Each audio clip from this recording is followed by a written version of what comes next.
The champagne flute felt like a prop in a play I'd been performing for 3 years.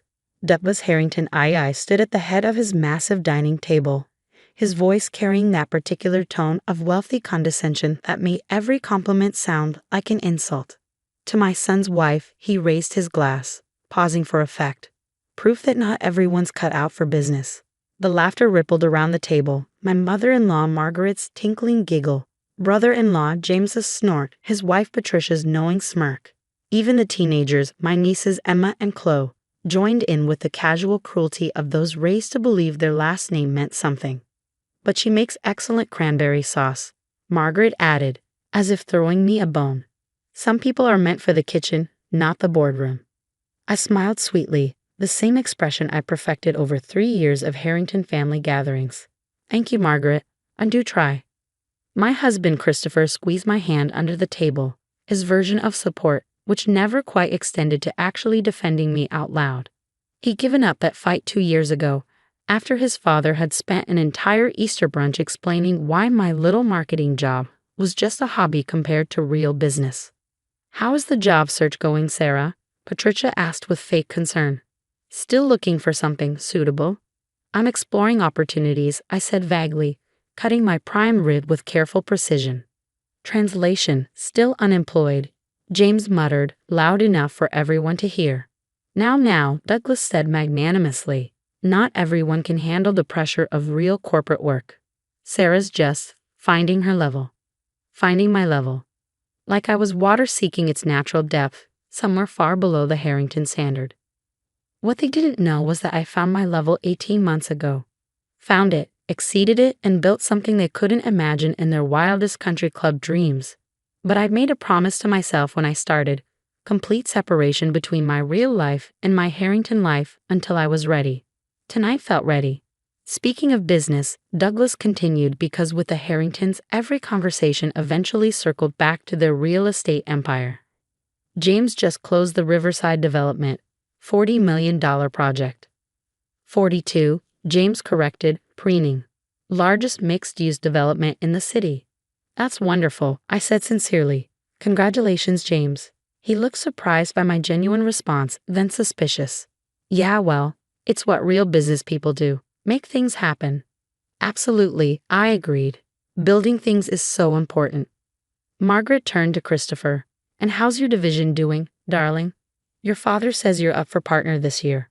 Looking good, Christopher said, finally animated now that the conversation had shifted to him.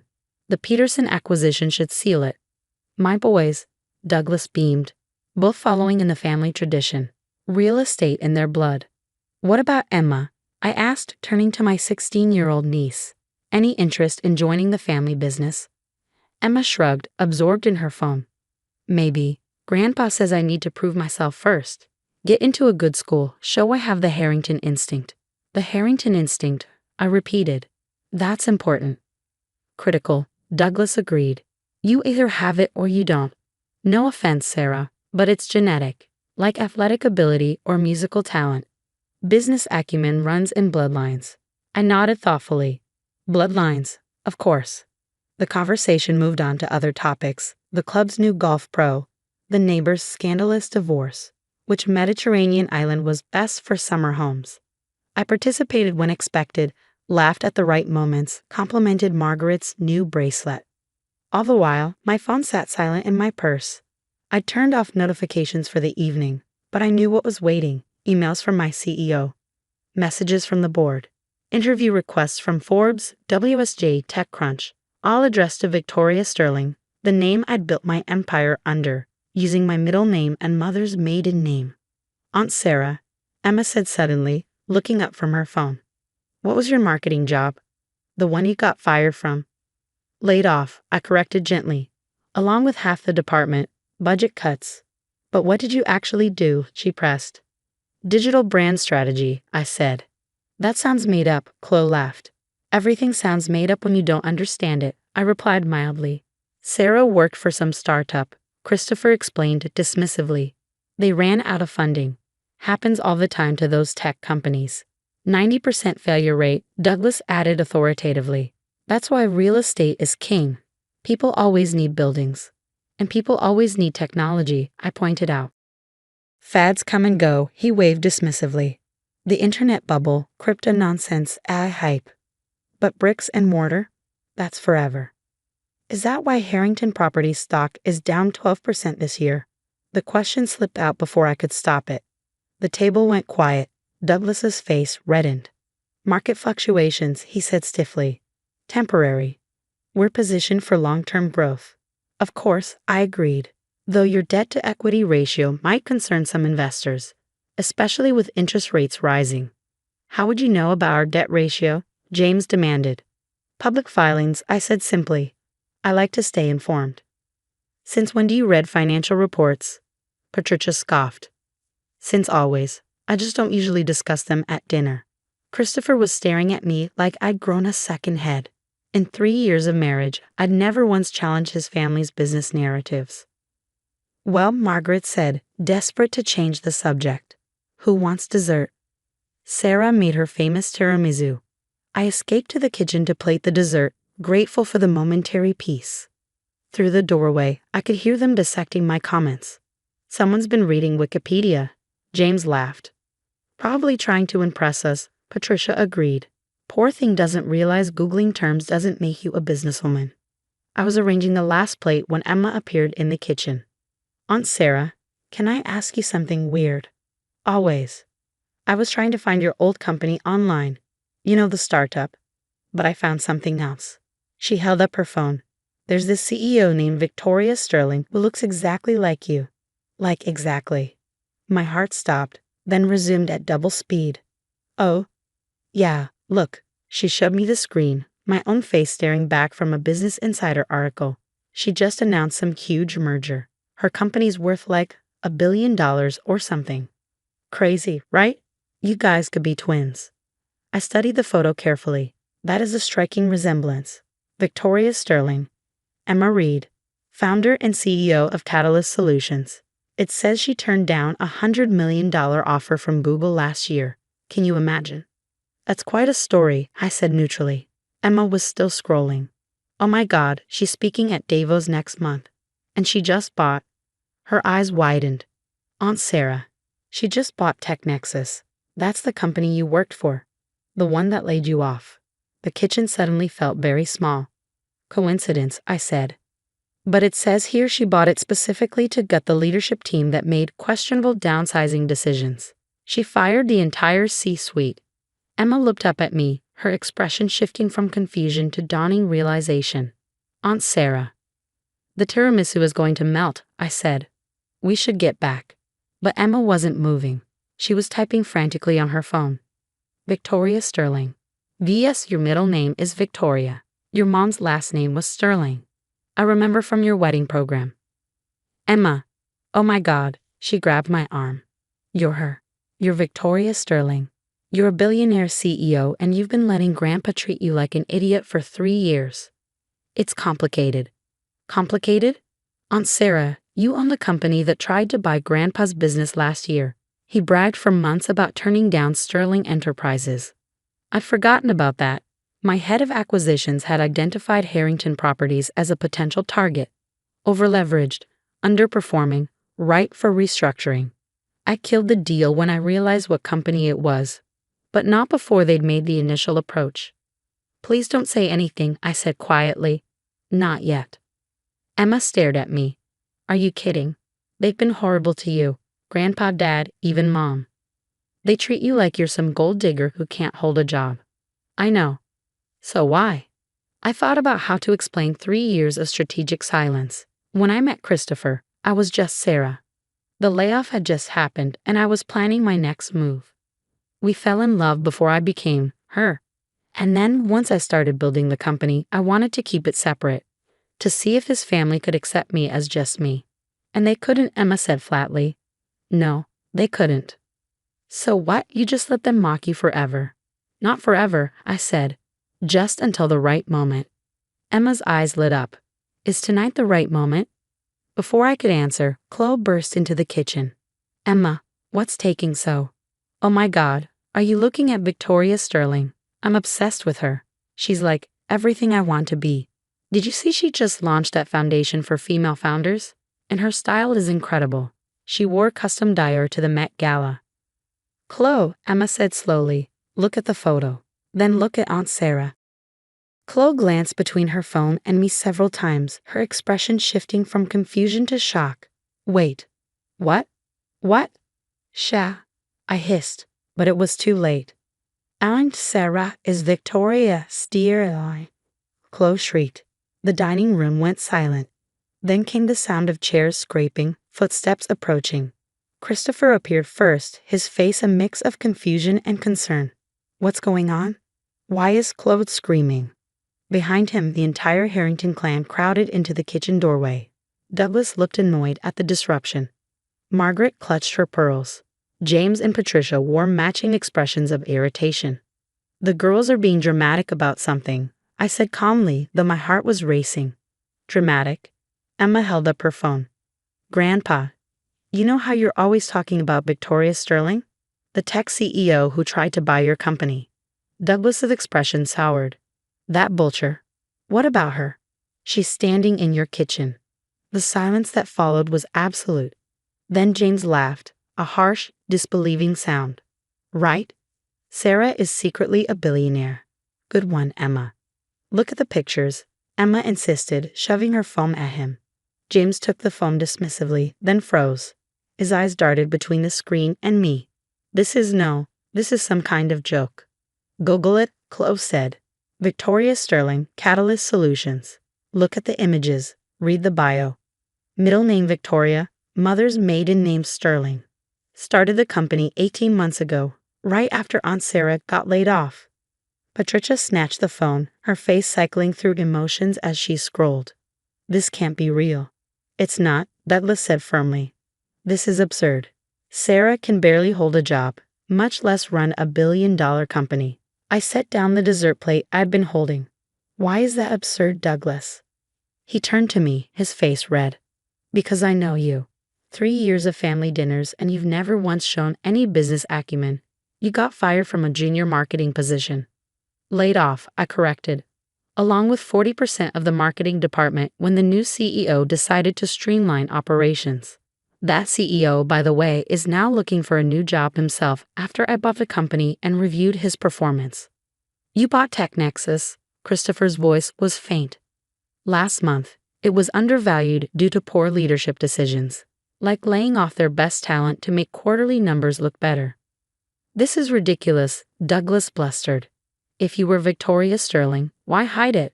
Why let us mock me, belittle me? Tell me repeatedly that I wasn't cut out for business. I pulled out my phone, opening my actual email. Would you like to see the interview request from the Financial Times? Or the board meeting agenda for tomorrow? Or maybe the contract to speak at Davos? Margaret sank into a kitchen chair. You're serious. Completely. But you make cranberry sauce, she said weakly. I also made $300 million last year. Turns out you can do both. James was frantically Googling on his phone. His face went pale as he read. Jesus Christ, Catalyst Solutions, valued at $1.2 billion in the last funding round. Major contracts with Microsoft, Amazon. He looked up. You turned down Google. Their offer was insulting. $100 million was insulting. Patricia's voice cracked. For a company projected to be worth $5 billion in 3 years? Yes. Douglas hadn't moved, hadn't spoken. He stood frozen in the doorway, his worldview visibly crumbling. The Harrington instinct, he said finally. You said business acumen was genetic. I did. My mother built her own consulting firm from nothing. My grandmother was one of the first female CPAs in the state. Turns out business acumen can run in bloodlines that don't have penises attached. Sarah, Margaret gasped. What? We're all thinking it. Christopher finally found his voice. Why didn't you tell me? I turned to my husband, this man who'd never once defended me, never once suggested his family might be wrong about my worth. I tried. Remember 6 months ago when I said I had exciting news about work? You said, that's nice, honey, and went back to talking about your golf game. But I would have. What? Suddenly respected me. Stood up to your father. Told your family to stop treating me like hired help who happened to marry up.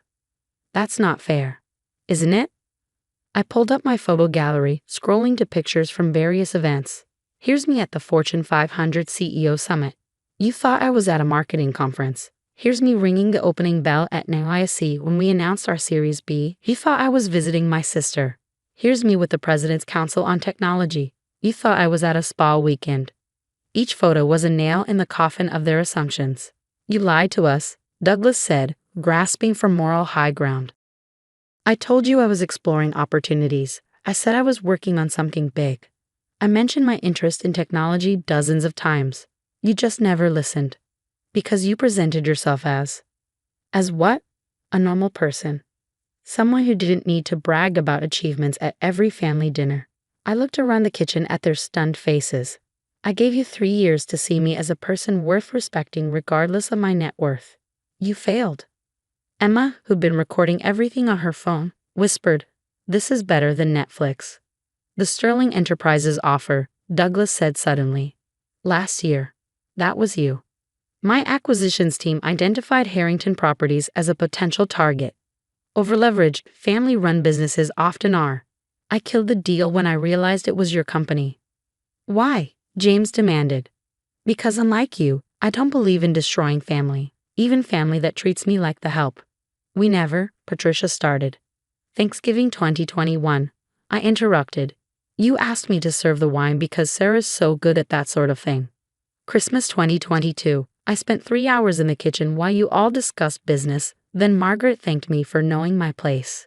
Easter this year, Douglas made me move tables at the club because the one I chose was for members who matter. Each memory landed like a slap. Tonight's toast, I continued. Proof that not everyone's cut out for business. You're right, Douglas. Not everyone is. For instance, someone who overleverages assets in a rising interest rate environment isn't cut out for business.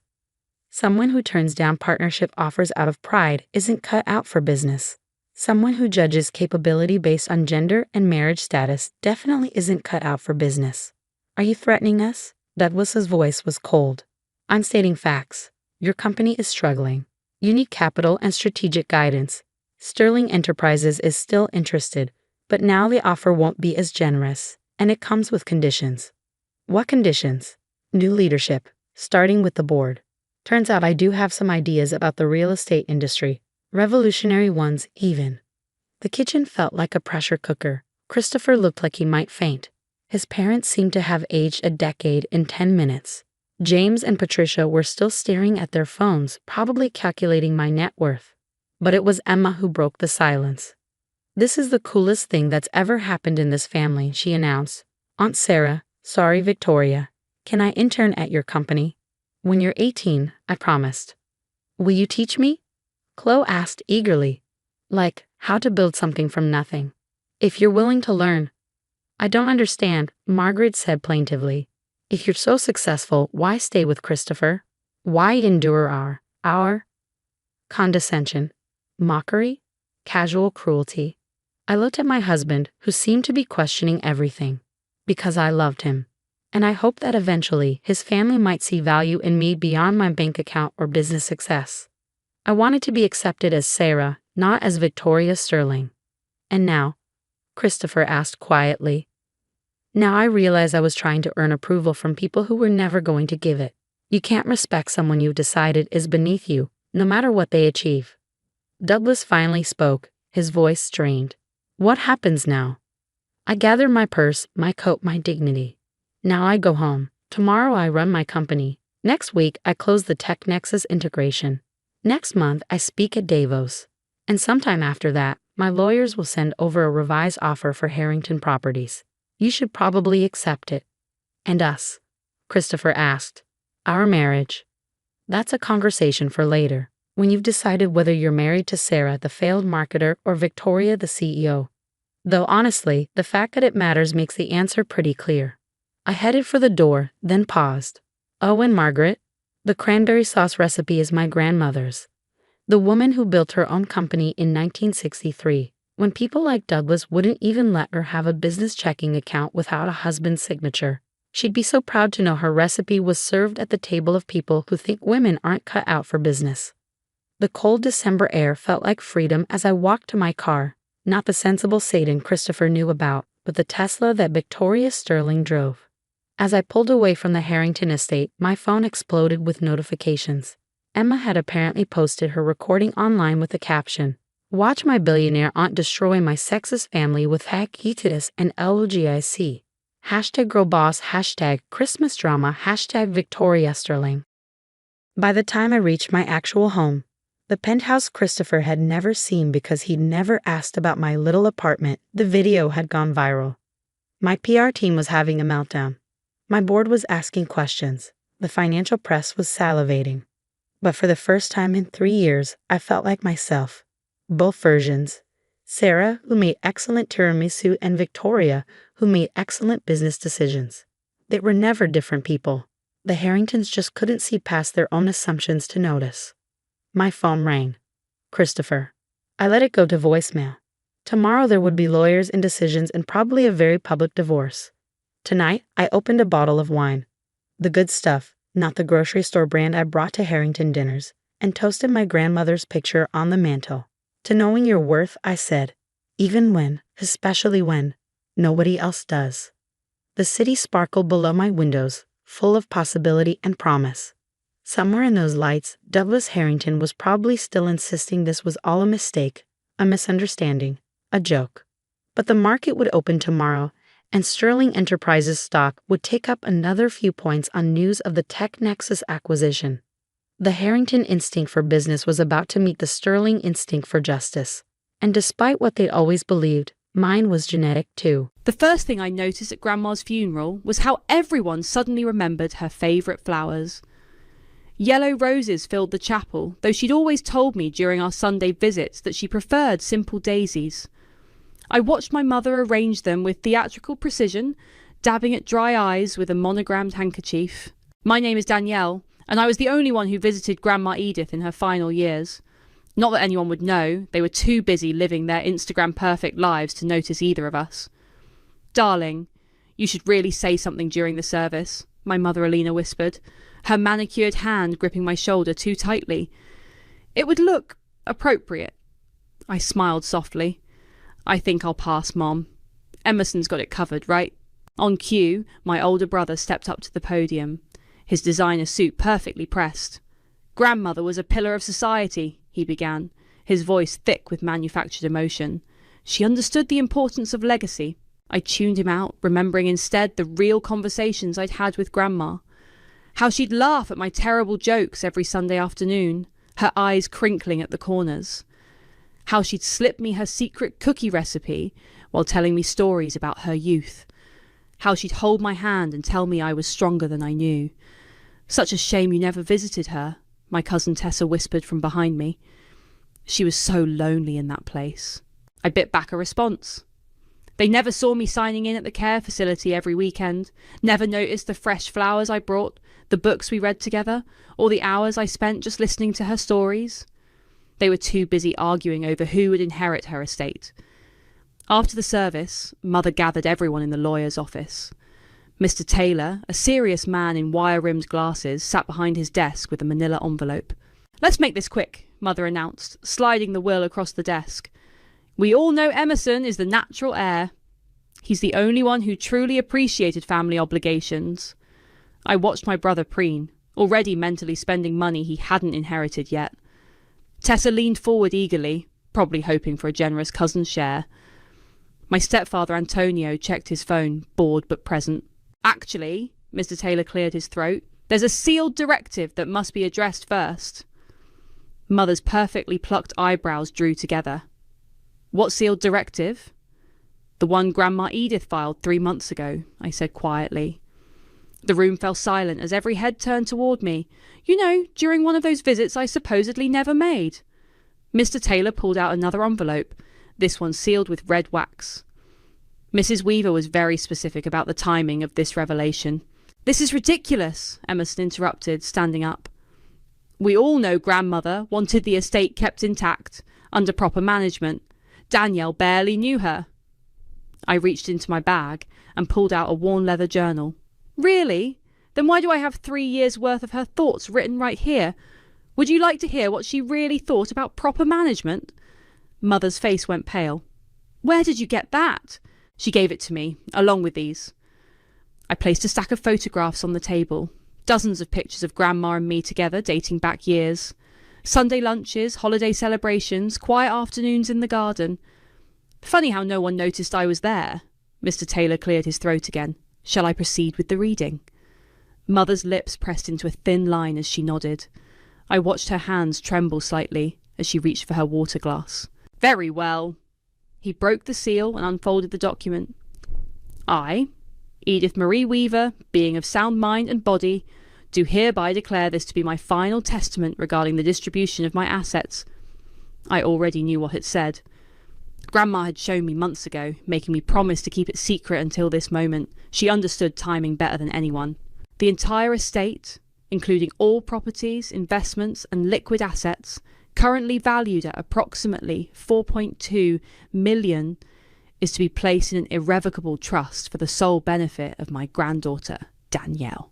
The room erupted. Emerson knocked over his chair, standing up. Tessa gasped dramatically. Antonio finally looked up from his phone. And Mother looked like she'd seen a ghost. This is impossible, she hissed. There must be some mistake.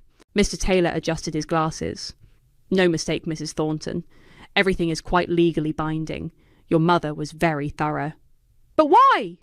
Emerson demanded, his face red. Why her? I opened Grandma's journal to a marked page and read aloud. They chose to abandon me. My Danielle chose love. The silence that followed was deafening. I stood up, gathering my things carefully. I think that concludes our business here. Mr. Taylor, I'll be in touch about the foundation Grandma and I discussed. As I walked to the door, I turned back one last time. Oh, and Mom, those yellow roses at the funeral, they're actually causing a terrible reaction with the lilies.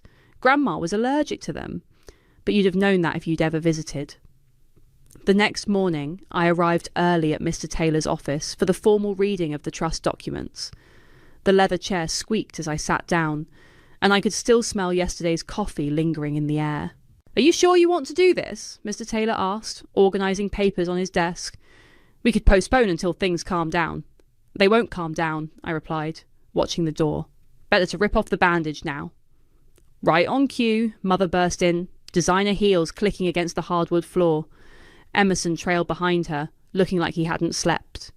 Tessa slipped in last, phone already recording. Put that away, Mother snapped at Tessa. This is a private family matter. Nothing's private anymore, Mom, I said quietly. Isn't that what you always taught us? Image is everything. Mr. Taylor cleared his throat. Now that everyone's here, let's review the details of Mrs. Weaver's trust. This won't take long, Emerson interrupted. We're contesting it, all of it. I pulled out a folder and placed it on the desk. Before you waste money on lawyers, you might want to look at these. Mother snatched the folder, her perfectly manicured nails leaving little crescents in the manila paper. Inside were dozens of cards, letters and medical records. 3 years of documented visits. What is this? She demanded. Proof, I said simply. Every Sunday visit, every holiday, every medical consultation I attended while you were all too busy. The nurses kept excellent records. Tessa leaned over Mother's shoulder. Wait, you were there when she had that fall last Christmas? Someone had to be.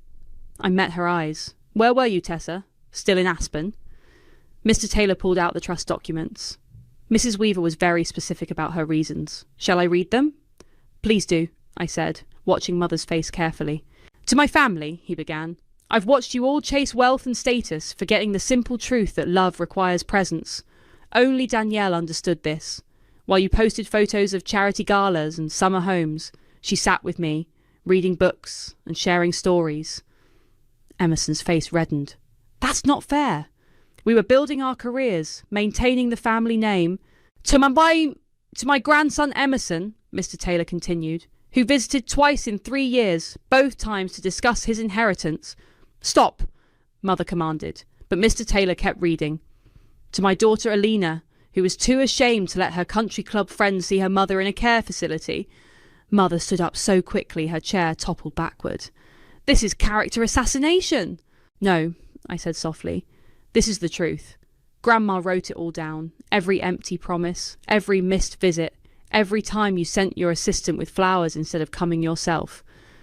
Tessa's phone had disappeared, but I knew she was recording audio. Let her. The truth deserved witnesses.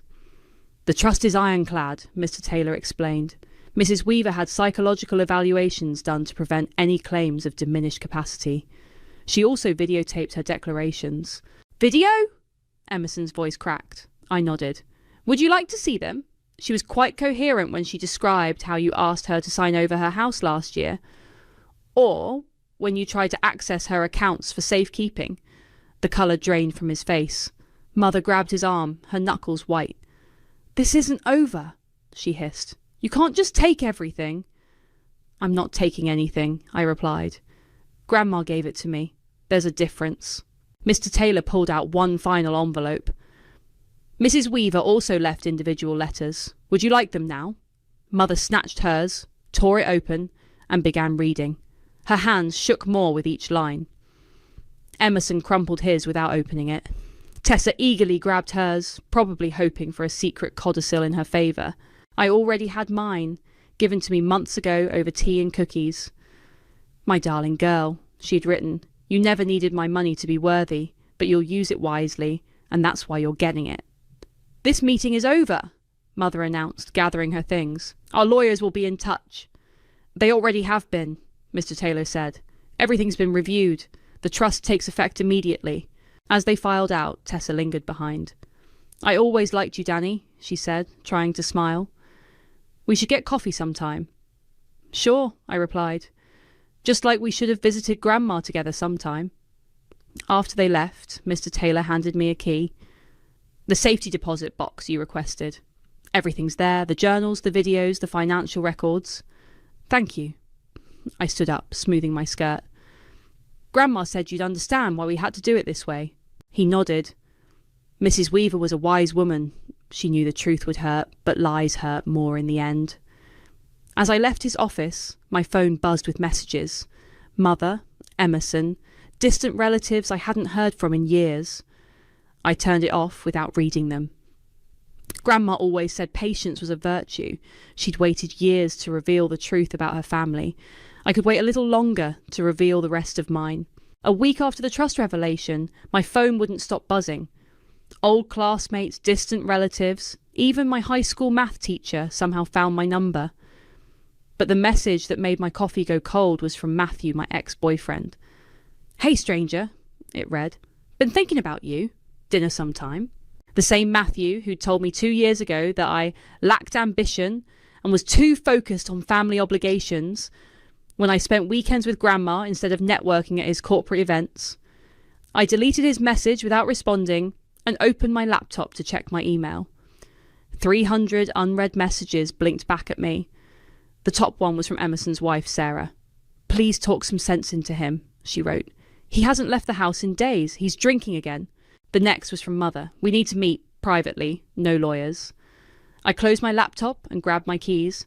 The coffee shop 2 blocks from my apartment had become my sanctuary lately. Nobody from my family would be caught dead in a place without valet parking. The usual, Rita the barista asked as I walked in. Before I could answer, a familiar voice called out, Make that 2. I'm buying. Tessa sat at my regular corner table, wearing the kind of casual outfit that probably cost more than my monthly rent. Her phone was face down on the table, a first. You're not supposed to be here, I said, sliding into the seat across from her. Nobody knows I am. She pushed a manila envelope across the table. You need to see these. Inside were screenshots of text messages between Emerson and Mother, dating back months before Grandma died. They were planning to sell her house, liquidate her assets, move her to a cheaper facility, all while she was still alive. Where did you get these? Sarah sent them to me, Tessa replied. She's worried about Emerson. He's talking about challenging the trust, claiming you manipulated Aunt Edith. I couldn't help but laugh. With what evidence? He doesn't need evidence. He needs a story. Tessa leaned forward. Look, I know I've been awful. We all have, but this is getting dangerous. Rita brought our coffees. I wrapped my hands around the warm mug, studying Tessa's face. Why are you really here? Because, she hesitated, because Aunt Edith was right, about all of us. And maybe it's time someone told the truth. My phone buzzed again. Mother's text read, Coffee, now, The plaza. Non-negotiable. Speaking of truth, I showed Tessa the message. Want to hear what Mother has to say? 20 minutes later, we walked into the plaza's ornate lobby. Mother sat at her usual table, wearing her usual armour of Chanel and diamonds. Her face tightened when she saw Tessa. This was supposed to be private, she snapped. Nothing's private anymore, remember? I sat down, Tessa beside me. What do you want? Mother's perfectly painted lips trembled slightly. You weren't supposed to be born. The words hung in the air like poison. Tessa gasped softly beside me. I had my life planned perfectly, Mother continued. One child. The right schools, the right connections.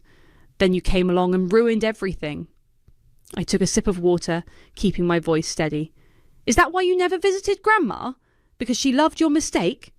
She coddled you, Mother spat. Turned you against us. Fed you stories. She told me the truth, I interrupted, about how you tried to give me up for adoption, how Grandpa stopped you, how you've resented both of us ever since. Mother's face went white. She had no right. She had every right. I pulled out my phone and played a video. Grandma's voice, clear and strong, filled our corner of the restaurant. Alina never forgave me for keeping Danielle in the family, but that child was a gift, not a burden. Turn that off! Mother hissed, reaching for my phone. There's more, I said quietly. Hours more. Every conversation recorded, every secret kept. Would you like to hear what she said about Emerson's gambling debts? Or Antonio's creative accounting? Tessa's eyes widened. Mother's hand froze mid-air. What do you want? She whispered. Nothing. I stood up, dropping a few bills on the table for the water. I already have everything I need. Grandma made sure of that. You can't just walk away, Mother called after me. We're family. I turned back one last time.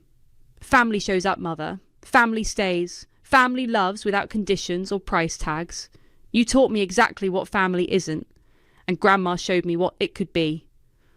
As Tessa and I walked out, my phone buzzed with another message from Matthew. Come on, Danny, give me a chance to make things right. I showed it to Tessa, who rolled her eyes. Men always come crawling back when there's money involved. Speaking of money, I said, stopping on the sidewalk. Why are you really helping me? She smiled, but it didn't reach her eyes. Maybe I'm tired of pretending. Maybe Aunt Edith was right about all of us. Or maybe... She shrugged. Maybe I just want to be on the winning side for once. I nodded, hailing a cab. Just remember, Tessa, Grandma recorded everything, even the things I haven't revealed yet. Her smile faltered as I got into the cab. Some lessons, it seems, run in the family. The morning after my confrontation with Mother, I found Emerson sitting on my doorstep, looking nothing like the polished golden child he usually portrayed. His expensive suit was wrinkled, and dark circles shadowed his eyes. You look terrible, I said, unlocking my door. Come in before someone sees you and ruins your perfect social media presence. He followed me inside, scanning my modest apartment with barely concealed disdain. Still living like a peasant, I see. Some of us don't need Italian marble to feel worthy. I started making coffee. Why are you here? Sarah left me, he said, slumping onto my couch. Took the kids to her mother's. I handed him a mug. And this is my problem because you could fix this. His hands shook as he grabbed the coffee. Just split the money. That's what normal people would do. Normal people visit their grandmother when she's dying, I replied. Normal people don't try to sell her house while she's still living in it. His face paled. How did you? Tessa showed me the texts. I sat across from him. Did you really think Grandma didn't know what you were planning? We were trying to protect her assets. You were trying to protect your lifestyle, I corrected. The country club memberships, the vacation homes, the gambling debts you thought nobody knew about. Emerson set down his coffee so hard it sloshed onto my table. You have no idea what it's like being the one everyone expects perfection from. No, I agreed. I was just the mistake nobody expected anything from. The one who cleaned up your messes while you took the credit. That's not fair. Remember Tommy's bachelor party? I interrupted. When you lost 50,000 at the casino and begged me to help cover it up? Who do you think paid that debt? Grandmother. His voice cracked. She knew you'd never learn if she bailed you out directly. So she gave me the money and I handled it. Just like I handled the DUI. The angry investors. The misplaced charity funds. Emerson's face crumpled. Why didn't you ever say anything? Would you have listened? I stood up and retrieved a folder from my desk. Here. Grandma wanted you to have this when the time was right. Inside were bank statements, receipts, and a handwritten letter. His hands trembled as he read it. My dearest grandson, he read aloud, by now you know about the trust. What you don't know is that Danielle has been protecting you for years. Every time you stumbled, she caught you. Not for glory or gratitude, but because that's what family does. Tears splashed onto the paper. I pretended not to notice. There's more, I said softly. Keep reading. I'm leaving her the money because she's the only one who understands its true value. Not as a weapon or a status symbol, but as a tool to help others, to fix what's broken, including perhaps this family. My phone buzzed. A text from Tessa. Mother's calling an emergency family meeting. Says she has proof you manipulated Aunt Edith. I showed Emerson the message. Right on schedule. What do you mean? Mother's desperate.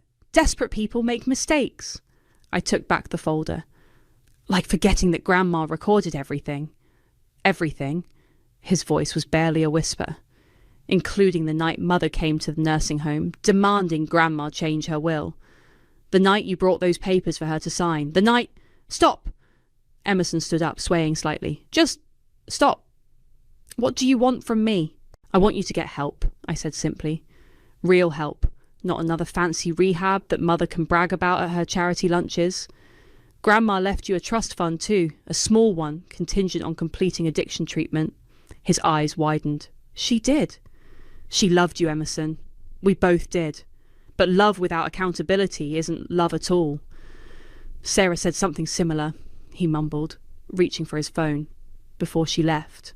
Call her, I suggested. Tell her you're getting help. Real help this time. As he headed for the door, he turned back. The family meeting. Will you come? Of course. I smiled. I wouldn't miss Mother's performance for anything. After he left, I called Mr. Taylor. Mother's making her move. Are you ready? He asked. Grandma made sure I would be. I opened my laptop, where dozens of audio files waited. She always said timing was everything. And the foundation paperwork? Ready to announce at the meeting. Nothing says I see through your lies quite like donating half the inheritance to charity. Your grandmother would be proud, he said softly. I looked at the photo on my desk. Grandma and me in her garden, both laughing at some forgotten joke. She already was. That's why we're here. My phone buzzed again. Mother had sent a group text. Family meeting. Tomorrow. 2 p.m. Attendance mandatory. I replied with a simple, looking forward to it. Because sometimes the best revenge isn't served cold. It's served with receipts. Mother chose the country club's private dining room for her grand performance. I arrived 15 minutes early wearing Grandma's vintage Hermes scarf and the quiet confidence she'd taught me. The room already buzzed with familiar faces, distant relatives, family friends, all summoned for the show. Darling! Mother air-kissed my cheeks, her smile razor-sharp. So glad you could join us. Wouldn't miss it, I replied, noting the projector screen and stack of folders on the table. Quite a turnout. Well, family matters should be discussed with family present, she said loudly enough for everyone to hear.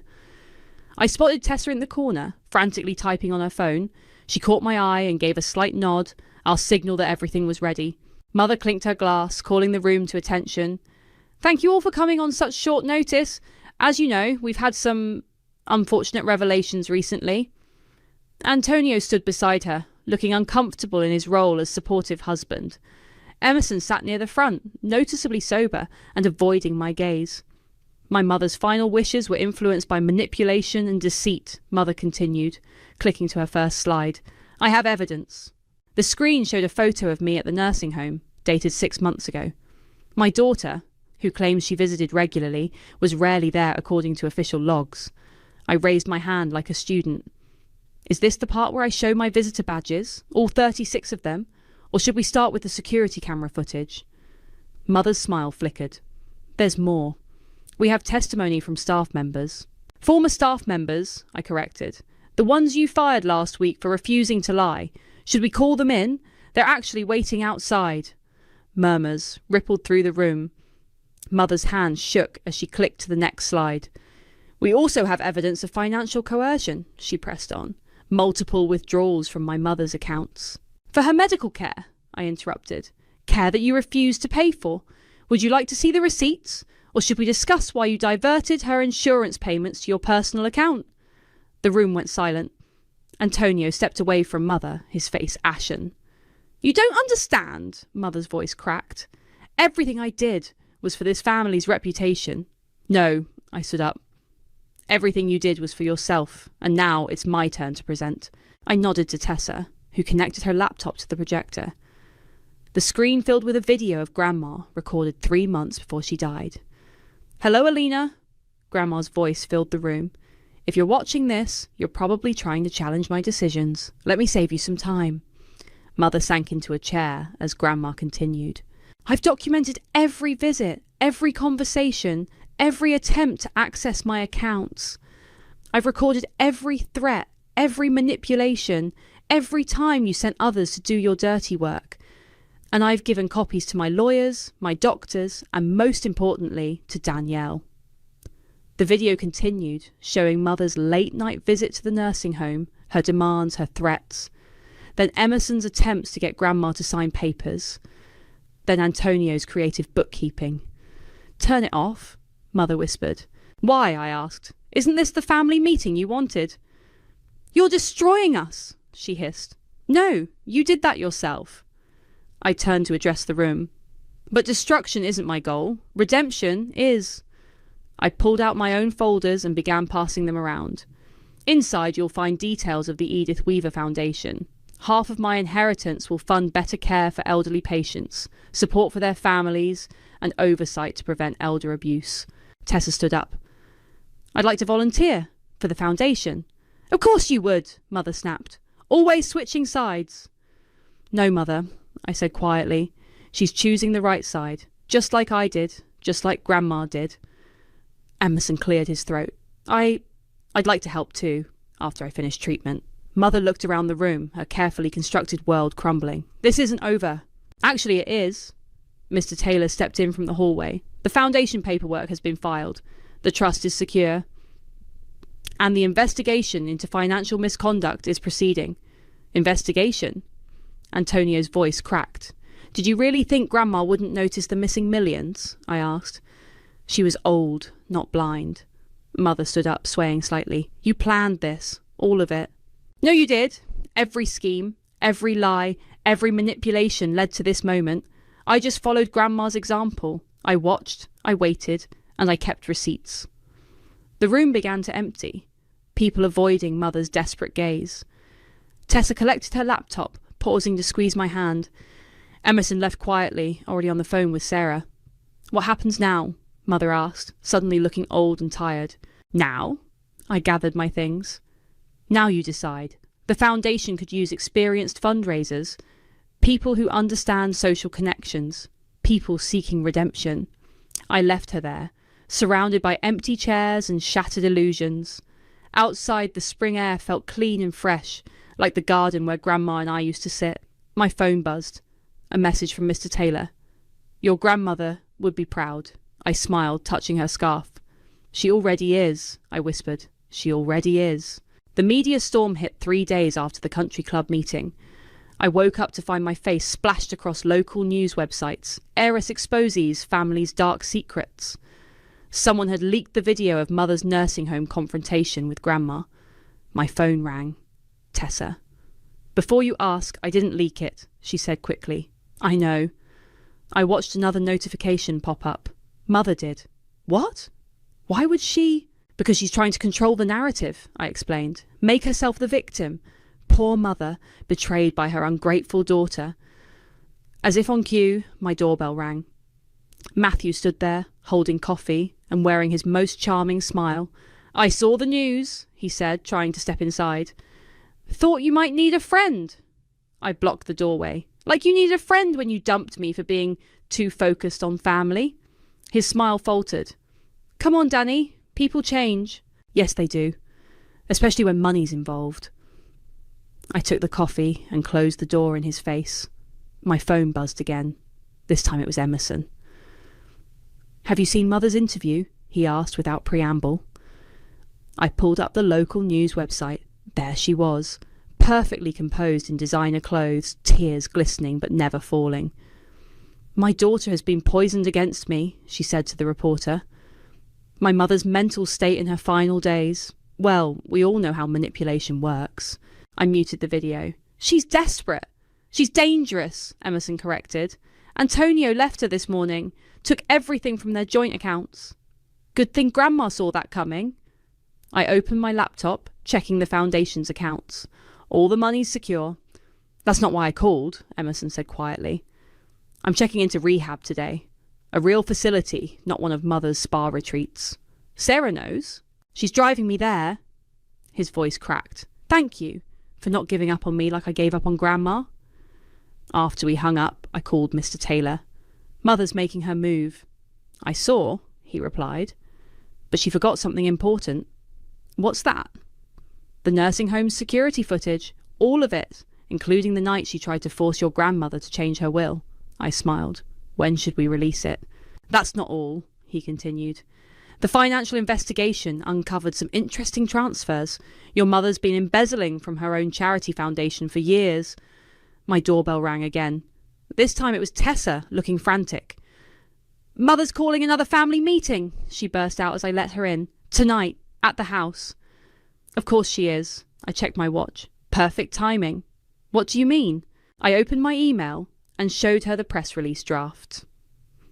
The Edith Weaver Foundation announces its first major initiative, a complete overhaul of elder care standards in private nursing facilities. "You're launching today?" "In 1 hour," I smiled. "Right when Mother's charity board meets to discuss the missing funds." Tessa's eyes widened. "You knew about that?" "Grandma knew everything. She just waited for the right moment." I forwarded her the security footage. Like this moment. My phone lit up with a text from Mother. "Family emergency. Meeting at 7 p.m. Your attendance is non-negotiable." "Are you going?" Tessa asked. "No need." I showed her another email. "The police will be there instead." The next few hours unfolded like a carefully choreographed dance. The Foundation announcement went live, immediately overshadowing Mother's tearful interview. The charity board received anonymous evidence of the embezzlement. The nursing home security footage found its way to investigative reporters. At 6:55 p.m, Tessa sent me a video of police cars pulling up to Mother's house. At 7:15 p.m, Mr. Taylor called. "It's done. They're taking her in for questioning." At 7:30 p.m, Matthew tried one last time. "I always knew you had potential. Let me help you manage this." I blocked his number. At 8 p.m, I sat in Grandma's garden, now my garden, watching the sunset. My phone hadn't stopped buzzing, but I didn't need to look. I knew what was happening. Mother was learning that actions have consequences. Emerson was taking his first steps toward recovery. Tessa was discovering her own voice. And I was exactly where I needed to be. A final text came through from Sarah. "Emerson's settled in. He wanted you to know he's doing this for real this time. For Grandma, for himself."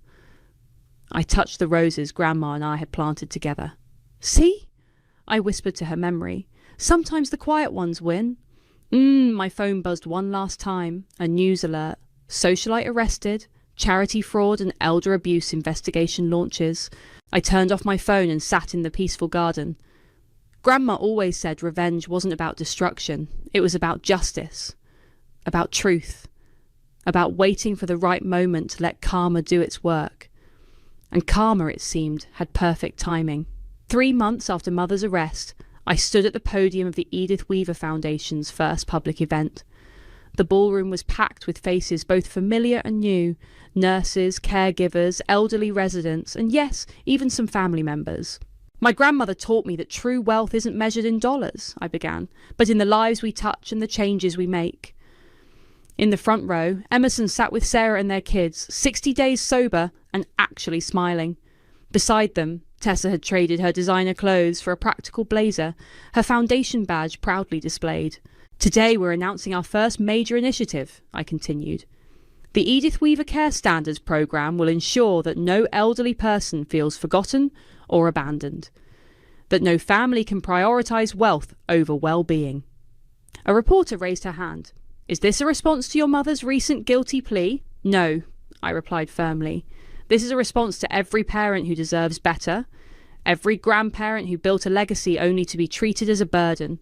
The doors at the back of the ballroom opened. Antonio slipped in, looking uncomfortable in his now shabby suit. Our eyes met briefly before he found a seat in the back. We've already partnered with 12 facilities, I announced. Each will receive funding for improved care, family counselling services, and most importantly, oversight. After the presentation, Emerson approached me, his hands stuffed in his pockets. Mother's sentencing is next week. I know. I handed him a coffee. Black, no sugar, just like Grandma used to make. Are you going? Sarah thinks I should. He stared into his cup. For closure, you know. And what do you think? I think. He took a deep breath. I think Grandma would want me to forgive her, eventually, but not enable her. Tessa joined us, clipboard in hand. The nursing home directors want to meet about implementing the new standards. And you won't believe who called asking for a job. Matthew, I guessed. She nodded. Said he has extensive experience in corporate restructuring. Tell him the position's been filled, I said, by someone who was there when it mattered. Antonio approached next, his former swagger replaced by genuine humility. The prosecution wants me to testify about the financial records. Will you? I asked. Yes. He twisted his empty ring finger. Alina, your mother. She didn't just steal from charities. She stole years from your grandmother, from you. Speaking of stealing, Tessa interjected, showing me her tablet. The police found offshore accounts Mother was planning to run. I wasn't surprised. That's why Grandma recorded everything. She knew Mother would choose escape over accountability. A young nurse approached us, tears in her eyes. Ms. Danielle, I just wanted to say, I was there, in your grandmother's final weeks. She talked about you constantly, about how proud she was. My throat tightened. Thank you. That means a lot. After the event, I visited Grandma's grave, bringing her favourite daisies. The headstone was simple, elegant, just like her. You were right, I said softly. About everything. About waiting. About watching. About letting truth do its work. My phone buzzed. A message from Mr. Taylor. Judge denied your mother's request for house arrest. Full sentencing proceeds next week. Another message followed, this one from an unknown number. Darling, please. I'm your mother. Don't let them do this. I blocked the number without responding. Emerson called next. The therapy group. They want me to share our story. About addiction. About family enabling. About breaking the cycle. Are you ready for that? No, he admitted. But Grandma wasn't ready to face Mother's betrayal either. She did it anyway.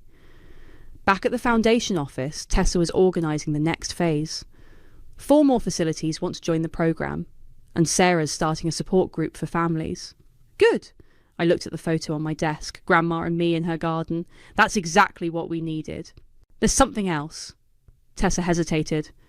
Antonio found documents. Mother wasn't just stealing from charities. She was stealing from Grandma's medical fund. That's why the care facility had to cut staff. The revelation should have hurt, but I felt only calm. Add it to the evidence file. The sentencing judge should know everything. What about forgiveness? Tessa asked quietly. Isn't that what Grandma would want? I touched the locket containing Grandma's photo. Grandma wanted justice. She wanted truth. Forgiveness comes after accountability, not instead of it. As the sun set over the city, I stood at my office window. Somewhere, Mother was facing the consequences of her choices. Somewhere, Emerson was rebuilding his life. Somewhere, families were learning from our story. And here, in this moment, I was exactly where Grandma knew I'd be, carrying her legacy forward, one truth at a time. My phone buzzed one final time, a message from Sarah. Emerson just got his 60-day chip. He said to tell you Grandma would be proud. I smiled, knowing she already was. The morning of Mother's sentencing, I found an envelope in my mailbox, Grandma's handwriting, dated just weeks before she died. Mr. Taylor must have kept it for this moment. My dearest Danielle, it began. If you're reading this, the truth has finally come to light. But truth without compassion is just another weapon. The courthouse steps were crowded with reporters. Tessa met me at the entrance, foundation papers clutched to her chest. Ready? She asked.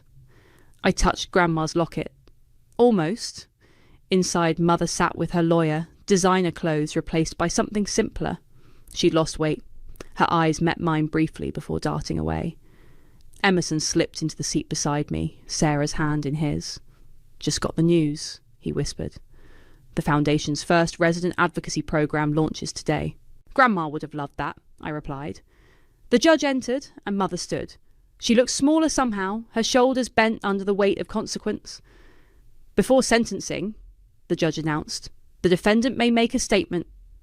Mother turned, facing not just me, but the entire courtroom. "I've had time to think," she began, her voice trembling, "about choices, about legacy, about what we leave behind." I opened Grandma's letter again, reading silently as Mother spoke. "My daughter," Mother continued, "showed me what real strength looks like, not in mansions or bank accounts, but in quiet visits to a nursing home, in keeping promises, in telling truth. Remember, darling," Grandma's letter read, "revenge satisfies for a moment. Redemption lasts forever." "I can't undo what I've done," Mother said. "I can't give back the years I stole, but I can finally tell the truth. I was wrong. About everything." The judge cleared his throat. "Mrs. Thornton, you've pled guilty to multiple counts of financial fraud and elder abuse. The court sentences you to 5 years imprisonment with mandatory restitution." As they led Mother away, she paused beside me. "The roses," she said softly. "In Grandma's garden. They're blooming again, aren't they?" I nodded, surprised she remembered. "She always said you had the gentler touch with them," Mother whispered. She was right about that too. After the sentencing, we gathered in Grandma's garden, now the Foundation's healing space. Emerson helped plant new daisies while Sarah's kids chased butterflies. Mother asked about working with the Foundation, Tessa said, joining me by the roses. "After her release, in any capacity." "What did you tell her?" "That we have a program for former offenders, teaching them to advocate for elder care reform." I smiled. "Grandma would approve." Mr. Taylor arrived with more papers, the final transfer of Mother's seized assets to the Foundation's Victim Restitution Fund. "There's something else," he said, handing me another envelope. "Your grandmother recorded one final video. She asked me to save it for today." We gathered in the garden's small pavilion, where a screen flickered to life. Grandma's face appeared, her eyes bright with that familiar wisdom. "My darlings," she began, "if you're watching this, justice has been served. But justice without mercy is hollow. Danielle, you've carried my legacy beautifully. Now carry my last lesson. Forgiveness isn't forgetting. It's choosing to build something new from the ashes of what was lost." Emerson wiped his eyes. Sarah squeezed his hand. "To my daughter Alina," Grandma continued, "I forgave you long ago. I hope someday you'll forgive yourself.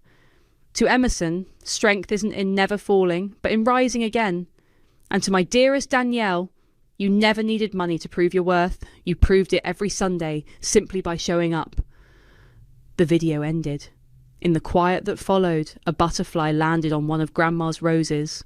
"The Foundation received another letter," Tessa said softly, "from a girl whose grandmother is in one of our partner facilities. She said her family learned from our story. They're showing up now, every Sunday." I touched the rose where the butterfly had landed. "Then it was worth it. All of it." "What happens now?" Emerson asked. "Now?" I smiled. "Now we keep showing up, keep building, keep remembering that revenge isn't the end of the story, it's the beginning of something better." My phone buzzed. A message from the prison. Mother had signed up for the advocacy program's waiting list. "Grandma's last letter," I told them. "She wrote that truth without compassion is just another weapon, but truth with compassion is healing," Emerson finished. We stood in the garden, surrounded by blooming life and second chances. Somewhere, Mother was beginning her journey toward redemption. Somewhere, families were learning from our mistakes. And here, in Grandma's garden, her legacy bloomed not in wealth or revenge, but in the quiet power of showing up, speaking truth, and choosing to build something beautiful from broken pieces. The butterfly took flight, dancing through daisies and roses alike. Just as Grandma always said, life finds a way to bloom again if you give it time and tend it with gentle hands. "Ready?" Tessa asked, gathering her things. I touched Grandma's locket one last time. "Yes," I said. "I think we all are. The funny thing about revenge is that it starts with something small. For me, it was a white envelope, or rather, the absence of one.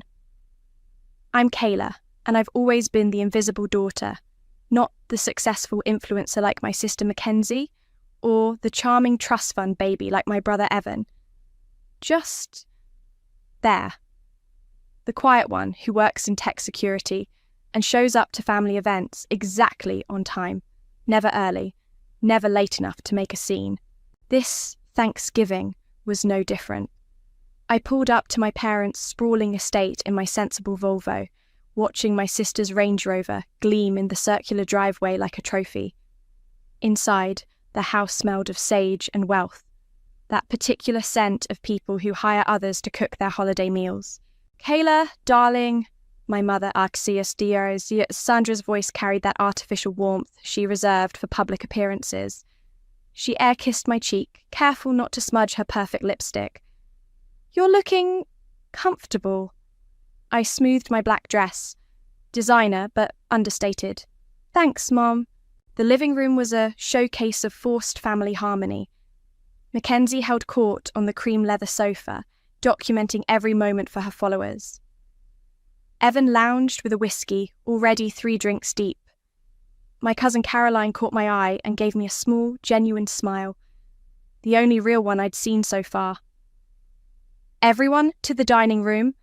My father Holden's booming voice commanded attention. He stood at the head of the mahogany table, playing patriarch like it was his favourite role. Which it was. I took my usual seat, far enough from the action to be forgotten, close enough to observe. The turkey arrived on a silver platter, perfectly bronzed and obviously catered. Small talk bounced around like a tennis match. Mackenzie, your latest campaign is brilliant. Evan, how's the new yacht? Did you hear about the Hendersons' divorce? I picked at my food, watching the performance unfold. Then, my mother stood up, practically vibrating with excitement. Before dessert, we have something special. She produced a stack of crisp white envelopes. In the spirit of gratitude, your father and I wanted to share our blessings. One by one, she distributed the envelopes. Mackenzie squealed when she opened hers. Evan whistled. Caroline looked uncomfortable, but appreciative. Even my cousin Rowan, usually as overlooked as me, received one with a practiced smile from my mother. I waited for mine. And waited. The conversation resumed. Plates were cleared. Dessert arrived. Individual pumpkin tarts with gold leaf, because heaven forbid we share a pie like normal people. No envelope appeared before me. Mother, I said quietly during a lull, I think you missed me. The table went silent. My mother's face performed a complex dance of emotions before settling on confused concern.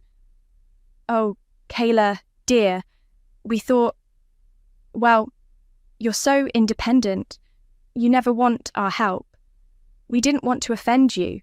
Mackenzie smirked behind her wine glass. Evan suddenly found his phone fascinating. How much was it? I asked, my voice steady. $5,000, Caroline whispered, not meeting my eyes. I nodded slowly, stood up and smoothed my dress again. Thank you for dinner. I need to head out. Early meeting tomorrow. But you haven't had dessert, my mother protested weakly. I'm watching my sugar intake, I replied, the lie smooth as honey. Happy Thanksgiving, everyone. I walked out, spine straight, heels clicking on the marble floor. No one followed me. Of course not.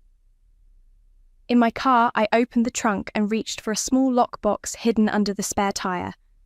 Inside was a flash drive labelled RS Evidence and a folder thick with documents. 5 years of careful collection, of quiet observation, of playing the good, forgettable daughter while piecing together their web of lies. My phone buzzed, a group text from my mother. Thank you all for a lovely evening. Remember, family is everything. I smiled, thinking about the encrypted files on that flash drive, about my grandfather Richard's real will, about my father's shell companies and my mother's forged signatures, about how they all forgot one crucial detail. I do cybersecurity for a living. My phone buzzed again. This time it was Ty. Did you finally do it? I typed back. They just gave everyone but me $5,000 gratitude gifts. Time to show them what ingratitude really looks like. You sure about this? He replied.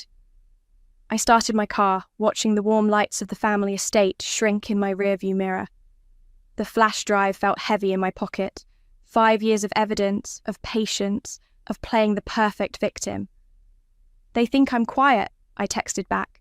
Let's show them what silence really costs. 5 years ago, I sat in my grandfather Richard's study, surrounded by the smell of old books and leather, trying to process the news of his sudden death. While my mother orchestrated the perfect funeral downstairs, I found myself drawn to his computer, the one place nobody else would think to look. What are you doing? Ty had asked over the phone as I described the encrypted files I'd found. Just checking his email, I'd said, fingers flying over the keyboard. Something feels wrong. Grandpa was meticulous about his finances, but Mum's saying everything's too complicated to sort out. The encryption wasn't difficult to crack. Grandpa had used my birthday as his password. That should have been my first clue about who he really trusted. Now, sitting in my apartment after the Thanksgiving disaster, I pulled up those same files. The will was crystal clear. Estate value $700,000, to be split 4 ways between his grandchildren. My share should have been $175,000, plus interest. My phone rang. Ty. You're not going to believe what I found, he said without preamble. Your father's company, Hamilton West Holdings. It's a ghost. The money flows through it like water, but there's nothing solid there. No real business, just paper trails leading to offshore accounts. I opened my laptop. Show me. Ty shared his screen, walking me through the digital breadcrumbs. See these transactions? They line up perfectly with the dates your grandfather's estate was supposedly distributed. They laundered his money through this shell company, then redistributed it to private accounts. Can you trace the accounts? Already did. 3 guesses who they belong to, and the first 2 don't count. I leaned back, letting out a slow breath. My parents. Bingo. And here's the kicker. They've been doing this for years. Not just with your grandfather's money. There are dozens of suspicious transactions, all carefully hidden behind legitimate-looking business deals. I pulled up my email and started typing. What are you doing? Ty asked, giving them a chance to fix this the easy way. I hit send before I could second-guess myself. The email was simple. You owe me $182,000. You have 48 hours. After that, I whistle-blow. They won't pay, Ty warned. I know, but now I can prove I tried to handle this privately. My phone exploded with notifications almost immediately. First came the family group chat. Sandra. Emergency family meeting tomorrow. Attendance mandatory. Mackenzie. OMG, what's happening? Evan. Can't we handle this after the weekend? Caroline. I'll be there. Then the private messages started. Mum. Kayla, honey, call me immediately. We're worried about you. Dad. This is completely inappropriate. We need to talk. Mackenzie. What is wrong with you? I ignored them all and opened another file on my laptop. One I'd been building for years. Every forgotten birthday, every excluded vacation, every time they'd praised Mackenzie or Evan while ignoring my achievements. And beneath those personal slights, the real evidence, bank statements, forged documents, suspicious transfers. My phone rang again. Caroline. Hey, she said softly when I answered. Are you okay? Better than okay, I replied. I'm finally doing something. A pause. They're saying you're having some kind of breakdown. I laughed. Of course they are. It's easier than admitting they stole from me.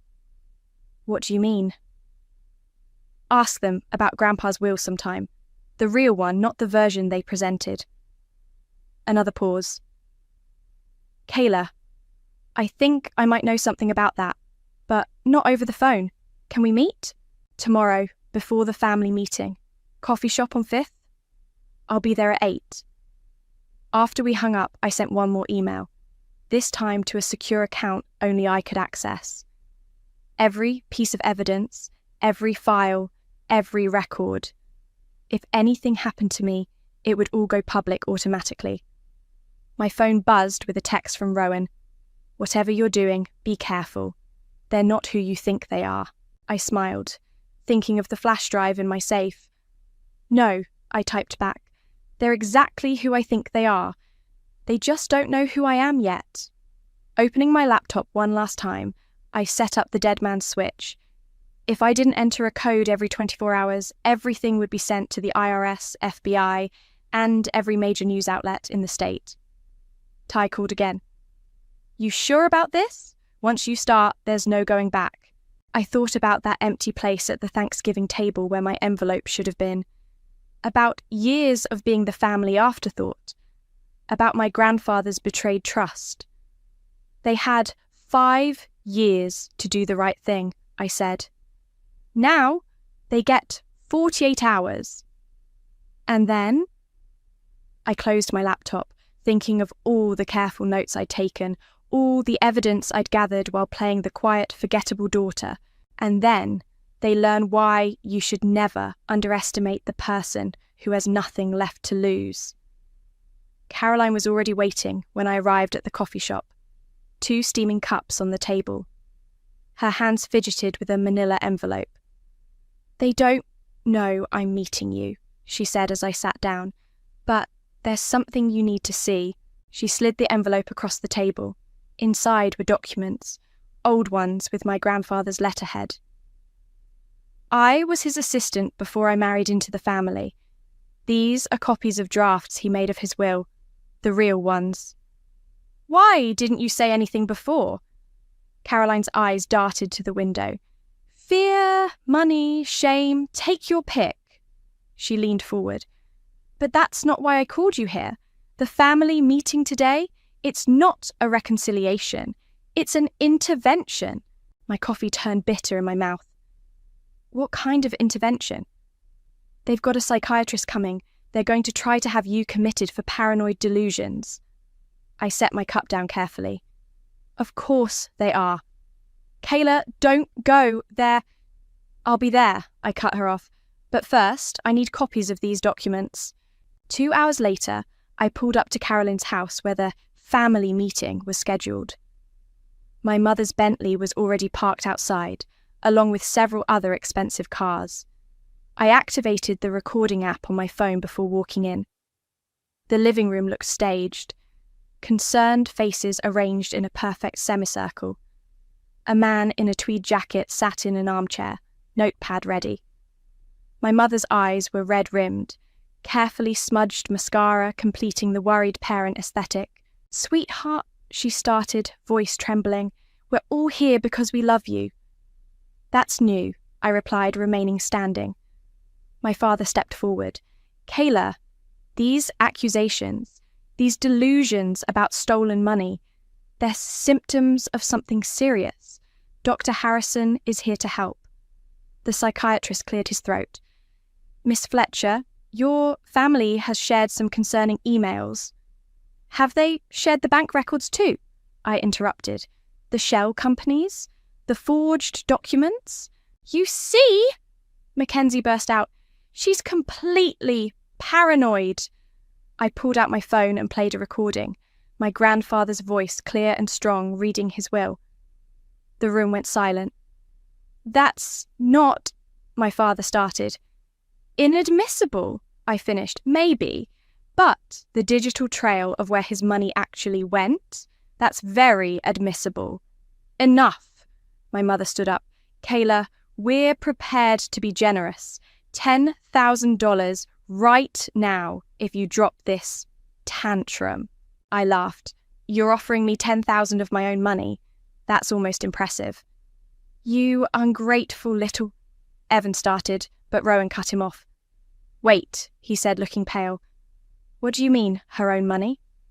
Show them, Caroline, I said quietly. All eyes turned to Caroline, who slowly pulled out the envelope from this morning. These are the original will drafts. I notarized them myself. My mother's perfectly maintained facade cracked. You kept copies after all we've done for you? Done for her, I echoed, like what you did for me, or Grandpa. Dr. Harrison was scribbling frantically now. My father moved toward him, probably to damage control, but I was faster. I sent a pre-prepared text. Everyone's phones chimed simultaneously.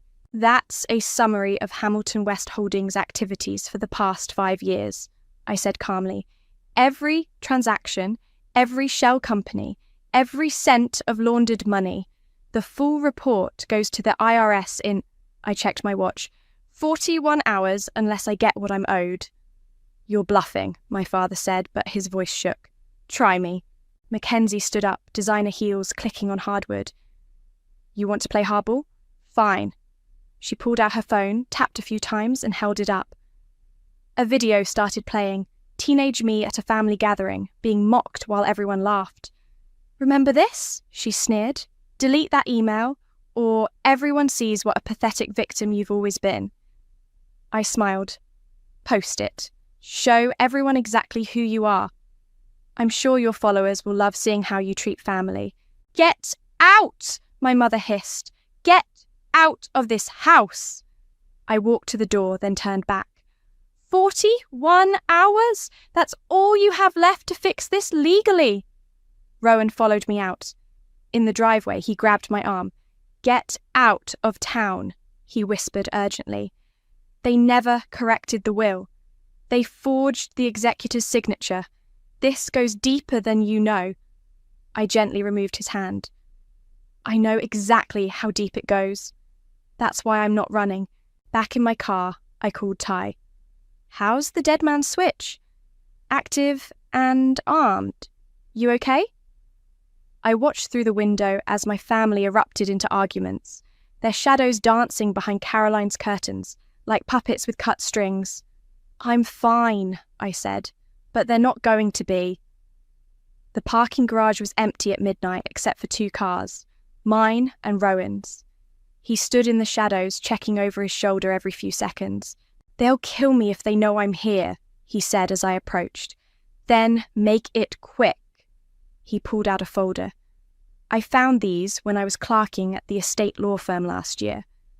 I didn't understand what I was looking at then, but after today, he handed me the papers. It's worse than forging the executor's signature. They changed the entire guardianship structure.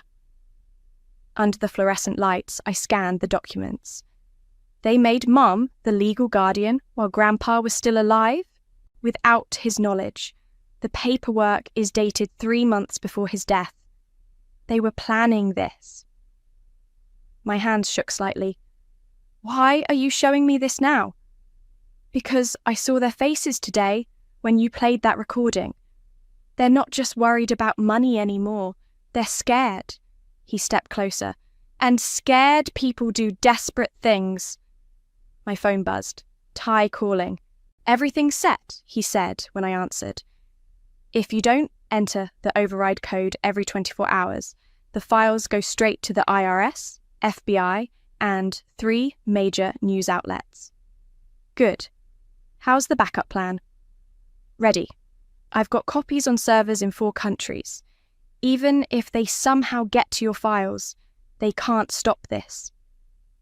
Rowan watched me end the call. You really thought of everything, didn't you? I had 5 years to plan. They'll try to stop you. Let them try. Back home, I found an email from Mackenzie. Just a video attachment, no message. I clicked play. It was footage from my 16th birthday. I was opening presents, trying to hide my disappointment at each thoughtless gift. The camera zoomed in on my face as Mackenzie announced she was getting a car. Everyone laughed at my expression. "Delete that email," came the text message seconds later. "You were always just bitter, always jealous, always less."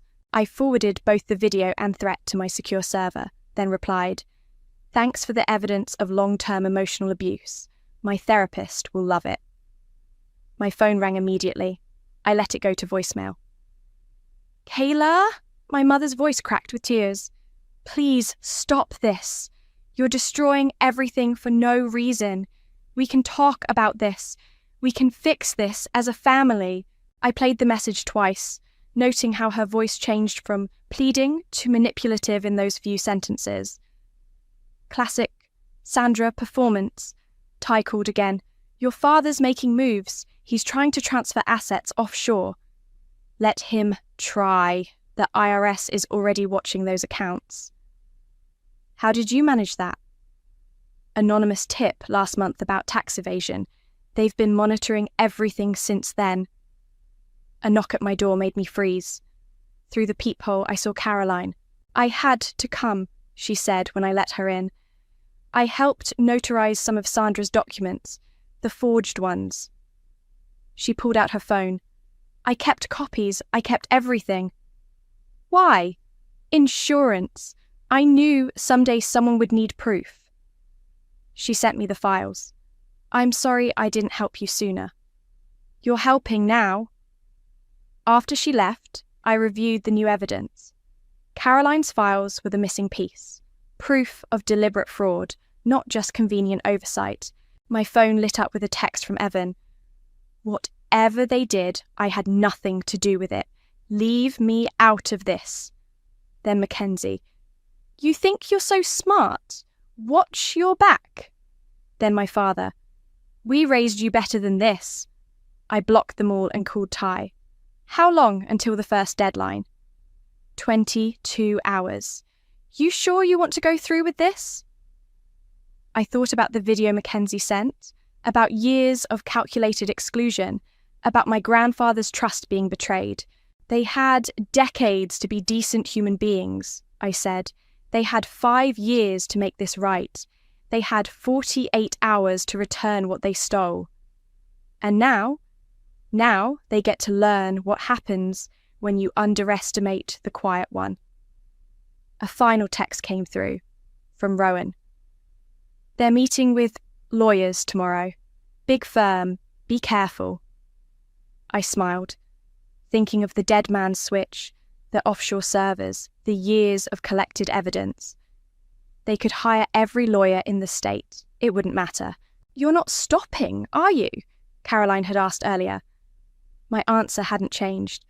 "Not until they bleed." I set my phone aside and opened my laptop. Time to prepare the first leak. Just enough information to make them panic, not enough to trigger legal intervention. Yet. The clock ticked toward midnight. In less than a day, their perfect world would start to crumble, and I would watch it fall, piece by carefully orchestrated piece. The timer hit 0 at exactly 9 a.m. I watched from my office as the first anonymous post went live on a whistleblower subreddit. Major real estate mogul's shell company exposed. Within hours, it was trending. Ty called at noon. "Your father's company stocks just dropped 30%. How long until—" "There they are," he interrupted. 3 different news agencies just requested company statements. My phone buzzed with notifications. I ignored the family messages and opened the financial news app. Headlines were already appearing. Hamilton West Holdings under investigation. Questions arise about real estate empire's funding. Whistleblower alleges massive fraud scheme. My mother called 17 times in 2 hours. On the 18th, I picked up. "What have you done?" she sobbed. "You're destroying everything for no reason." "No reason?" I kept my voice calm, like there was no reason to steal my inheritance, no reason to forge legal documents. "We're your parents. We were protecting you from yourself." "By stealing from me?" "You ungrateful, She caught herself. Darling, please. We can fix this. Come home. We'll talk. Like we talked at the intervention. She hung up. My office door opened. My boss walked in looking concerned. Kayla, there are reporters in the lobby asking about Hamilton West Holdings. Something we should discuss? I handed her a folder. Actually, yes. This is my 2 weeks' notice, and this, I gave her a USB drive, is evidence that should protect the company from any fallout. She studied me for a long moment. You've been planning this for 5 years. Good luck, she said simply, and left. By 3 p.m, the story had exploded. Someone leaked my mother's charity records, showing years of fake donations and tax fraud. I hadn't even planned that one. My phone rang again. Caroline. They're falling apart, she said without preamble. Sandra's crying, Holden's threatening everyone, Mackenzie's talking to lawyers, and Evan just got arrested. What? PPP loan fraud. Apparently, he used fake business names to collect COVID relief funds. The IRS connected the dots after the whistleblower post. I leaned back in my chair. That wasn't even my evidence. No, Caroline laughed darkly. Once people started looking, everything started unraveling. A text from Rowan popped up. FBI just entered your father's office. This is really happening. Another from Ty. Your mum's charitable foundation is being audited. Someone anonymous sent proof of wire fraud. Then Mackenzie. I hope you're happy. You've ruined everything. I replied with a single image, the video she'd sent me of my 16th birthday, now posted on a viral Twitter thread about family emotional abuse. My phone rang again. This time, it was a number I didn't recognise. Miss Fletcher, a professional voice asked, this is David Morris from the Wall Street Journal. We'd like to discuss your family's financial practices. No comment, I said and hung up. Caroline called back. You're not stopping, are you? I watched another news alert pop up on my screen. Real estate, empire crumbling. Fraud investigation expands. Not until they bleed, I confirmed. They will, she said quietly. But what about you? What's your endgame here? I opened my laptop, pulling up the website I'd been building. Still heard, the homepage read, with a subtitle, Supporting Survivors of Family Financial Abuse. I'm building something, I told her. Something that matters. Using their money? Using my money, the money they stole. I paused. Want to help?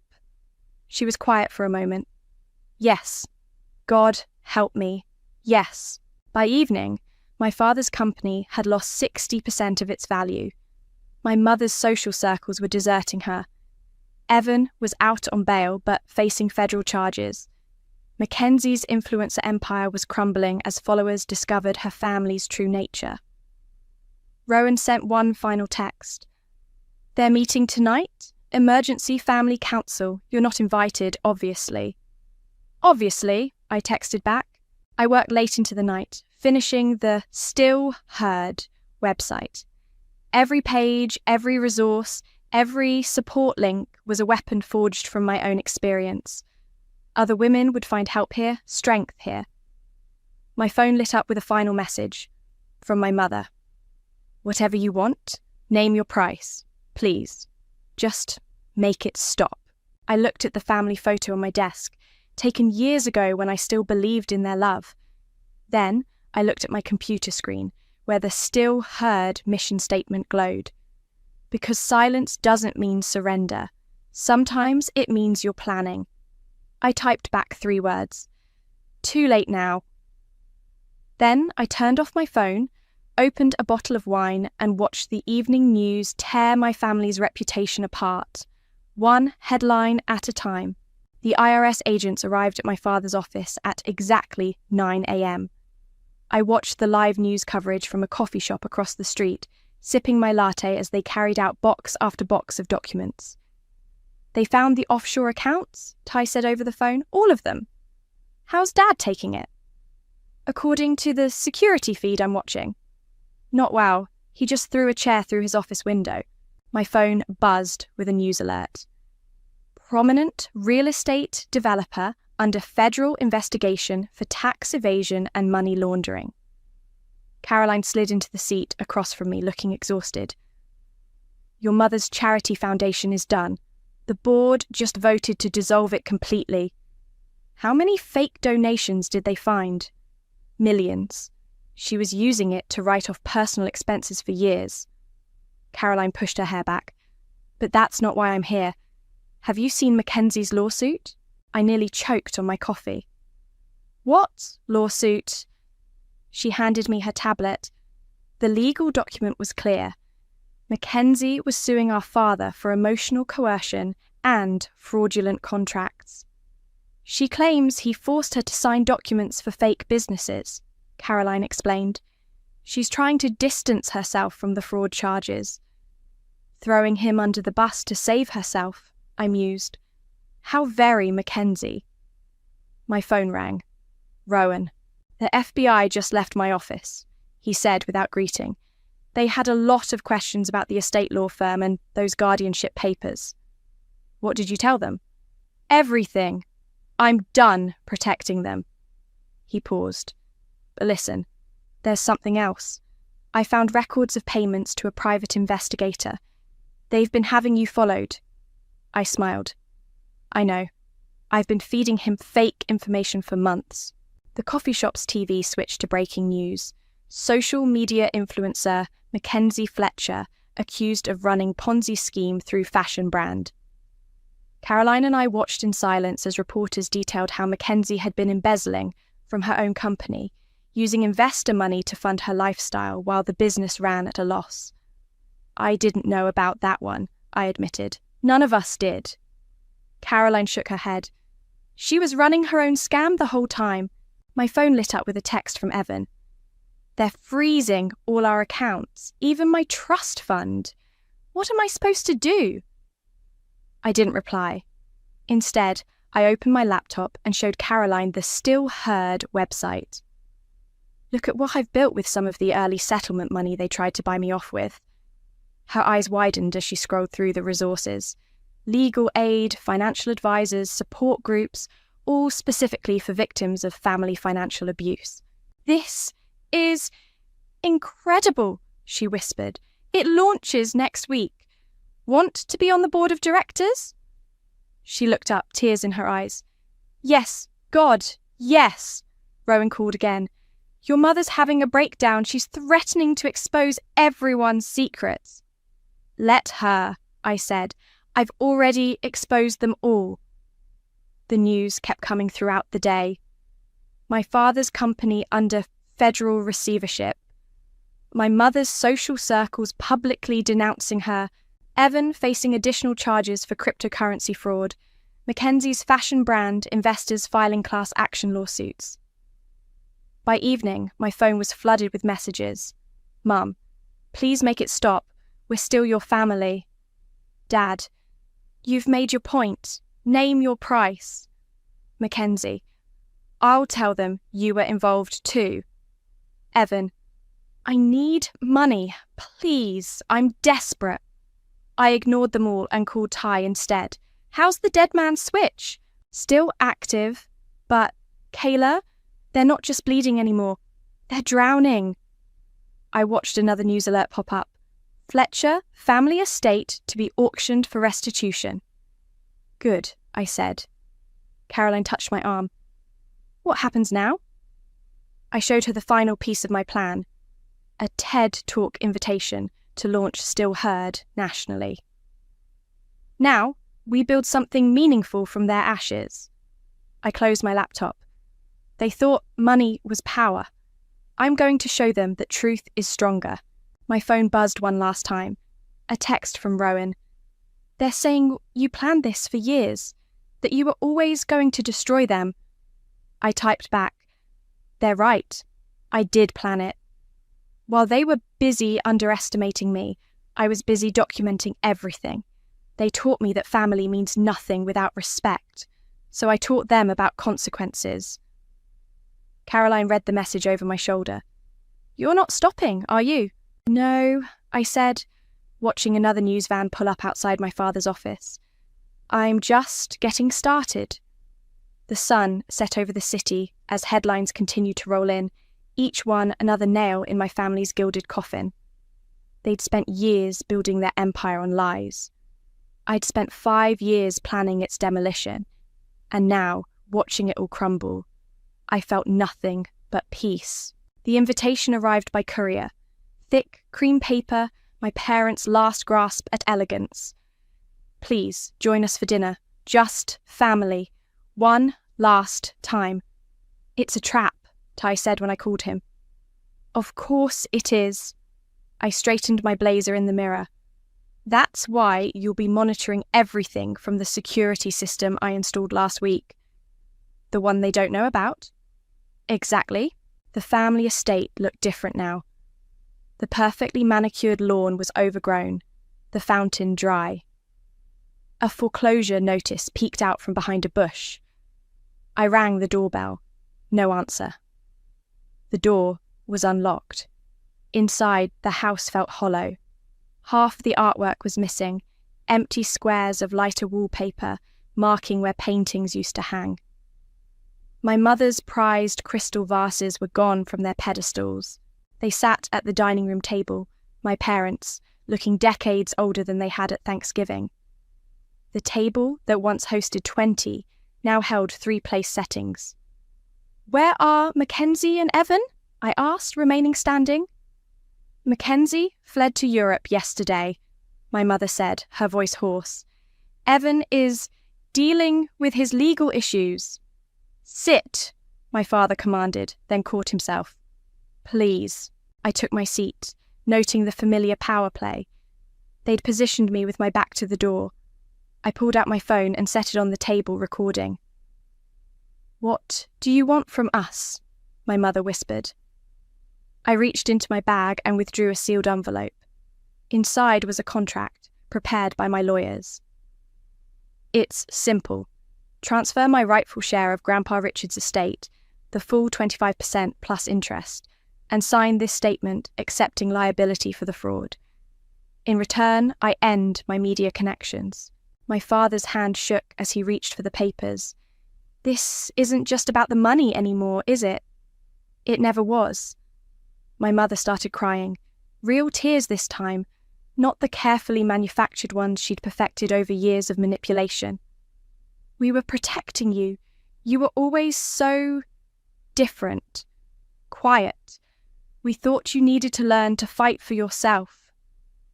"By stealing from me? By excluding me? By gaslighting me when I asked questions?" "We're your parents," my father said, but his voice cracked. "No." I stood up slowly. "You're my genetic donors. You're my cautionary tale. You're the reason, still heard, will help thousands of other people escape family financial abuse." "That website," my mother spat. "You're using our scandal to build your empire?" "I'm using my truth to help others find theirs." My father studied the contract. "If we sign this, the media leaks stop. The social media campaign ends. The website continues, but without your names." "And if we don't?" I smiled. "Then tomorrow's headlines will include Grandpa's real cause of death, the one you covered up."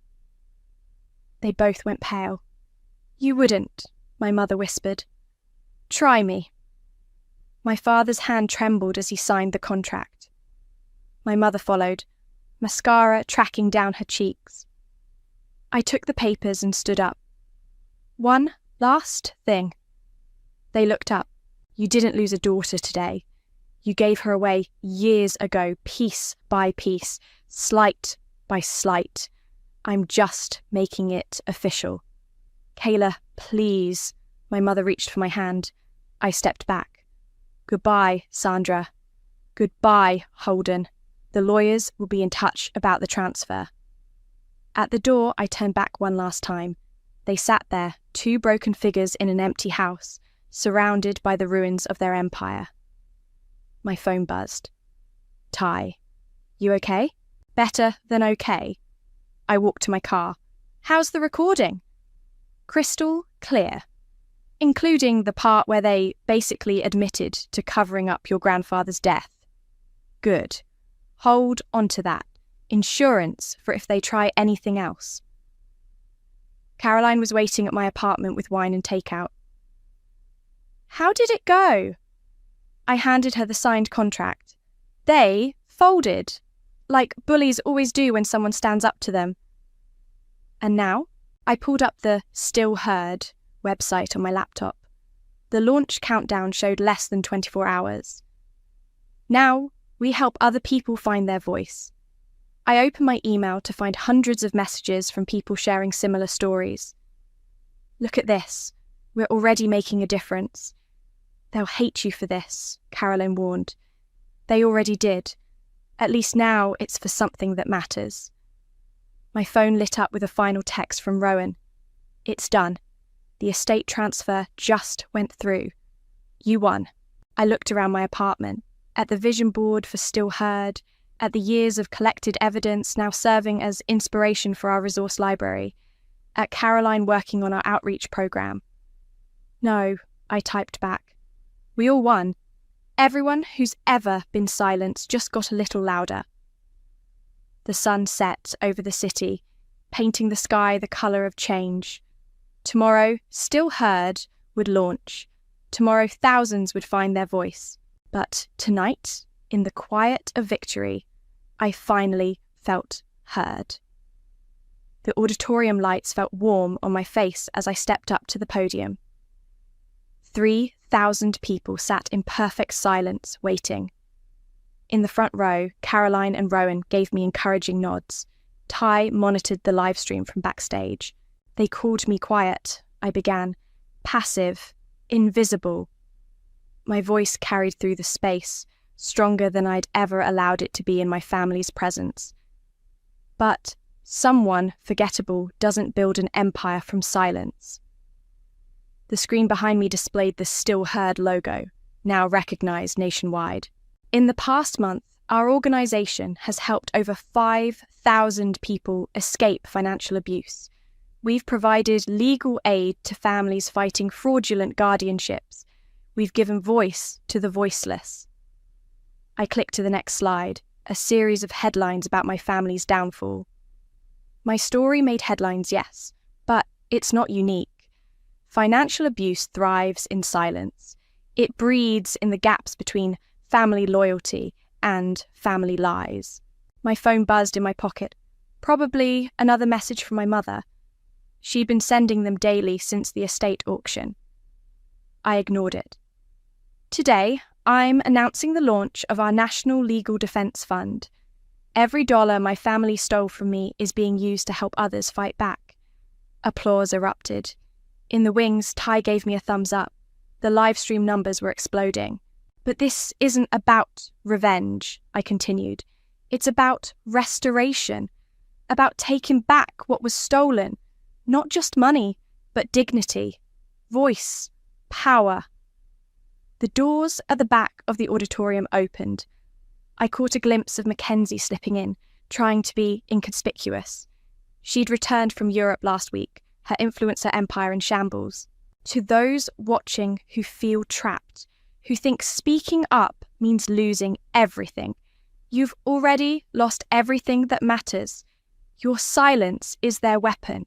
Your voice is your salvation. More applause. Caroline wiped tears from her eyes. My family called me quiet, I said, my voice steady. They should have called me observant. They called me weak. They should have called me patient. They called me less. They should have called me dangerous. Mackenzie stood up and walked out. I continued. Still Heard isn't just an organisation. It's a promise. To every person who's been told to stay quiet, to every victim of financial manipulation, to every survivor of family fraud, we hear you. We fight for you. We stand with you. The audience rose in a standing ovation. My phone buzzed again, this time a news alert. Evan pleads guilty in federal fraud case. After the speech, Caroline rushed to hug me. That was incredible. We've received over 1,000 new support requests just during your speech, Ty reported, checking his tablet. Rowan approached more slowly. Mackenzie wants to talk to you. No. She says she has evidence about Dad's other companies. I smiled. So do I. She's just trying to save herself again. My phone lit up with another text. From my mother. Watching your speech. You've become everything we feared. I showed it to Caroline. She laughed. They still don't get it, do they? They never will. I typed back. No. I became everything you ignored. The after-party buzzed with energy. Survivors shared stories. Lawyers offered services. Financial advisors volunteered expertise. Everything my family had hoarded was being transformed into resources for others. Miss Fletcher? A young woman approached, clutching a notebook. Your story helped me find courage to fight my uncle's fraudulent guardianship of my grandmother. Thank you. More people came forward, each with their own story of silence broken, of power reclaimed. This was the real victory. My phone buzzed one final time. My father. We should have seen you coming. Someone like me? I typed back. You should have feared me from the start. Caroline touched my arm. Ready for the board meeting? We need to vote on expanding to 3 new cities. I looked around the room full of survivors becoming warriors, at Ty coordinating our cybersecurity team, at Rowan reviewing cases with our legal volunteers. The quiet ones, I told Caroline. We're not really quiet, we're just waiting for the right moment to roar. She smiled. And now? I picked up my folder of expansion plans. Inside was a photo, the last family portrait before everything exploded. I'd kept it as a reminder, but now I dropped it in the shredder. Now we build something louder than their silence ever was. The room hummed with purpose, with power, with promise. My family had built their empire on lies and manipulation. I'd built mine on truth and transformation. They'd taught me that family means nothing without respect. I'd taught them that silence doesn't mean surrender. Sometimes it means you're planning. Sometimes it means you're winning. Sometimes it means you're about to change everything. I stared at my brother's Instagram post until the words blurred together. Just bought my parents' house, keeping it in the family. $312,000 of my money, and Ray gets to play hero with a single dollar bill.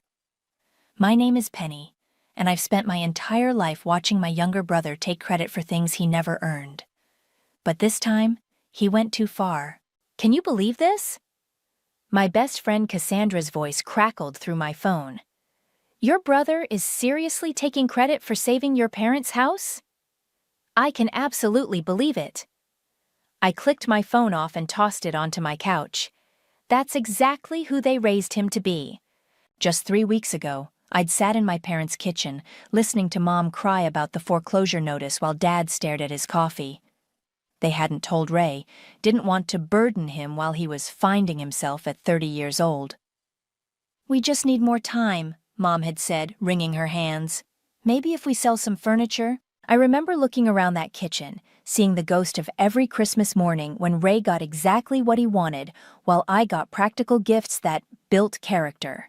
Every dinner where Mom bragged about Ray's C+ in community college, while ignoring my promotion to senior financial analyst. I'll help, I had said. I can pay off the mortgage. Mom's face had hardened. We don't need your charity, Penny. We'll figure something out. But I did it anyway. Transferred the money directly to the bank, used my savings and some stock options I'd been holding. Made it anonymous so they couldn't refuse it. You should say something, Cassandra insisted now. Call them out right now. My phone buzzed with a text from Mom. Your brother is such a blessing, always thinking of family first. I laughed, but it came out hollow. They wouldn't believe me even if I showed them the bank statements. Then show them. This is insane, Penny. You can't let them... Let them what? Treat me exactly how they've always treated me? I walked to my window looking out at the city lights. Remember my college graduation, when Ray showed up 3 hours late and drunk, and somehow I was the one who ruined the day by being upset? That's different. This is fraud. Is it? The house is paid for. They're not losing their home. Ray gets to be the golden child again. I pressed my forehead against the cool glass. Nothing new under the sun. My phone buzzed again. Ray this time. Hey sis, guess who's the new owner of Casa McCarthy? Don't worry, you can still visit sometimes. Penny, Cassandra's voice softened. You have to stand up for yourself. I closed my eyes, remembering last Christmas. Ray got a new car because he'd totaled his third one. I got a bathrobe because you're so practical, honey. You're right, I said finally. But not yet. What do you mean? I opened my laptop, pulling up my saved folder of mortgage documents and bank transfers. They don't know what I did, but they will. What are you planning? Remember that real estate attorney you used for your condo? Is she still practicing? Rhea, yeah, why? I smiled, starting to type an email. Because the house isn't actually Ray's, not legally. He can post all the Instagram photos he wants, but I made sure the refinancing paperwork listed me as the owner when I paid off the mortgage. Oh my God! Cassandra's laugh was delighted. You sneaky genius. I learned from the best. Watching Ray manipulate everyone for 30 years taught me a thing or two about playing the long game. My phone lit up with another text from Mom. We're having a family dinner next week to celebrate Ray's generosity. You'll come, won't you? I typed back quickly. Wouldn't miss it for the world. Penny, Cassandra said slowly. What exactly are you planning? I looked at the framed photo on my wall, the only family picture I kept. Me at 8, Ray at 6, both of us smiling on the front porch of that house. Before I learned what it meant to be the wrong child, the one who didn't fit the story they wanted to tell. I'm planning to give them exactly what they've always wanted, I said. A family drama they'll never forget. Just be careful. Don't let them turn you into someone you're not. I closed my laptop, thinking about all the times I'd swallowed my words, stepped aside, played the role of supportive sister and dutiful daughter. Maybe it's time they met who I really am. My phone buzzed one last time. Ray had tagged me in his post. My sister 8 Penny McCC might be jealous, but family takes care of family. Don't worry, I whispered to myself, saving every message, every post, every piece of evidence. They're about to learn exactly how family takes care of family. If they think they won, let them. Cassandra poured more wine into my glass. The best revenge is letting them dig their own graves. We sat in my apartment, surrounded by stacks of paperwork, bank statements, property records, and a fresh cup of coffee that had long gone cold. Rhea can see us tomorrow morning, Cassandra said, checking her phone. She's intrigued by your situation. I picked up a photo that had fallen from one of the folders, Ray's purchase agreement that Mom had proudly shared in the family group chat. $1. They'd sold him our childhood home for $1. You know what hurts the most? I set down my wine. When I tried to help them directly last year, offering to pay for Dad's medical bills, Mom said I was showing off my money. But Ray can swoop in with $1 and he's a hero. Tell me again what happened when you got that promotion. I laughed bitterly. Dad said I was chasing money instead of building relationships. The next day they gave Ray $10,000 to start his third failed business venture. My phone lit up with another family message. Mom had shared yet another photo of Ray standing in front of the house. Our son, taking care of his family legacy. I need to check something, I said suddenly, standing up. Come with me? 20 minutes later, we pulled up to my parents' house. Their cars were gone, probably out celebrating with Ray. What are we looking for?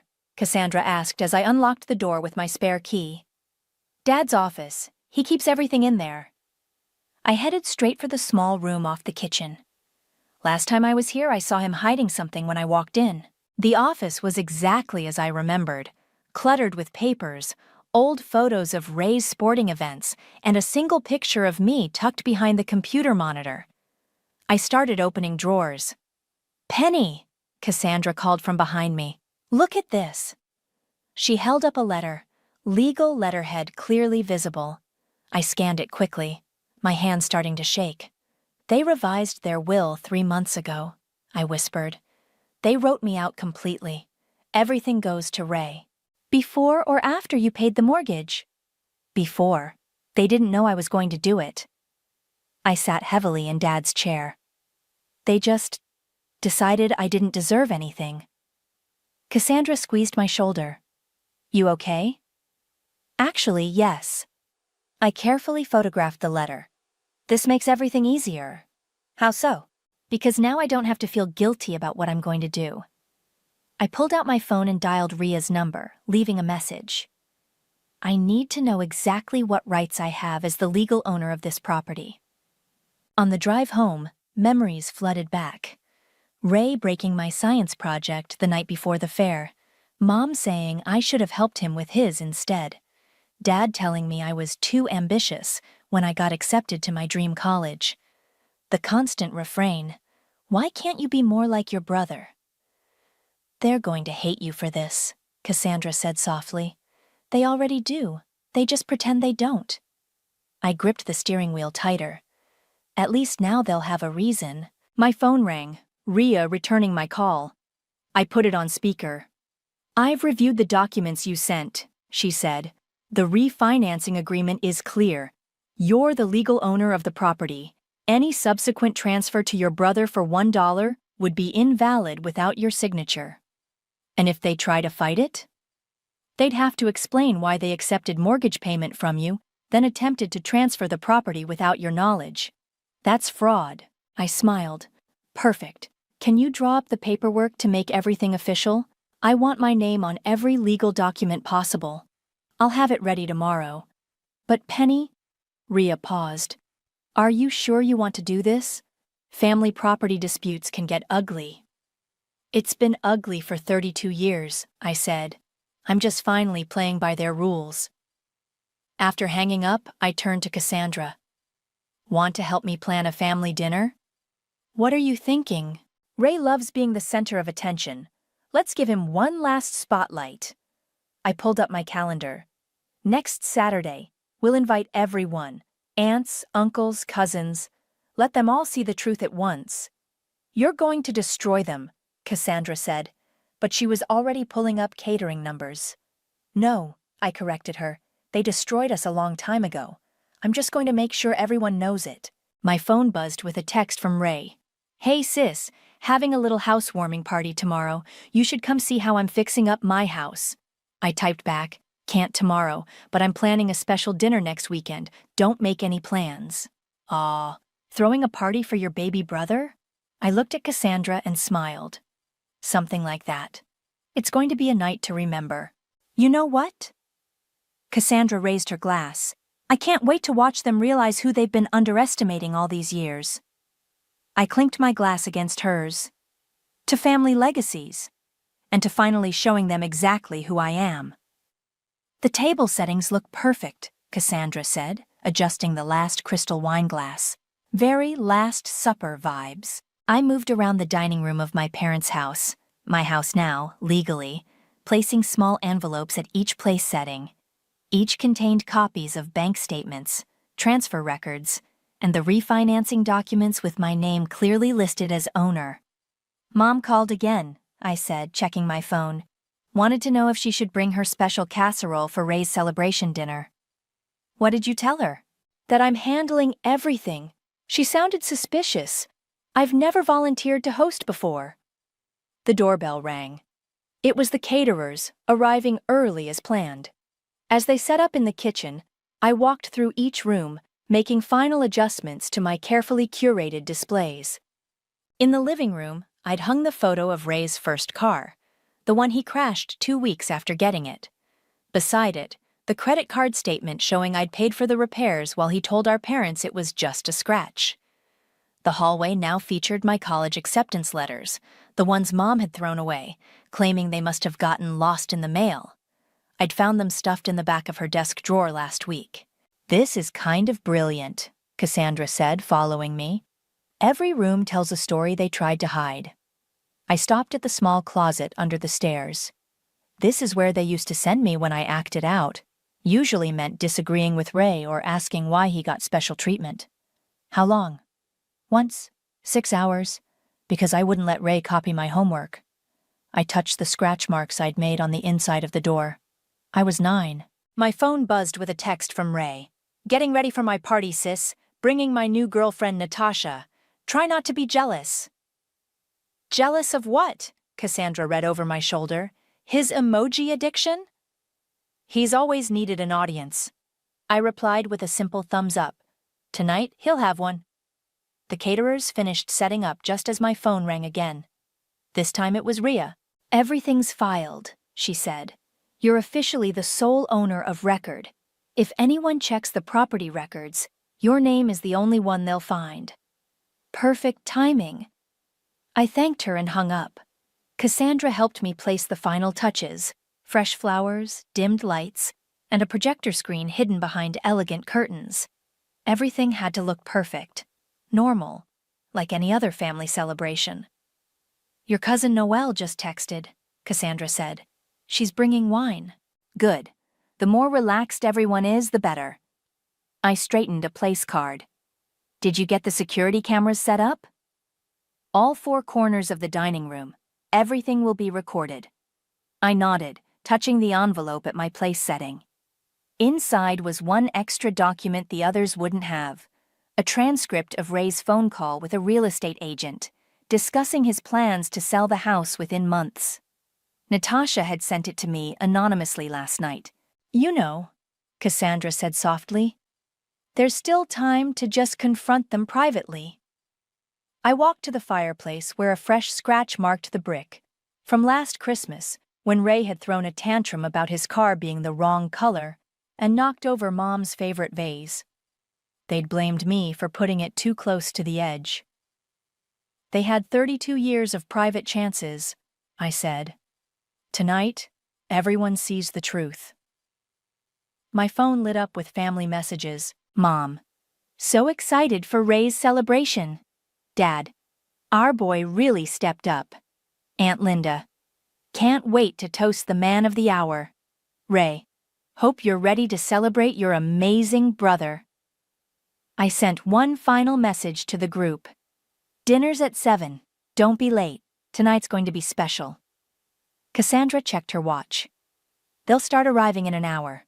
You ready?" I looked around at the house that had held so many painful memories, now transformed into a museum of hidden truths. Every room was a chapter in the story they never wanted told. Almost. I went upstairs to my old bedroom, now Ray's self-proclaimed home office. On his desk sat a framed dollar bill, the one he'd used to buy my house. I replaced it with a framed copy of my mortgage payoff receipt. Now I'm ready. Back downstairs, Cassandra hugged me tight. "Remember, you're not the villain here. You're just finally telling your story." "Their version of me was always going to be the villain," I said, straightening my dress. "Might as well make it worth it." The sun was setting, casting long shadows through the windows. Soon cars would start pulling up. Soon glasses would clink and congratulations would flow. Soon Ray would stand up to make his speech, not knowing every word would dig his grave deeper.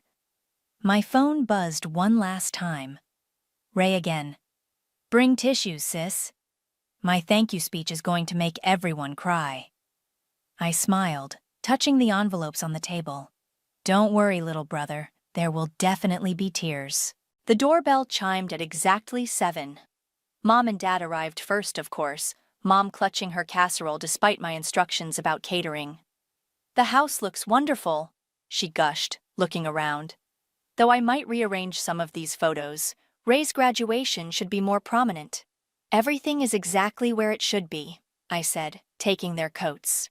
The rest of the family trickled in over the next 15 minutes. Aunt Linda and Uncle Steve, Cousin Noelle with her husband. Each person's eyes widened slightly at the decorations, the careful arrangements of memories they'd all helped ignore. Ray made his entrance last, fashionably late as always. His new girlfriend Natasha looked uncomfortable in her cocktail dress, like she sensed something wasn't quite right.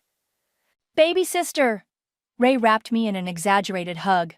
"Love what you've done with my house." I felt Cassandra tense beside me but kept my smile fixed. "Let's all sit down. Dinner's ready." The caterers served the first course as conversation flowed. Wine glasses clinked. Mom beamed at Ray. Dad kept patting his shoulder. Perfect family theater. "Ray," Aunt Linda called out, "tell us how you managed to buy the house. Such a generous thing to do." Ray straightened in his chair, practicing his false modesty. "Well, when I heard Mom and Dad were having some financial troubles, which they didn't tell you about," I interrupted softly. "Isn't that right?" A slight pause. Mom's smile flickered. "Right," Ray continued smoothly. "But I have my ways of finding things out, and family takes care of family." "They sure do," I agreed, nodding to the servers to clear the plates. "Why don't you make a toast before the main course?" Ray stood, raising his glass. "To family, to this house that holds so many memories, and to my parents, who always taught us the value of hard work and honesty." I couldn't help but laugh. Every head turned toward me. "Something funny, dear?" Mom's voice had an edge. "Actually, yes." I stood up, picking up my own glass. "Ray, why don't you tell everyone exactly how much you paid for this house?" He grinned. $1. Best investment ever, right?" "And the mortgage?" I pressed. "The one that was about to go into foreclosure? How did that get paid off?" The room got very quiet. Natasha was looking between Ray and me with growing understanding. "I handled it," Ray said, but his confidence was slipping. "Really?" I picked up the envelopes, starting to pass them around the table. "Everyone, please open these. Consider them party favors." "Penny," Dad warned, "what are you doing?" "Showing everyone how family takes care of family." I clicked a remote, and the projector screen descended behind me. "These are bank records showing the mortgage payoff. $312,000 from my account, 2 weeks before Ray's dramatic $1 purchase." Gasps and murmurs filled the room. Aunt Linda was frantically flipping through her papers. Noelle's husband whispered, "Holy shit." "This is ridiculous," Mom started, but I clicked to the next slide. Her email to the bank confirming receipt of my payment. "And this," I continued, "is the refinancing agreement listing me as the legal owner, followed by property records showing the same, and finally, this lovely phone recording of Ray discussing his plans to sell the house within months to pay off his gambling debts." Ray's face went white. "Where did you get that?" "Does it matter? It's true, isn't it?" Natasha stood up abruptly. "I think I should go." "Please stay," I said kindly. "You might want to know who you're really dating." "This is outrageous." Dad slammed his hand on the table. "You're trying to humiliate your brother." "No, Dad. I'm just telling the truth. For once in this family, someone is telling the truth." Mom was crying now, but her tears didn't move me. Not anymore. "How could you do this to us? To Ray?" "How could I?" I laughed again, but it wasn't happy. "How could you write me out of your will 3 months ago? How could you let Ray take credit for something I did? How could you spend my entire life treating me like I was nothing while he was everything?" "You're making a scene," Ray hissed. "No, I'm making history. Everyone in this room is finally going to know exactly what kind of family we are." Cousin Noelle spoke up, her voice shaking. "Ray, is this true? Were you going to sell the house?" His silence was answer enough. "I think," I said calmly, "it's time for dessert. And while we eat, we can discuss the new ownership arrangements, because this is my house now, legally, morally, actually." "You can't do this," Ray stammered. I smiled, lifting my glass one more time. "I already did. To family, right? To hard work and honesty." The room erupted in chaos, accusations, tears, revelations. But I stayed standing, watching it all unfold exactly as planned. Cassandra touched my arm. "You okay?" I nodded, watching Ray's perfect world crumble around him. "Never better." "You've ruined everything." Mom's mascara ran down her cheeks as the last of the family members filed out. Only my parents, Ray and Natasha, remained, along with Cassandra, who stood protectively near me. "I ruined everything?" I gestured to the documents scattered across the dining table. "You let Ray take credit for my money. You were going to let him sell the house I saved. We trusted you with our names on those refinancing papers," Dad shouted. "This is theft." "Theft?" I picked up Ray's $1 purchase agreement. "Like this? This is what theft looks like." Natasha cleared her throat. "Ray, you told me you bought this house with your savings." "Baby, I can explain." Ray reached for her hand, but she pulled away. "Explain what? The gambling debts? The sale plans? Or how you took credit for your sister's money?" "It's not like that," Ray protested. "Mom and Dad needed help." "Which they got from me," I cut in. "Every time they needed help, it came from me. Remember last year's property taxes, Mom? Who paid those?" Mom's face flushed. "That was different. You were just what? Being practical? Responsible? All the things you claimed to want from us, except when Ray did the opposite?" "You're twisting everything," Dad said, but his voice had lost its certainty. Natasha stood up. "I think I've seen enough. Ray, don't call me." After she left, Ray's facade finally cracked. "You did this on purpose. You set me up." "No, little brother, you set yourself up. I just provided the spotlight." My phone buzzed. A message from Cousin Noelle. "Just found out Ray borrowed $50K from Aunt Linda last month. Said it was for the house. She's livid."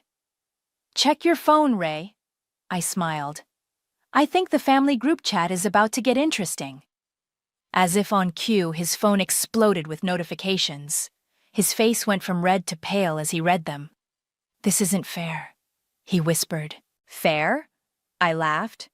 "Like when I got into Harvard but couldn't go because you needed tuition for community college. Like when I offered to help with Dad's medical bills and got accused of showing off, but you got praised for buying groceries once." "We were trying to protect him," Mom said weakly. "Protect him from what? Consequences? Reality? Well, here's reality now. I own this house. Legally. And I want you all out. You can't do this to your brother." Dad stood up. "We'll fight it." "With what?" Cassandra spoke up for the first time. "The documents are clear. She paid the mortgage. She owns the house. Any attempt to challenge it would mean admitting to fraud."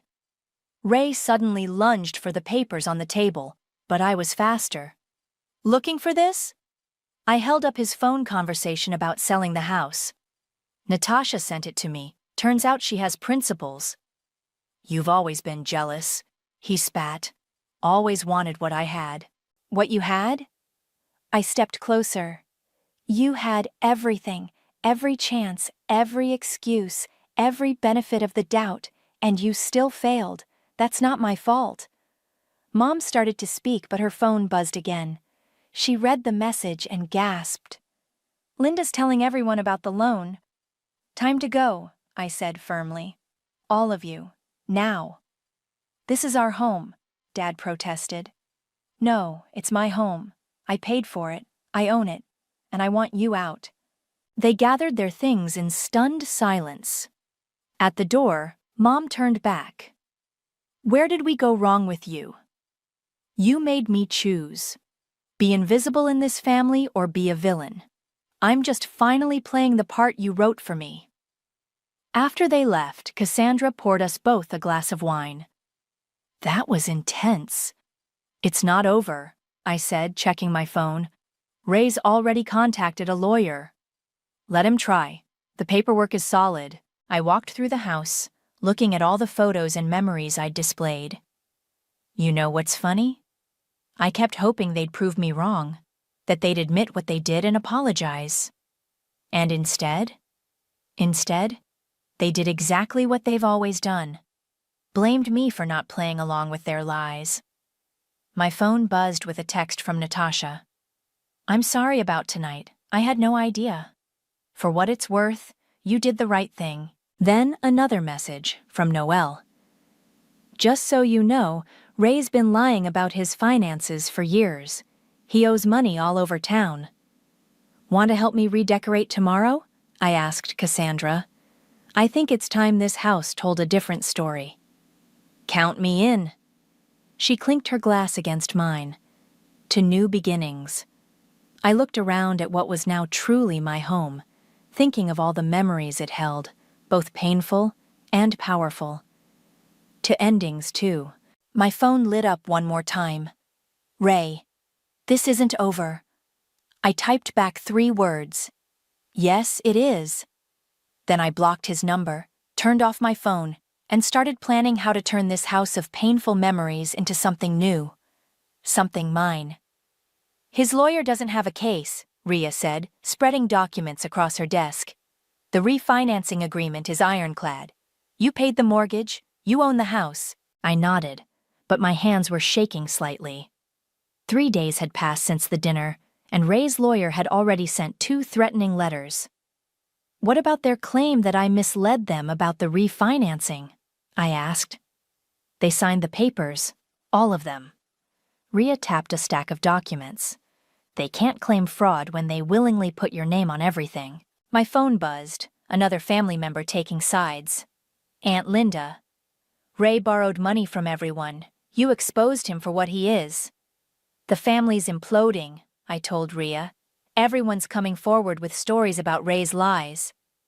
Good, more evidence if we need it. She leaned back in her chair. But that's not why you're really here, is it? Before I could answer, my phone rang. Mom's number. Put it on speaker, Rhea advised. I answered. Hello? Penny. Mom's voice was thick with tears. We need to talk about transferring the house back. Just on paper.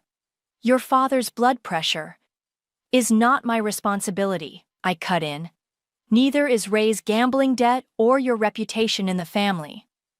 How can you be so cruel after everything we've done for you? I laughed. What exactly did you do for me, Mom? Name one thing. The silence was telling. That's what I thought. I hung up. Rhea handed me a tissue I hadn't realized I needed. You okay? No, I admitted. But I'm right, and for once, that's enough.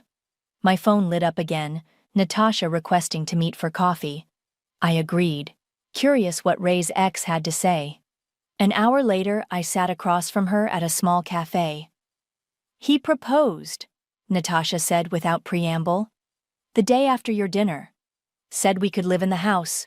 Start fresh. What did you say? I laughed in his face. She stirred her coffee. Then I showed him proof I'd recorded all his calls about selling the house. I smiled despite myself. Smart woman. He's been lying to everyone for years, she continued. Not just about money, about everything. He told me he owned a company. Turns out he's a part-time delivery driver. And my parents enabled every lie. They're still enabling him. He's living with them now, planning some kind of legal battle. She hesitated. He's not stable, Penny. Be careful. As if on cue, my phone buzzed with a text from an unknown number, Ray using a friend's phone. You think you've won? Wait until everyone sees what a snake you really are. I showed Natasha the message. She shook her head. He sent me worse after I turned down his proposal. I saved everything. Would you be willing to make a statement if needed? Already sent everything to your lawyer this morning. She smiled. I believe in karma. Back home, I found Cassandra waiting with takeout and wine. Your mom stopped by earlier. What did she want? To leave this. She handed me an old photo album. Said it might remind you of your real family. I opened it. Every photo was of Ray. His achievements, his moments, his glory. In the few pictures where I appeared, I was always in the background, out of focus. They really thought this would work? I laughed, tossing the album aside. That I'd see these and suddenly want to give Ray back his stolen glory? Speaking of glory, Cassandra pulled out her phone. "Have you seen the family Facebook group?" I hadn't. Every post was about Ray, but not the way my parents intended. Cousins sharing stories of borrowed money never repaid. Aunts revealing lies he'd told about business ventures. Uncle Steve posting about a car Ray had borrowed and wrecked. "It's like watching a house of cards collapse," Cassandra said. "No," I corrected her. "It's like watching the truth finally come home." My doorbell rang. Through the security camera, I saw Ray standing there, looking disheveled. "Don't answer it," Cassandra warned. "I'm not." I turned on the porch speaker instead. "Go home, Ray." "It's my house, Penny. You're making a scene." I walked to the window, opened it slightly. "You made a scene when you tried to steal what I paid for. I'm just redecorating. Mom and Dad will never forgive you for this. They never forgave me for existing as myself instead of your shadow." I pulled out the deed to the house. "Want to see what real ownership looks like?" I dropped the document through the window. Ray snatched it up, then ripped it to pieces. "That's a copy," I called down. "The original is with my lawyer, along with statements from Natasha, Aunt Linda, and everyone else you've lied to." He stood there, surrounded by torn paper, looking suddenly small. "Go home, Ray," I said again, softer this time. "Your real home, not the one you tried to steal." As he walked away, Cassandra handed me a glass of wine. "You know what? I think you just wrote the ending to their story." "No," I smiled, closing the window. "I just started writing my own." "The library looks amazing," Natasha said, running her hand along the newly installed bookshelves. "I can't believe this used to be Ray's gaming room." A month had passed since the confrontation. I'd invited only Cassandra and Natasha for dinner, turning the house into something that finally felt like mine. "Every room had a Ray shrine," I said, adjusting a framed copy of the refinance contract on the wall. "Now they tell a different story." Cassandra uncorked a bottle of wine. "Have you heard from them?" "Mom sends daily guilt trips. Dad's silent. Ray," I checked my phone, "actually tried to break in last week. Security cameras caught him." "What?" Natasha nearly dropped her glass. "Did you call the police?" "Didn't need to. Aunt Linda saw him and threatened to expose even more of his secrets. He ran." The doorbell rang. Through the security camera, I saw Ray standing there, swaying slightly. "Speak of the devil," Cassandra muttered. "Penny!" Ray's voice was slurred. "Open up! We need to talk." Natasha moved away from the windows. "He's drunk." "I know that tone," I said, pulling up the security app on my phone. "He used to sound like this before his bigger meltdowns." "Penny!" Ray pounded on the door. "You can't hide in my house forever." I pressed the intercom button. "Go home, Ray. You're drunk." "Home?" He laughed bitterly. "This is my home. Everyone knows it. Mom and Dad know it." "The bank knows different," I replied calmly. "So does your lawyer, apparently, since he dropped your case." More pounding. "You think you're so smart? You think this makes you win?" "There's nothing to win, Ray. This isn't a game. Everything's a game with you. Poor Penny, always the victim, always so perfect." Cassandra started to speak, but I held up my hand. Let him talk. Let him show who he really was. "You know what, Ray?" I said into the intercom. "You're right. I played a game. I learned it from you. The difference is I played it honestly." "Honest?" He kicked the door. "You stole my house." "Actually," Natasha pressed the intercom, "she stopped you from stealing it first." Ray's face changed as he recognized her voice. "Natasha? What are you doing there?" "Having dinner with your sister. In her house. The one you were going to sell to pay your gambling debts." Silence. Then, "You told her about that?" "No, Ray. You did. Every time you called your bookie from my apartment. Every time you bragged about your big plan to cash in on the house." More silence. I could see him on the camera, processing. "You ruined everything," he finally said, but his voice had lost its edge. "No, Ray. You did that all on your own. I just stopped covering for you. He slumped against the door. Mom and Dad won't even look at me now. The family knows everything. Good, I said firmly. Maybe now you can stop pretending and start living honestly. Like you? He laughed weakly. The perfect daughter? No. Like someone who's tired of lies. I watched him on the camera. Go home, Ray. Get help. Be better. Or what? Or keep going like this. Your choice. But not in my house. He stood there for a long moment, then turned to leave. At the end of the driveway, he stopped. I never thanked you, he said quietly into the night. For all the times you helped me. Covered for me. No, you didn't. Would it matter if I did now? I thought about it. Only if you meant it. Only if you changed. He nodded slowly, then walked away into the darkness. Inside, Cassandra let out a breath. Well, that was intense. But necessary, Natasha added. He needed to hear that. I walked to the library windows, watching Ray's figure disappear down the street. You know what's strange? Part of me still wants to help him. That's because you're a good person, Cassandra said. Even after everything. Maybe. I turned back to the room, to the shelves of books and memories I was choosing to keep. But I can be good without being a doormat. My phone buzzed. A message from Mom. Ray told us what happened tonight.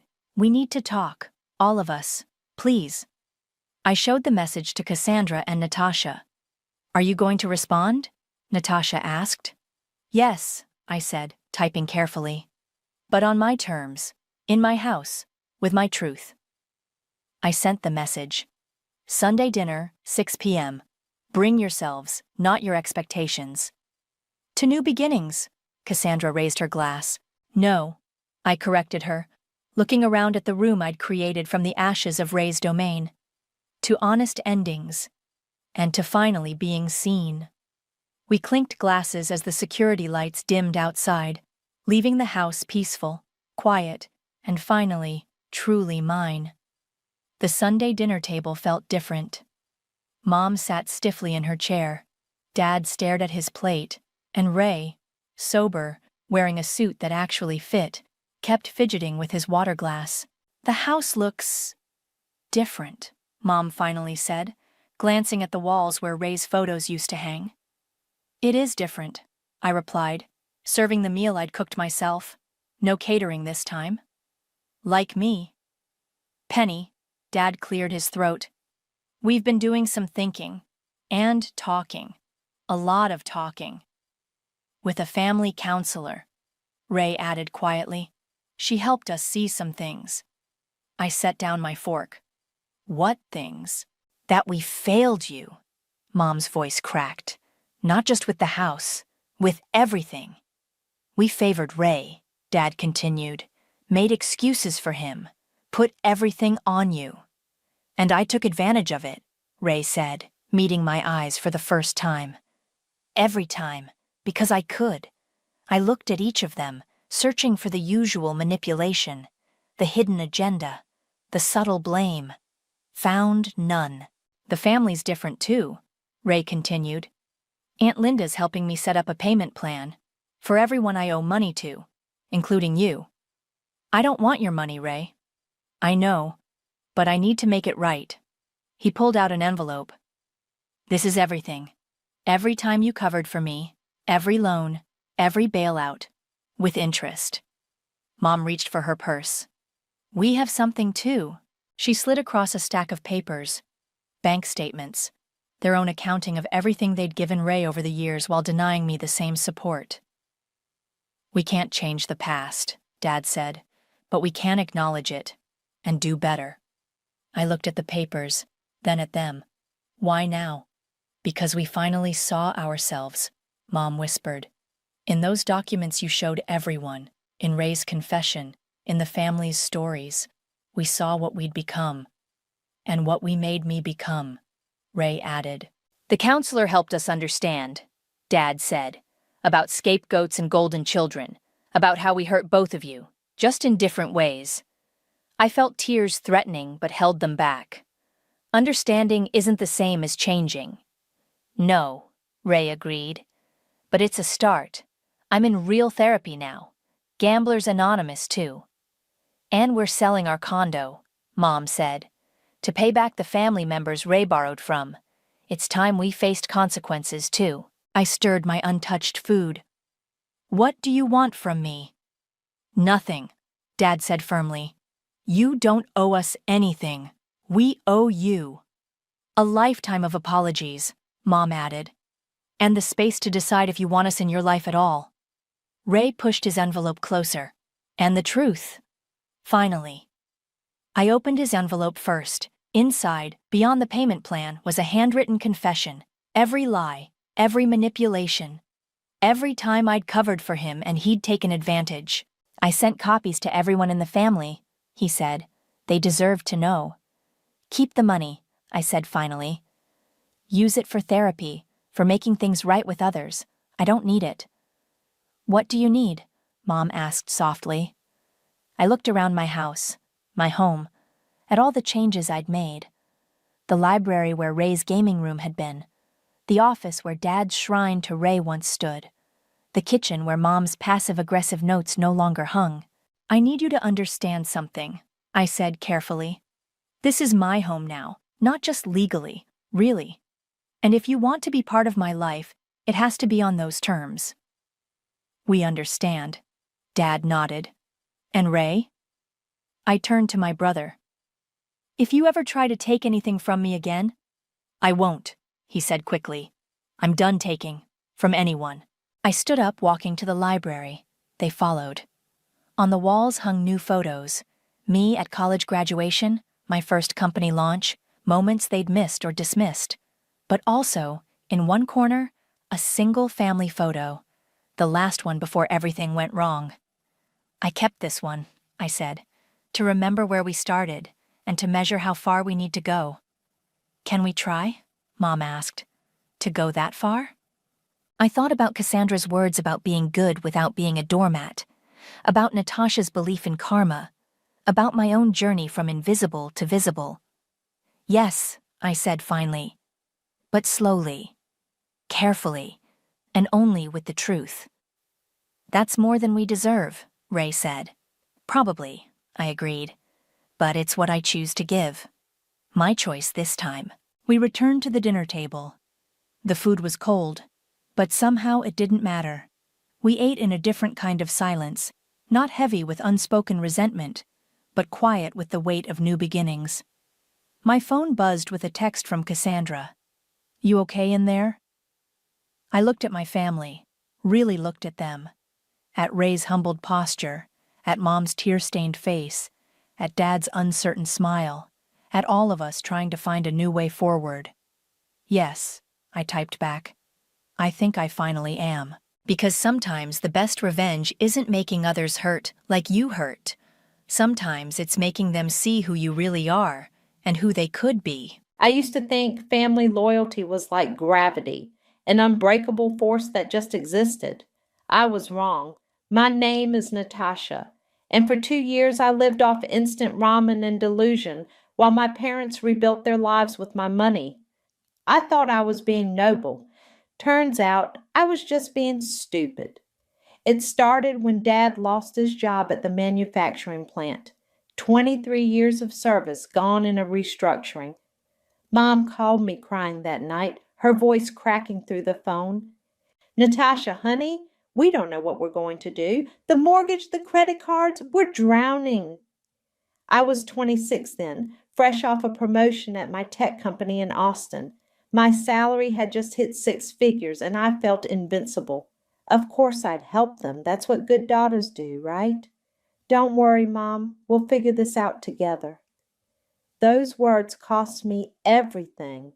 Within a week, I was wiring them $3,000 a month, every month, like clockwork.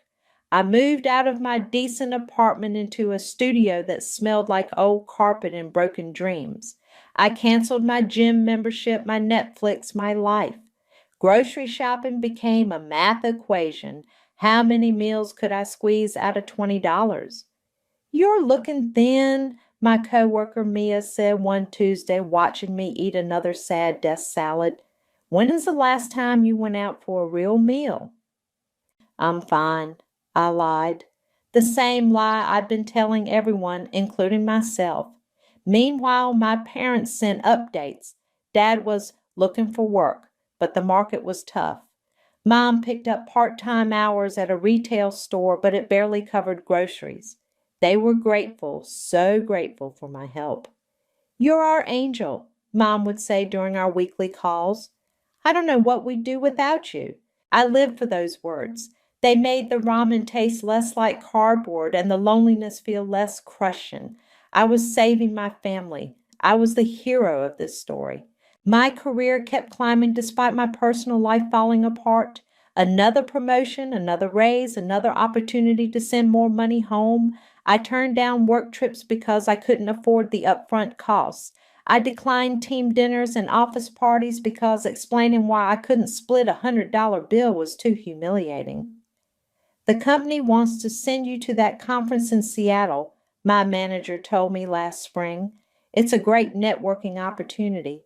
I can't make it work right now, I said, knowing the hotel and meal expenses would eat into my parents' payment. He looked confused. Everyone knew I was one of the top performers. Why wouldn't I want to advance my career?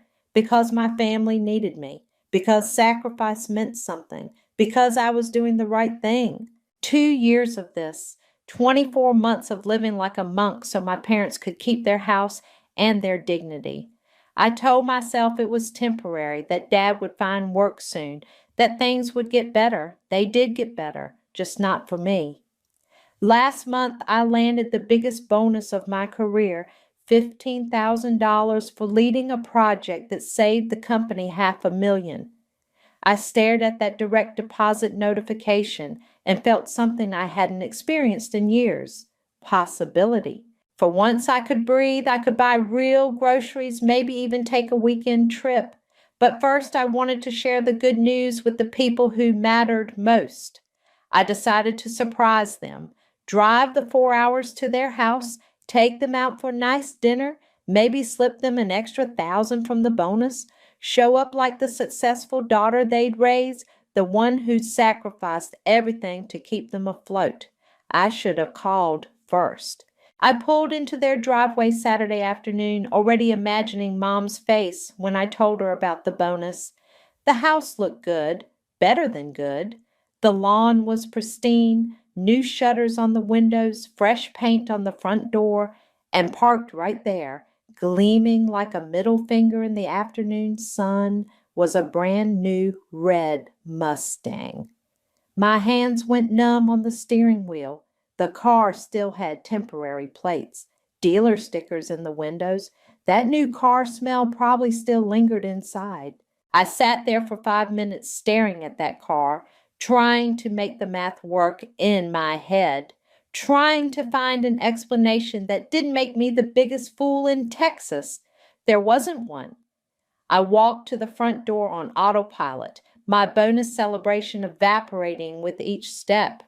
The doorbell echoed inside, followed by hurried whispers and shuffling feet. Mom opened the door with a smile that died the second she saw my face. Natasha, what a surprise. We weren't expecting Whose car is that? The question hung in the air like smoke. Mom's eyes darted toward the driveway, then back to me, then anywhere but my face. Oh, that. Well, come inside, honey. Let me get you some tea. Mom, whose car is that? Dad appeared behind her, looking like he'd rather be anywhere else on earth. Hey, sweetheart, good to see you. I stepped inside without being invited. The house looked different. New furniture in the living room, a massive flat-screen TV where their old one used to be, fresh flowers on the kitchen counter. Luke, Mom called toward the stairs, come down here. Heavy footsteps thundered down the staircase, and my brother appeared, car keys dangling from his finger like a trophy. He'd put on weight since I'd seen him last, his face fuller, his clothes expensive-looking. Oh, hey, Nat. He didn't even look embarrassed. What brings you by? I pointed toward the window. That's your car? Yeah, isn't she beautiful? Just picked her up yesterday. He tossed the keys in the air and caught them. V8 engine, leather interior, the works. How? The single word came out sharper than I intended. Luke shrugged. Mom and Dad helped me out. Said I deserved something nice after all the stress I've been under. Stress? You know, with school and everything? Trying to figure out my path? I turned to my parents. I thought you were drowning. I thought you couldn't make ends meet. Dad cleared his throat. Well, things have been looking up lately.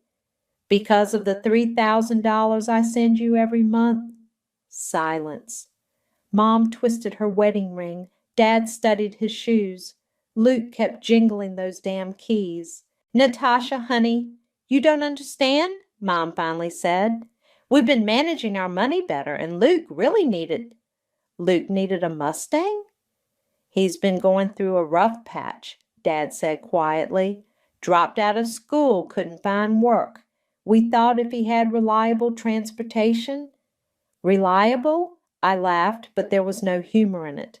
That's a $40,000 sports car. 37.5, Luke corrected. And it's not like you were using the money for anything important. The room went dead quiet. Even the clock on the wall seemed to stop ticking. What did you just say? Luke had the decency to look slightly uncomfortable, but he doubled down. I mean, you're doing fine. You got your job, your apartment. We figured you wouldn't mind helping out family. I've been eating ramen noodles for 2 years. That's your choice, he said with a shrug. Nobody forced you to live like a monk. Mom stepped forward. Luke, that's enough. What? It's true. She makes good money. She can afford to help out. I looked at my parents, waiting for them to say something, anything to defend me, to acknowledge what I'd given up, to show even a shred of appreciation for the life I put on hold. Dad shifted uncomfortably. Maybe we should have discussed it with you first. Discussed it! My voice was getting higher. You used my money to qualify for a car loan for him? We paid off our credit cards with your help, Mom said defensively. That improved our credit score. We were finally able to get financing again. For a Mustang, for Luke, who doesn't even have a job. I'm between opportunities, Luke said, and this car is going to help me network, make connections. It's an investment. I stared at him, at this grown man who'd never held a job for more than 3 months, who dropped out of college twice, who lived in his childhood bedroom and spent his days playing video games. An investment, I repeated. Exactly. You'll see. This is going to turn everything around for me. I nodded slowly, like I was processing this logic, like it made perfect sense. Well, I said, my voice eerily calm, I'm glad I could help. Relief flooded Mom's face. Oh, honey, I knew you'd understand. You've always been so mature about these things. So responsible, Dad added. So generous, Luke chimed in, pocketing his keys. I'll make sure to take you for a ride sometime. I smiled, actually smiled. That sounds great. I hugged them goodbye, told them I loved them, and walked back to my car with steady steps. I even waved as I backed out of the driveway. It wasn't until I was halfway down the street that I heard Luke's voice carrying through their open front door, loud and careless. See, I told you she'd be cool about it. She'll probably just send more money next month anyway. That's when something inside me broke, not shattered, broke clean like a bone that would never heal the same way again. I drove straight through the night back to Austin, Luke's words echoing in my head like a broken record. By Monday morning, I'd made 3 decisions that would change everything. First, I called my bank.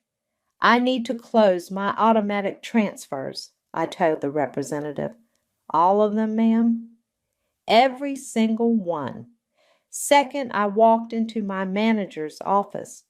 remember that position in Denver you mentioned last month, the senior developer role? Mike looked up from his computer, surprised. Yeah, it's still open, but I thought you weren't interested in relocating. I changed my mind. When can I start? Natasha, this is sudden. Is everything okay? Everything's perfect. I'm ready for a change. Third, I stopped answering my phone. Mom called that Tuesday when the transfer didn't go through. I watched her name flash on my screen and let it go to voicemail. Then Wednesday, Thursday. By Friday, she'd left 6 messages, each one more frantic than the last. Honey, there must be some mistake with the bank. Natasha, please call me back. We need to talk. I don't understand what's happening. Are you upset about something? I deleted them all without listening to the end. The Denver move happened fast. My company was thrilled to have me relocate. They'd been trying to expand their Colorado office for months. Within 2 weeks, I was apartment hunting in a city where nobody knew my story. This one's nice, the realtor said, showing me a 2-bedroom condo with mountain views. Great investment property, too. The market here's really strong. I'll take it. Don't you want to see the others on our list?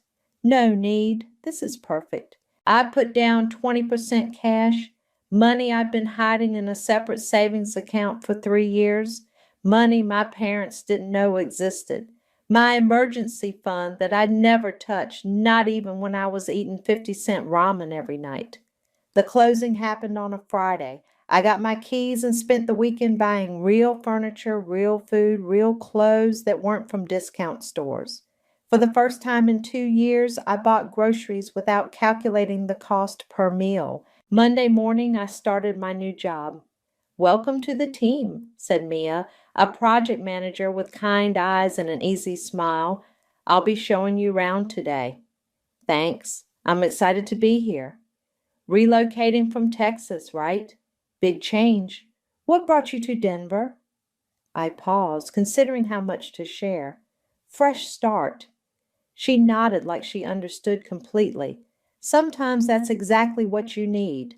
Mia became my first real friend in years. She invited me to team lunches, weekend hikes, happy hours where I could actually afford to buy my own drinks. She never pried when I deflected questions about family, never pushed when I changed the subject. You're different from when you started, she said one evening as we grabbed dinner after work. More relaxed. Good different or bad different? Definitely good. You seem lighter. My phone buzzed. Mom's name appeared on the screen. I declined the call and put the phone face down on the table. Ex-boyfriend? Mia asked. Family. Ah, the complicated kind. The expensive kind. She laughed, not knowing how literal I was being. The calls kept coming. Mom, Dad, even Luke started trying to reach me. I changed my number and didn't give them the new one. I deactivated my social media accounts. I became a ghost. But ghosts leave traces, and mine came in the form of a memory that hit me like a freight train 3 months into my new life. I was unpacking the last box in my home office when I found the folder. Legal documents I'd signed 2 years ago, back when I trusted my family completely. Back when helping out seemed simple and straightforward, the mortgage refinancing papers, the ones Dad had asked me to co-sign, just as a backup, honey, in case something happens to us. I'd signed them without reading the fine print, without asking questions, without understanding what I was really agreeing to. I put my name on their house, tied my credit to their debt, made myself legally responsible for their financial decisions, including apparently their ability to qualify for car loans. My hands shook as I read through the documents. There it was, in black and white, my signature, my social security number, my income verification. I wasn't just sending them money every month. I was legally obligated to cover their mortgage if they couldn't, and they knew it. I picked up my phone and dialed information. I need the number for a real estate attorney in Denver, I said. Someone who specializes in mortgage law. One moment, please. The whole music played while I stared at those papers. at my naive signature from 2 years ago. The girl who'd signed these documents was gone. In her place sat someone who understood exactly how deep this betrayal ran, someone who was about to do something about it. Ainsley Wilkinson's office overlooked downtown Denver, all glass and steel and the kind of confidence that costs $500 an hour. She spread my documents across her mahogany desk like she was reading tea leaves. "This is messy," she said after 20 minutes of silence, "but not impossible." "What are my options?" "Well, you're definitely on the hook for this mortgage. Your income was the primary qualifying factor for their refinancing. Without your signature, they never would have gotten approved." I gripped the arms of my chair. "So I'm stuck?" "Not necessarily. There are several ways to approach this, but they all require proving your parents misrepresented the terms when they asked you to sign. They told me it was just a backup, in case something happened to them." Ainsley made notes on a legal pad. "Do you have any documentation of that conversation? Texts, emails, anything in writing?" "No, it was all verbal." "That makes it harder, but not impossible. Tell me about the financial arrangement. How much have you been paying them?" $3,000 a month for 2 years. Her eyebrows shot up. $72,000? Plus the $15,000 I gave them initially to catch up on payments. Jesus. She leaned back in her chair. "And they used your financial support to qualify for additional credit." "A car loan for my unemployed brother." "That's financial fraud, potentially. Using your income and payments to misrepresent their financial stability to other lenders." She scribbled more notes. "I'll need bank records, payment histories, anything showing the pattern of support." "I have everything, transfers, receipts, even screenshots of their thank you texts." "Good. This is going to take time and money, but I think we can build a case for removing you from this mortgage. The key is proving they used your support under false pretenses." My phone buzzed. A text from Mom. "Natasha, please call us. We're worried sick. What did we do wrong?" I showed Ainsley the screen. "They're still trying to contact me." "Don't respond, not yet. Any communication from you could complicate our position." She handed me her card. "I'll start the paperwork this week. In the meantime, document everything. Every call, every text, every attempt at contact." I left her office feeling something I hadn't experienced in months. Hope. That hope lasted exactly 3 hours. My phone rang as I was making dinner in my actual kitchen with actual ingredients I'd bought without checking prices. Unknown number, but the area code was familiar. "Hello? Natasha? Thank God. It's Mom." I almost hung up. Should have hung up. Instead, I found myself frozen, listening. "Honey, we've been trying to reach you for months. We're so worried. Are you okay? Are you hurt? We don't understand why you're not returning our calls." "I'm fine, Mom." "Then why—" Her voice broke. "Why won't you talk to us? What did we do? If this is about Luke's car, we can explain." "There's nothing to explain." "Yes, there is. We should have told you about it first. We know that now.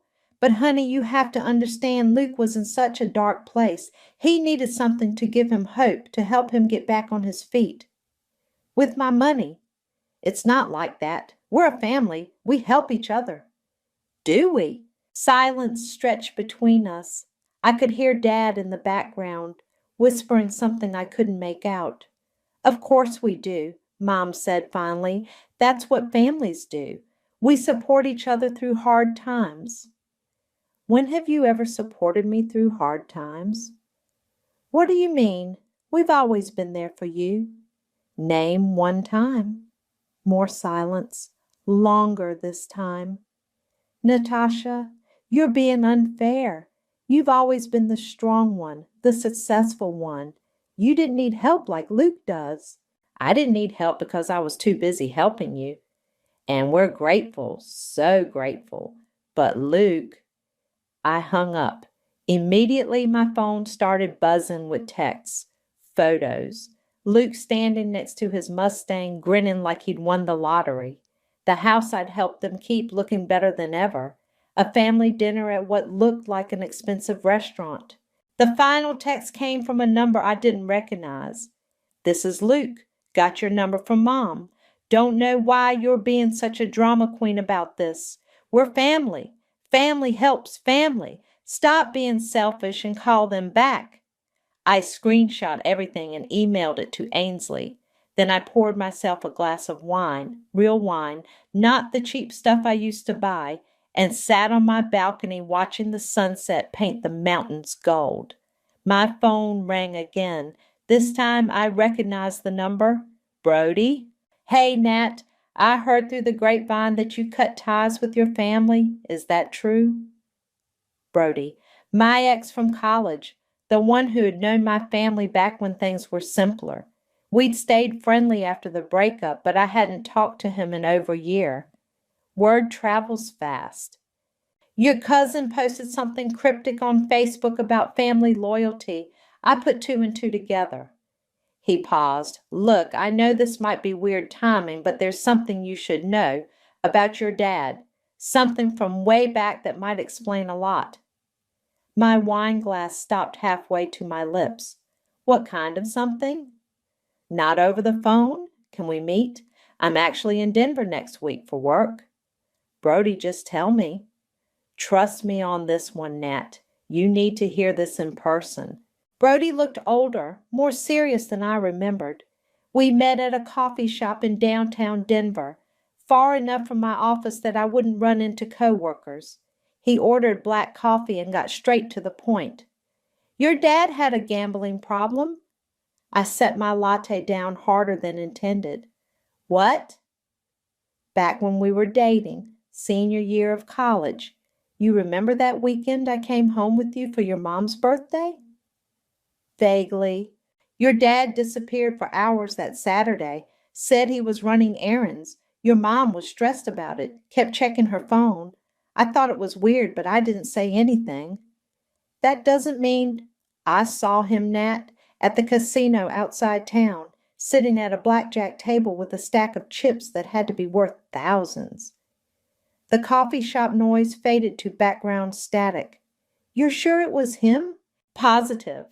I almost went over to say hi, but something about the way he was playing, it looked desperate, reckless, like he was chasing losses." I stared at my coffee, watching the foam dissolve. "Why didn't you tell me then?" What was I supposed to say? "Hey, your dad might have a gambling addiction?" We were kids. I figured it wasn't my place. "But you're telling me now?" "Because now it matters. Think about it, Nat. Your parents' debt wasn't from medical bills or job loss or bad luck. It was from your dad pissing away their savings at poker tables and slot machines." My phone buzzed. Another text from Mom. "Please, honey, just call us back. We can work this out." I showed Brody the screen. "They're still trying to guilt me into coming back." "Of course they are. You were their golden goose. Your dad probably never stopped gambling, just got better at hiding it. And when his addiction caught up with them, they found the perfect solution. Their responsible daughter with the tech job." "You think he's still gambling?" "I think addicts don't just stop without treatment. And I think your family found it easier to make you the solution than to address the real problem." I pulled up my banking app and scrolled through 2 years of transfers, $72,000, plus the initial $15,000, nearly $90,000 total. Jesus Christ. "What?" I never added it all up before." I showed him the screen. $87,000. Brody whistled low. "That's a lot of poker chips."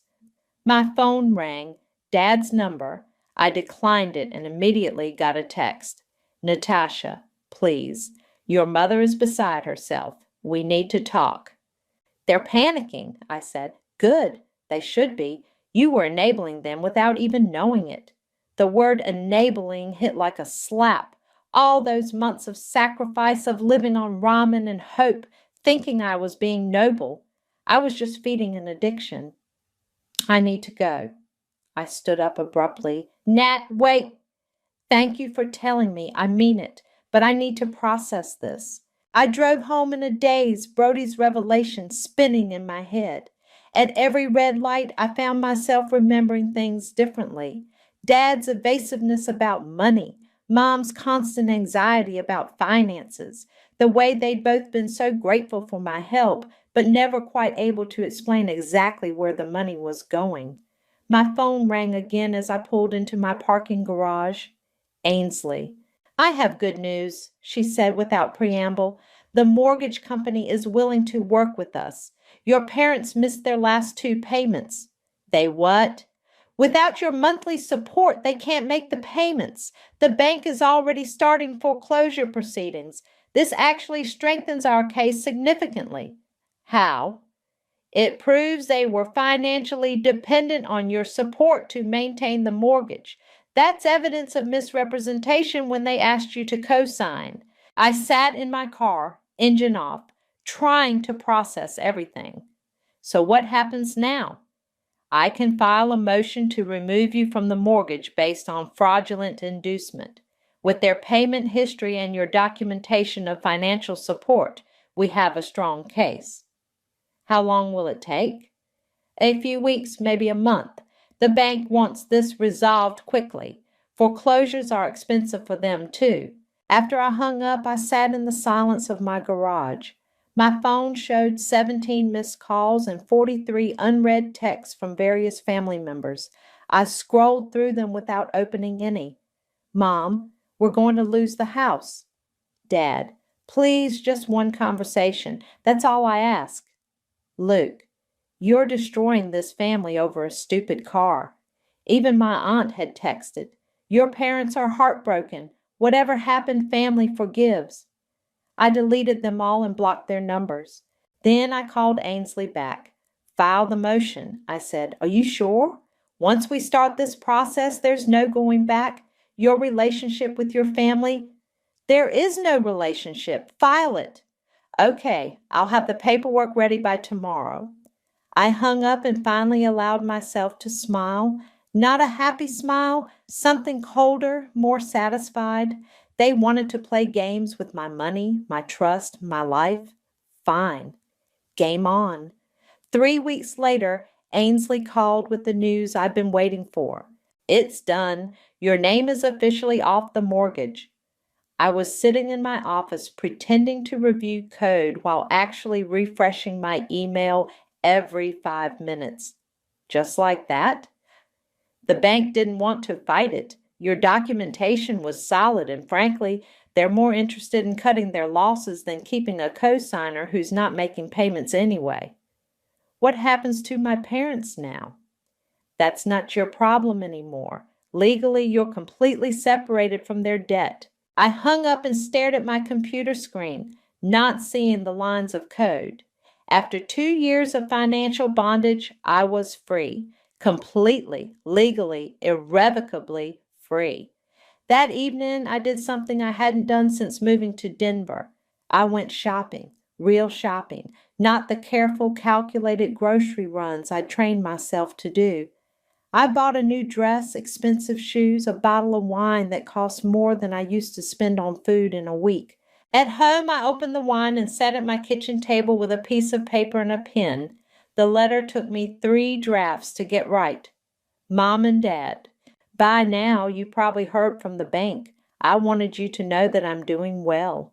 Better than well, actually. It turns out that when you're not sending $3,000 a month to people who don't appreciate it, you can afford nice things, like the condo I bought with cash, like the car I just paid off, like the life I'm building for myself. I hope Luke enjoys his Mustang. I hope it was worth it. Don't contact me again. Natasha. P.S. Turns out the nerd did okay. I folded the letter and slipped it into an envelope along with a copy of the legal documents removing me from their mortgage.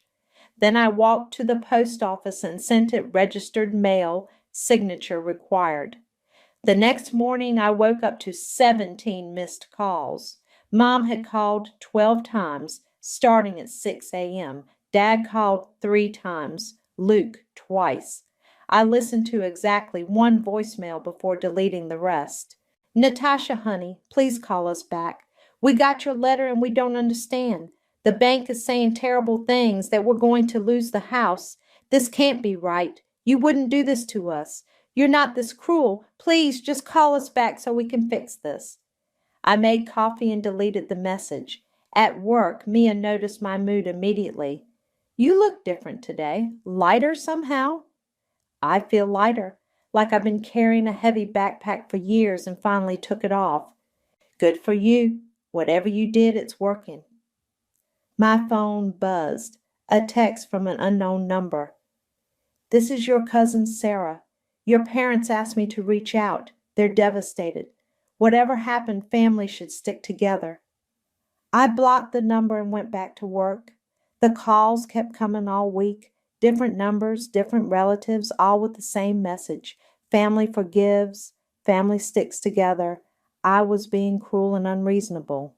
Friday afternoon, my phone rang with a number I didn't recognize. Against my better judgment, I answered. Natasha? A woman's voice crying. This is Piper, Luke's girlfriend. I don't know if you remember me. What do you want? Luke asked me to call. He's really upset about everything that's happening. I'm sure he is. The thing is, his car got repossessed yesterday. He couldn't make the payments without your parents' help, and now they can't help because of the house situation. I felt a smile tugging at my lips. That's unfortunate. He's talking about having to get a job at McDonald's or something. He's never worked retail before. He doesn't know how. Maybe it's time he learned. You don't understand. He's sensitive. This kind of stress could really damage him psychologically. Piper, let me ask you something. In the 2 years I was supporting my family, did Luke ever once suggest getting a job to help out? Silence. Did he ever offer to sell the car to help with the mortgage payments? More silence. Did he ever even say thank you? That's not. Family doesn't need to say thank you for. I hung up. That evening, I poured myself a glass of the expensive wine and sat on my balcony watching the sunset. My phone showed 43 missed calls and over 100 unread texts. I turned off the notifications and opened a book I'd bought months ago but never had time to read. For the first time in 2 years, my Friday night belonged to me. My phone buzzed one more time, a voicemail from Dad. Despite myself, I played it. Natasha, I know you're angry, and maybe you have a right to be. We made mistakes, big mistakes. But we're your family. We love you. Please don't let pride destroy what we have. I saved the message, not because I was wavering, but because I wanted to remember this moment, the moment when my father finally admitted they'd made mistakes, but still couldn't bring himself to say what those mistakes were, the moment when I realized I'd already won. 2 months passed in blissful silence. I changed my number again and blocked every family member I could think of on social media. My life became mine again. Weekend trips to the mountains, dinners with Mia, a promotion at work that came with a corner office and a 20% raise. Then Victoria found me. I was leaving my favorite coffee shop on a Saturday morning when my phone rang. Unknown number, but the area code made my stomach drop.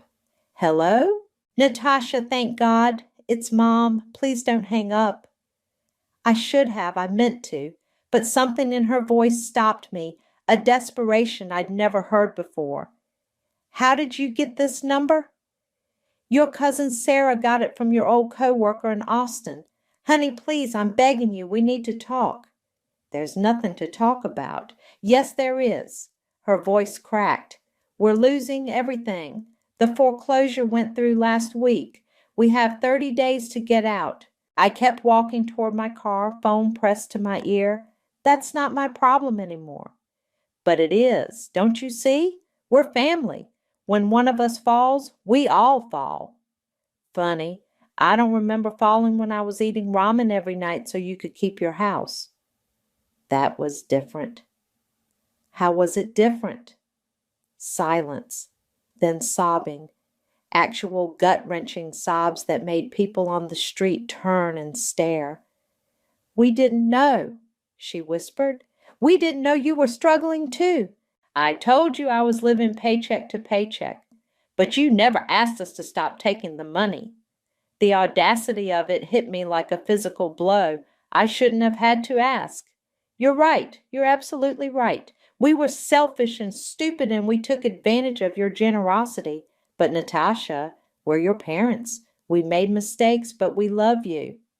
Love doesn't cost $87,000. What?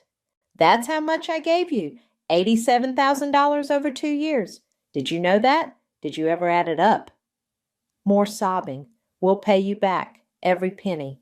I swear on my life we'll pay you back. With what? Dad's poker winnings. The line went dead quiet. Even the sobbing stopped. What did you say? I know about the gambling, Mom. I know where my money really went.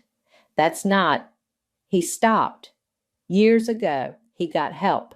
Did he? Because $87,000 is a lot of help. You don't understand. It's complicated. There were medical bills and the house needed repairs and... Stop! Just stop lying to me. My phone beeped with another call. Luke's number. I declined it and immediately got a text.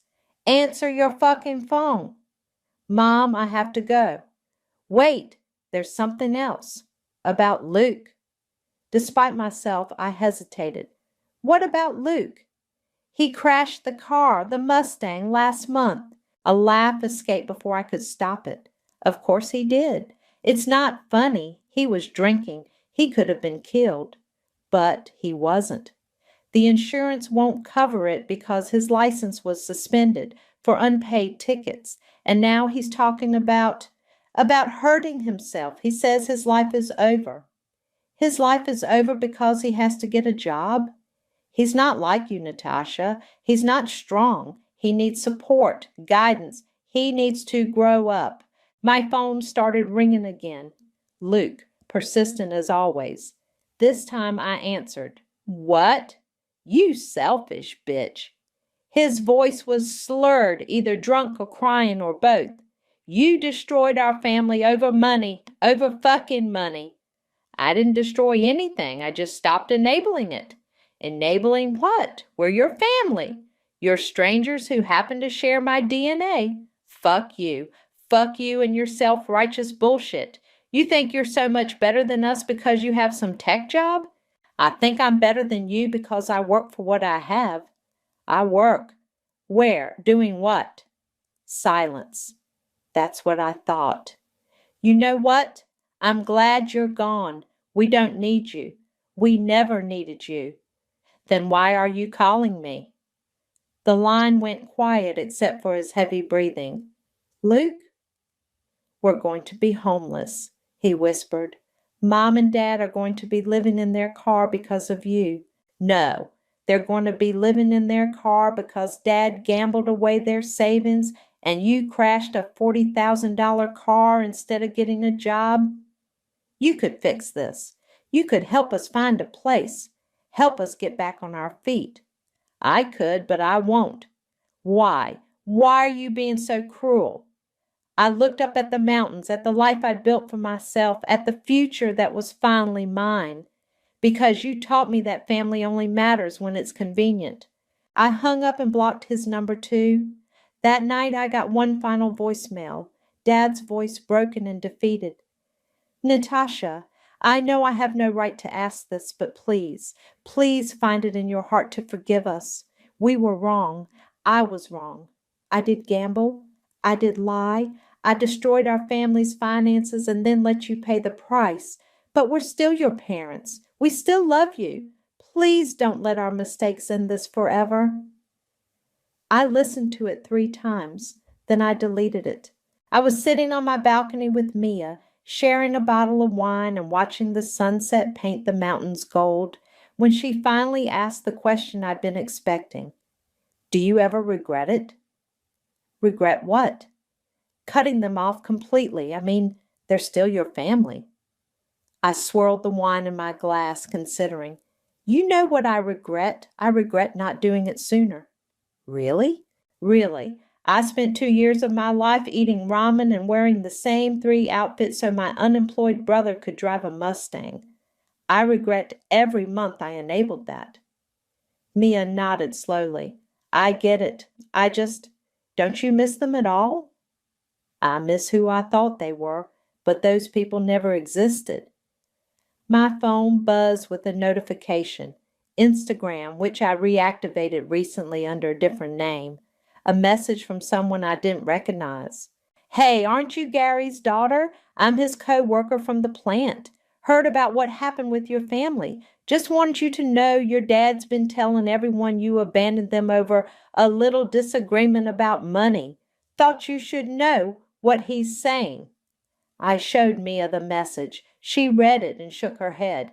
Even now, they can't take responsibility. Of course not. That would require admitting they were wrong.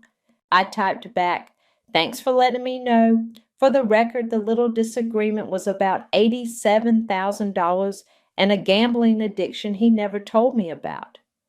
The response came back immediately. Holy shit. I had no idea. Gary said you were just being dramatic. I screenshot the conversation and saved it, not because I planned to do anything with it, but because it felt good to have proof that even now they were lying about what happened. You're smiling, Mia observed. Am I?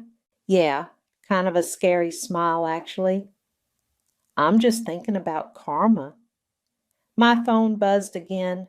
This time it was a Facebook notification. Someone had tagged me in a post. I almost ignored it, but curiosity won. It was my cousin Sarah, the one who tried to guilt me into reconciling. She posted a photo of a small apartment complex with the caption, Sometimes life humbles you, praying for family going through hard times. Blessed family, never give up. The comments were telling. Relatives I hadn't spoken to in years, all offering prayers and support, all talking about how some people abandon family when things get tough. I clicked on Sarah's profile. More posts about family loyalty, about sticking together through adversity, but buried in her timeline was something interesting, a check-in at a casino from 3 weeks ago, tagged with Dad and the caption, Lucky Night with Uncle Gary. I screenshot that too.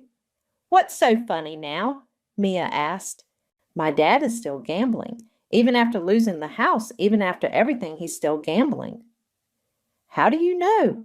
I showed her the post. She whistled low. Wow, they really learned nothing. Nothing at all. I opened my laptop and started typing. Not a message to my family. I was done with that. Instead, I logged into Reddit and found the personal finance subreddit.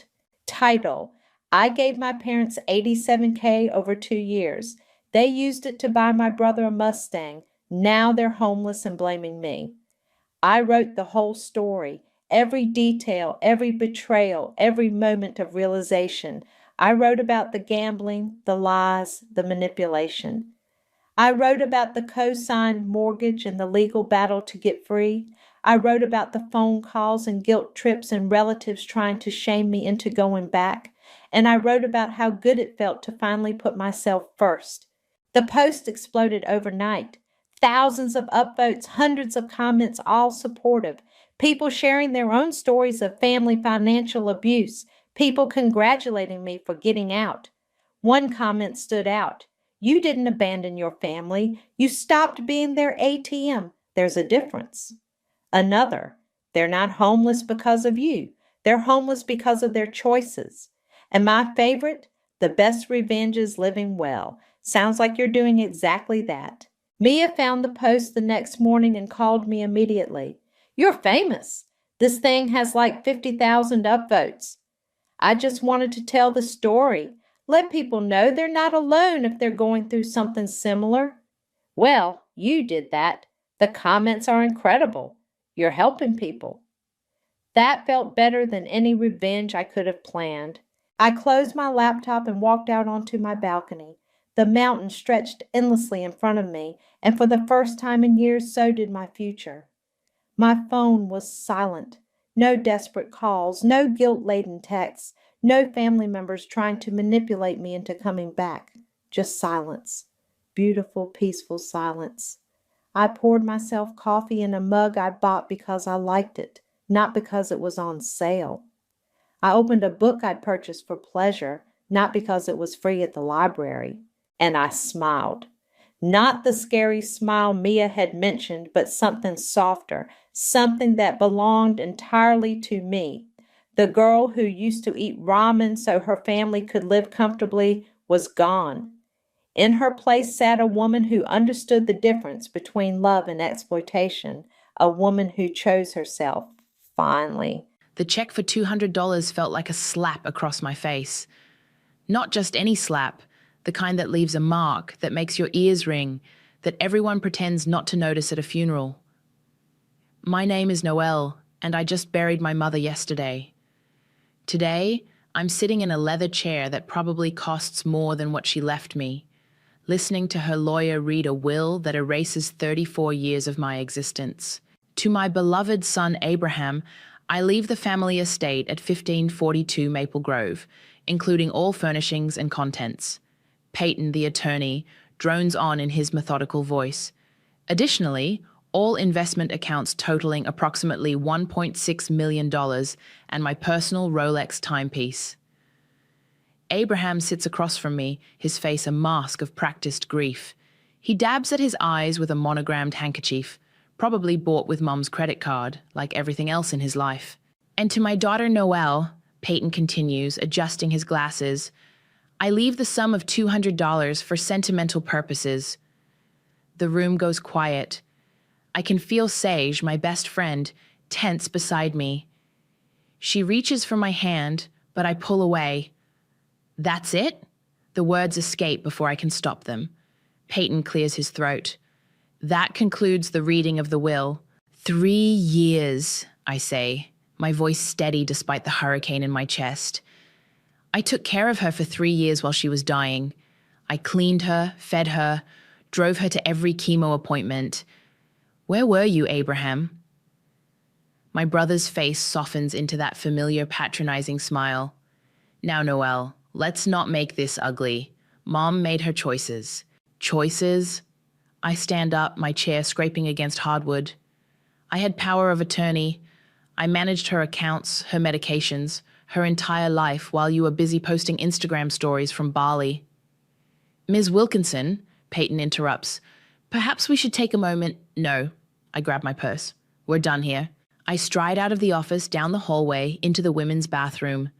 The door locks with a satisfying click. I lean against the marble counter, staring at my reflection.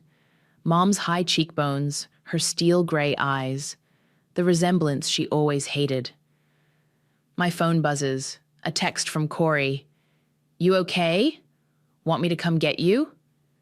Before I can reply, there's a soft knock. Noelle? It's Sage. Open up, honey. I do. She slips inside, wrapping me in a hug that smells like vanilla and comfort. Remember that downtown lot? I whisper into her shoulder. The one Mom called a waste of space? Seiji pulls back, confused. The old warehouse district? I laugh, and it sounds almost normal. She signed it over to me last year, said it was a burden she didn't want to deal with during her treatments. Okay. Sage watches me carefully. What no one knows, I continue, is that I've spent the last 18 months turning it into luxury apartments. It's worth more than that mansion Abraham's so proud of inheriting. Sage's eyes widen. Does he know? Nobody knows. I pull away from her, straightening my black dress. Mom signed over a few other properties too. Called them financial headaches. She was so focused on the mansion, the Rolex, the things that screamed status.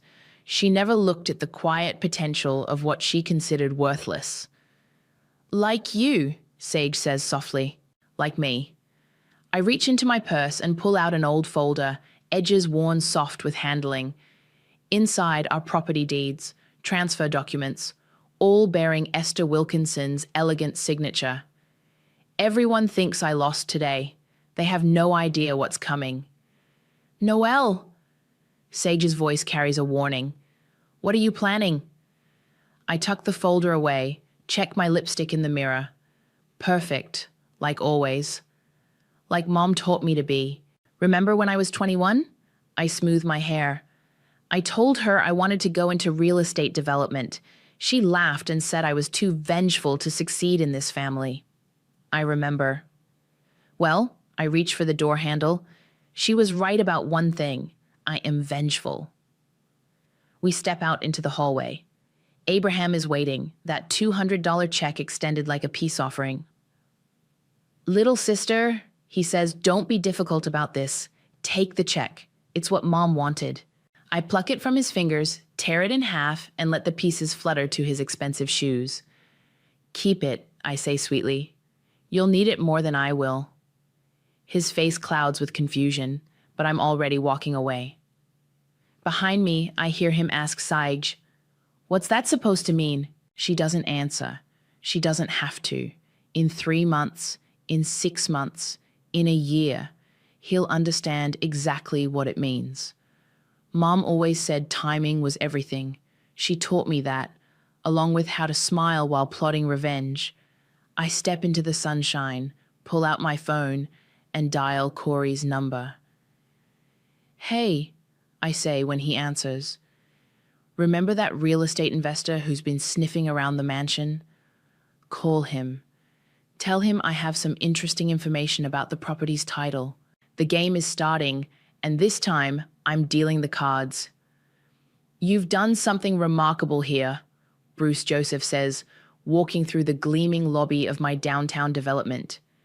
His footsteps echo off marble floors, his eyes taking in the crystal chandelier, the Art Deco touches that cost me sleepless nights and every penny I'd saved. "The building was practically condemned 18 months ago," I tell him, leading him toward the elevator. Amazing what vision and spite can accomplish. He chuckles, but there's uncertainty in it. Smart man. He can sense there's more to this meeting than a simple property tour. The elevator opens to the penthouse suite. Floor-to-ceiling windows showcase the city skyline, the same view I'd stared at for months while orchestrating my plan. "I heard you made an offer on my mother's estate," I say, watching his reflection in the window. Bruce straightens his tie. "I did. Your brother seemed eager to sell, said he had plans to travel." "Of course he did." I turn to face him. "Unfortunately, Abraham doesn't actually have the authority to sell that property. The will is being contested." I gesture to the leather sofa. "Please sit. We have a lot to discuss." My phone buzzes. A text from Corey. "Documents are ready. Meeting with the title company at 3. Ms. Noelle." Bruce leans forward. "I'm not sure I understand what's happening here." 6 years ago, I begin. My mother created the Wilkinson Legacy Trust. Every property she owned was placed in it, including the mansion. 3 years ago, when she got sick, she gave me power of attorney. Recognition dawns in his eyes. The trust was never dissolved. Exactly. I pull out my phone, show him the property records Corey helped me compile. "Abraham can't sell what he doesn't legally own, but I know you're interested in expanding your portfolio in that neighborhood." "I am." "Then let's talk about this building instead. Fully renovated, already generating income, and completely unencumbered by family drama." 2 hours later, I'm sitting in Corey's office, watching him review the preliminary sale agreement. "Bruce bit hard," I say, kicking off my heels and curling up in his visitor's chair. "He's offering 20% above market value." Corey looks up from the papers, his reading glasses making him look deceptively professorial. "You're really doing this, aren't you? Taking everything back piece by piece?" "Not taking, reclaiming." I stretch, cat-like.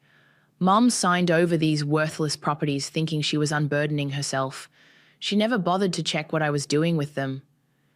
Because she didn't think you could do anything worthwhile, he says quietly. The truth of it stings, even now. I remember standing in this very building when it was still a shell, dust motes dancing in broken sunlight. Mom had visited once, early in her treatment. What a waste, she'd said, looking around with disdain. Just like that business degree you insisted on getting, always reaching beyond your grasp, Noelle. My phone rings, interrupting the memory. It's Sage. Abraham's at the mansion, she says without preamble. He's got contractors there, talking about demolition. I sit up straight. Already? He works fast when money's involved. Noelle, Sage's voice drops. He's talking about selling everything. The furniture, the art, even your mother's piano. The piano. The one thing in that house that was supposed to be mine, promised since I was 12. I stand, sliding my feet back into my heels. Time to move up the timeline, I tell her. Meet me there in 20 minutes. Corey catches my arm as I head for the door. Be careful. Abraham's not going to take this well. Good. I kiss his cheek. That's the point. The drive to the mansion takes exactly 18 minutes. I park behind a contractor's van next to Abraham's ridiculously expensive sports car. Sage is waiting on the front steps. He's in the music room, she says. Perfect. I walk in without knocking. It's still technically my house after all. The sound of male voices leads me to the back of the house. Abraham stands with 3 contractors, gesturing at the Steinway grand piano that dominated my childhood. We'll need to get an appraiser for this piece, he's saying. It's probably the most valuable. Touch that piano, I interrupt, and I'll have you arrested for theft. Abraham spins around. This is private property. Yes, I agree pleasantly. It is. I turn to the contractors. Gentlemen, I'm afraid there's been a misunderstanding. No work can begin here without proper authorization from the trust executor. Which is me, Abraham snaps. Actually, I pull out my phone, showing them the trust documents. It's not. Please leave the premises immediately, or I'll be forced to call the police. The contractors look between us, clearly sensing the tension. After a moment, they gather their things and file out. Abraham's face is turning an interesting shade of red. You can't do this. I already have. I walk to the piano, run my fingers along its polished surface. You know what Mom told me when she signed over that downtown lot? She said, take it. It's as useless as you are. Noelle. But here's the thing about being underestimated, brother. I sit at the piano, play the opening notes of the piece Mom taught me. It gives you room to work without anyone watching. The music fills the room, each note a declaration of war. The courthouse steps are cold beneath my feet as I wait for Abraham to arrive. Corey stands beside me, briefcase in hand, radiating quiet confidence. We've been here since dawn, watching the sun climb over the city skyline. He's here, Corey murmurs. Abraham's Mercedes pulls up, looking somehow less shiny than usual. He emerges wearing his court suit, the one Mom bought him for his first big case, the one he lost. Last chance to drop this nonsense, he calls out as he climbs the steps. We can still keep this in the family. That's exactly what I'm doing, I reply. Keeping it in the family, just not your part of it. Inside, the courtroom smells like furniture polish and anxiety. Abraham's lawyer, a sharp-faced woman named Rita, arranges papers with aggressive precision. Peyton sits in the gallery, looking uncomfortable. All rise, the bailiff announces. Judge Morris enters, a woman whose reputation for fairness is matched only by her intolerance for games. Perfect. Your Honor, Rita begins. This is a simple matter of a disgruntled sibling attempting to circumvent her mother's clear wishes. Objection, Corey stands. This is a matter of trust law and proper execution of power of attorney. Proceed, Judge Morris says. Corey approaches the bench with our documentation. 3 years ago, Esther Wilkinson created the Wilkinson Legacy Trust, placing all her properties under its protection. She then granted power of attorney to her daughter, Noelle. The will clearly states, Rita interrupts. The will, Corey continues smoothly, cannot override an active trust. Ms. Wilkinson never dissolved the trust before her death. Therefore, all properties remain under its jurisdiction, with Noelle as the legal executor. Abraham's face goes pale. He whispers urgently to Rita, who shakes her head. Judge Morris reviews the documents. These appear to be in order. Mr. Abraham, do you have evidence the trust was dissolved? Your Honor. Abraham stands, unleashing his practiced charm. My mother's intentions were clear. She wanted... I'm not asking about intentions, Mr. Abraham. I'm asking about legal documentation. Silence fills the courtroom. I catch Peyton shifting uncomfortably in his seat. No, Your Honor, Abraham finally admits. I don't have that documentation. Then I see no reason to delay this matter further. Judge Morris looks up. The Wilkinson Legacy Trust remains in effect, with all properties remaining under its protection. Ms. Noelle retains executorship as designated by the power of attorney. The gavel drops. Abraham's world crashes. Outside, rain has started to fall. I open my umbrella, watching Abraham argue with Rita on the courthouse steps. You knew, he says, suddenly beside me. You knew all along, and you let me make plans, hire contractors. Like you let me believe I mattered to Mom? I turn to face him. Like you let me work myself to exhaustion caring for her while you jetted around the world? I was building my career. And I was building something too. I step closer. Something you were too arrogant to notice. His phone rings, probably Bruce Joseph, realizing the mansion deal is dead. Abraham ignores it. What do you want? He asks, desperation creeping into his voice. Money? Take it. The Rolex? It's yours. I laugh, and it sounds like Mom's laugh, cold, dismissive. I already sold the Rolex. You what? Check your safe deposit box, I suggest. The one you accessed the day after the funeral. The watch was never in Mom's will. It was in the trust. My trust. His face contorts. You can't... I can. I did. And the money's already been put to good use. I open my phone, show him the preliminary plans for the mansion. The Esther Wilkinson Home for Women has a nice ring to it, don't you think? You're turning the mansion into a shelter? His voice cracks. Mom would hate that. Mom's not here. I close my phone. And her opinion stopped mattering the day she decided $200 could erase a daughter. Corey appears at my elbow. The injunction is being filed now. Abraham needs to vacate the property within 48 hours. You can't do this to me, Abraham pleads. Where am I supposed to go? I hear there are some nice apartments downtown, I say sweetly. Oh, wait, I own those too. He grabs my arm. This isn't over. Actually, Corey steps between us. It is, and if you touch her again, we'll add assault charges to the restraining order. Abraham releases me, stepping back. For the first time, I see fear in his eyes. The same fear I felt every time Mom chose him, praised him, loved him while I stood in shadows. You want to know the funny part? I adjust my umbrella.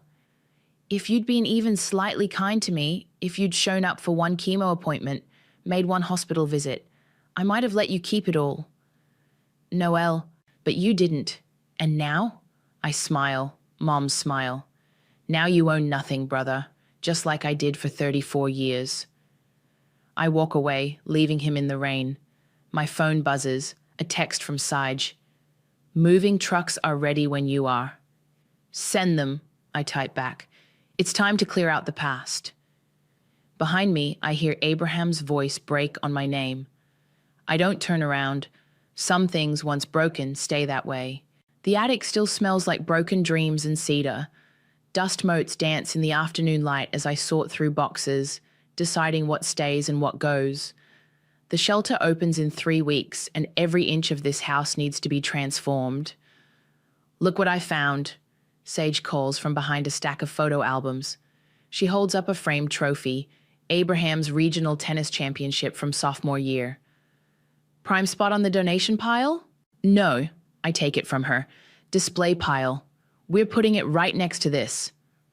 I pull out my high school debate team plaque, national champions, gathering dust in a cardboard box, while Abraham's trophy sat prominently in the living room for 20 years.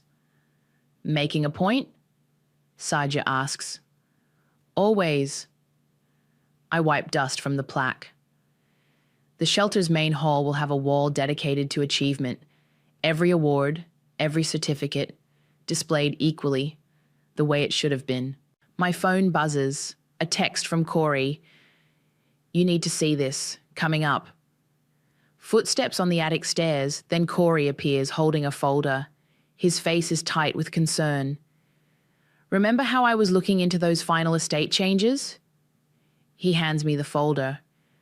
Found something interesting about Mom's signatures. I open it, studying the documents. These dates, she was in hospice then, heavily medicated. Look at the signatures, he points. Compare them to her earlier ones. The difference is subtle but clear. The later signatures are too perfect, too controlled for someone on morphine. Abraham forged them, I whisper. He actually forged Mom's signature while she was dying. Seiji peers over my shoulder. Can you prove it? We can, Corey says. I've already contacted a handwriting expert. But Noelle, if we pursue this, it's not just Abraham who gets hurt. Your mother's reputation would survive, I finish, because nobody who knew her would be surprised she let him do it. I sit on an old trunk, memories washing over me. Mom in her hospital bed, Abraham leaning close, whispering about paperwork that needed signing. Me, in the hallway, watching through the window as she smiled at him, that special smile she never gave me. What are you going to do? Sage asks softly. My phone rings again. Bruce Joseph's number. Perfect timing, I answer. Bruce, how are you? Confused, he replies. I just got some interesting documents about your brother's business practices. Anonymous source. I catch Corey's eye, smile. Oh, do tell. Multiple instances of suspicious signatures, property transfers under questionable circumstances. If this is accurate, he's been operating on the wrong side of legal for years. How unfortunate, I say. I assume you'll be reconsidering any business dealings with him? Already done, and I've shared my concerns with several colleagues. A pause. I don't suppose you know anything about this? Bruce, I laugh. I'm just a daughter trying to honor her mother's legacy. Speaking of which, how would you like to be a founding donor for our new women's shelter? After the call, I stand, brush dust from my skirt. Saige, call the auction house. The Rolex money needs to be put to good use. What are you thinking? Legal aid. I start gathering framed photos. Abraham's graduation, Abraham's wedding, Abraham's everything. There's a single mother in Abraham's building. He's been trying to evict her for months. Let's make sure she has proper representation. Noelle, Corey says carefully, is this about justice or revenge? Why can't it be both? I hold up a photo of Mom and Abraham at his law school graduation. Me, conspicuously absent. I was working 3 jobs to pay my own tuition that day. Sometimes karma needs a little push. We work through the afternoon, sorting through years of carefully curated family history. Every box reveals another slight, another moment when Abraham was golden and I was ghost. Found something else, Sage calls. She's holding a small leather book. Looks like your mom's diary. I take it, flip through pages of elegant handwriting. Stop at an entry from 15 years ago. Abraham closed his first major deal today. I knew he would succeed. He has my instincts for power. Not like Noelle, always too emotional, too vengeful to understand how this world works. Vengeful, I repeat, closing the book. She said that like it was a weakness. Wasn't it? Saig asks. I walk to the attic window, look out over the property that will soon help women rebuild their lives. No, it was a lesson. She taught me that power isn't about what you own. It's about what you're willing to take back. My phone buzzes again. A message from Abraham. Please, we can talk about this. I delete it without responding. Below, a moving truck pulls up to the house, right on schedule. Time to go, I tell them. The demolition crew starts tomorrow. This room becomes a counseling center by next month. Seiji picks up the box of photos. What about these? I take one last look at the carefully documented history of Abraham's golden life. Display them all, every single one. Let them show exactly who we were and who we're not anymore. We leave the attic, walking away from dust and darkness towards something new. Something honest. Something that would make Mom roll in her perfectly selected grave. Good. Peyton's office looks different in the dark. I sit across from his desk, the forged documents spread between us like a map of betrayal. His face is illuminated only by his desk lamp, making him look older, more haunted. You knew, I say simply. You knew Abraham forged these signatures. He removes his glasses, polishes them with shaking hands. Your mother was complicated. That's not an answer. She was dying, Noelle. She wanted Abraham to have everything. When she became too weak to sign, she let him forge her name, I finish, and you witnessed it. He nods, unable to meet my eyes. She said it was easier this way. The laugh that escapes me sounds bitter even to my own ears. Easier than acknowledging her daughter? Yes, that tracks. My phone vibrates, Corey checking in. I ignore it for now. I could report you, I tell Peyton. Have your license revoked. I know. He finally looks at me. But you won't. Why not? Because you're not here to destroy your mother's reputation. You're here for something else. Smart man. I lean forward, rest my elbows on his desk. Tell me about the trust documents, the real ones. He opens a drawer, pulls out a thick folder. These were signed 3 years ago when she first got sick, before the changes. I flip through them. Property deeds, bank accounts, investment portfolios, all under the trust protection, all listing me as executor. She never legally dissolved the trust, I say, even after giving Abraham power of attorney. No. Peyton sighs. That's why your claim held up in court. The later documents, the ones Abraham helped with, they couldn't override the trust without formal dissolution. My phone buzzes again. This time it's Saj. Abraham's at the mansion. He's drunk. Perfect timing. Thank you, Peyton. I stand. You've been very helpful. What are you going to do? I smile, gathering the documents. I'm going to honor my mother's first choice, not her last mistake. The drive to the mansion takes 10 minutes. Abraham's car is parked crookedly in the driveway, driver's door still open. Music blares from inside the house, Mum's classical collection, cranked to window-rattling volume. I find him in the study, sprawled in our father's old leather chair, an empty whiskey bottle on the desk. You can't keep doing this, I say, turning off the music. You don't live here anymore. It was supposed to be mine. His words slur slightly. She promised. She promised me things too. I perch on the desk edge. Like love, support, basic human decency. You don't understand. He struggles to sit up straight. I had to be perfect. Had to be successful. Had to forge her signature while she was dying? I pull out the documents. Had to fake her consent when she was too drugged to hold a pen? He goes very still. How did you... I've known for weeks. Peyton confirmed it tonight. Are you going to report me? There's real fear in his voice now. No. I gather the papers. That would hurt Mom's memory. And unlike you, I actually care about that. Then what do you want? I stand, walk to the window. Outside, construction equipment waits for tomorrow's demolition. I want you to understand something. Every time Mom chose you, praised you, lifted you up while pushing me down, she was teaching me that nothing is given freely, that everything has to be taken. Noelle. So I learned, I watched, I waited, and when she handed me those worthless properties, thinking she was punishing me, I built them into something stronger than all her precious status symbols. He tries to stand, stumbles.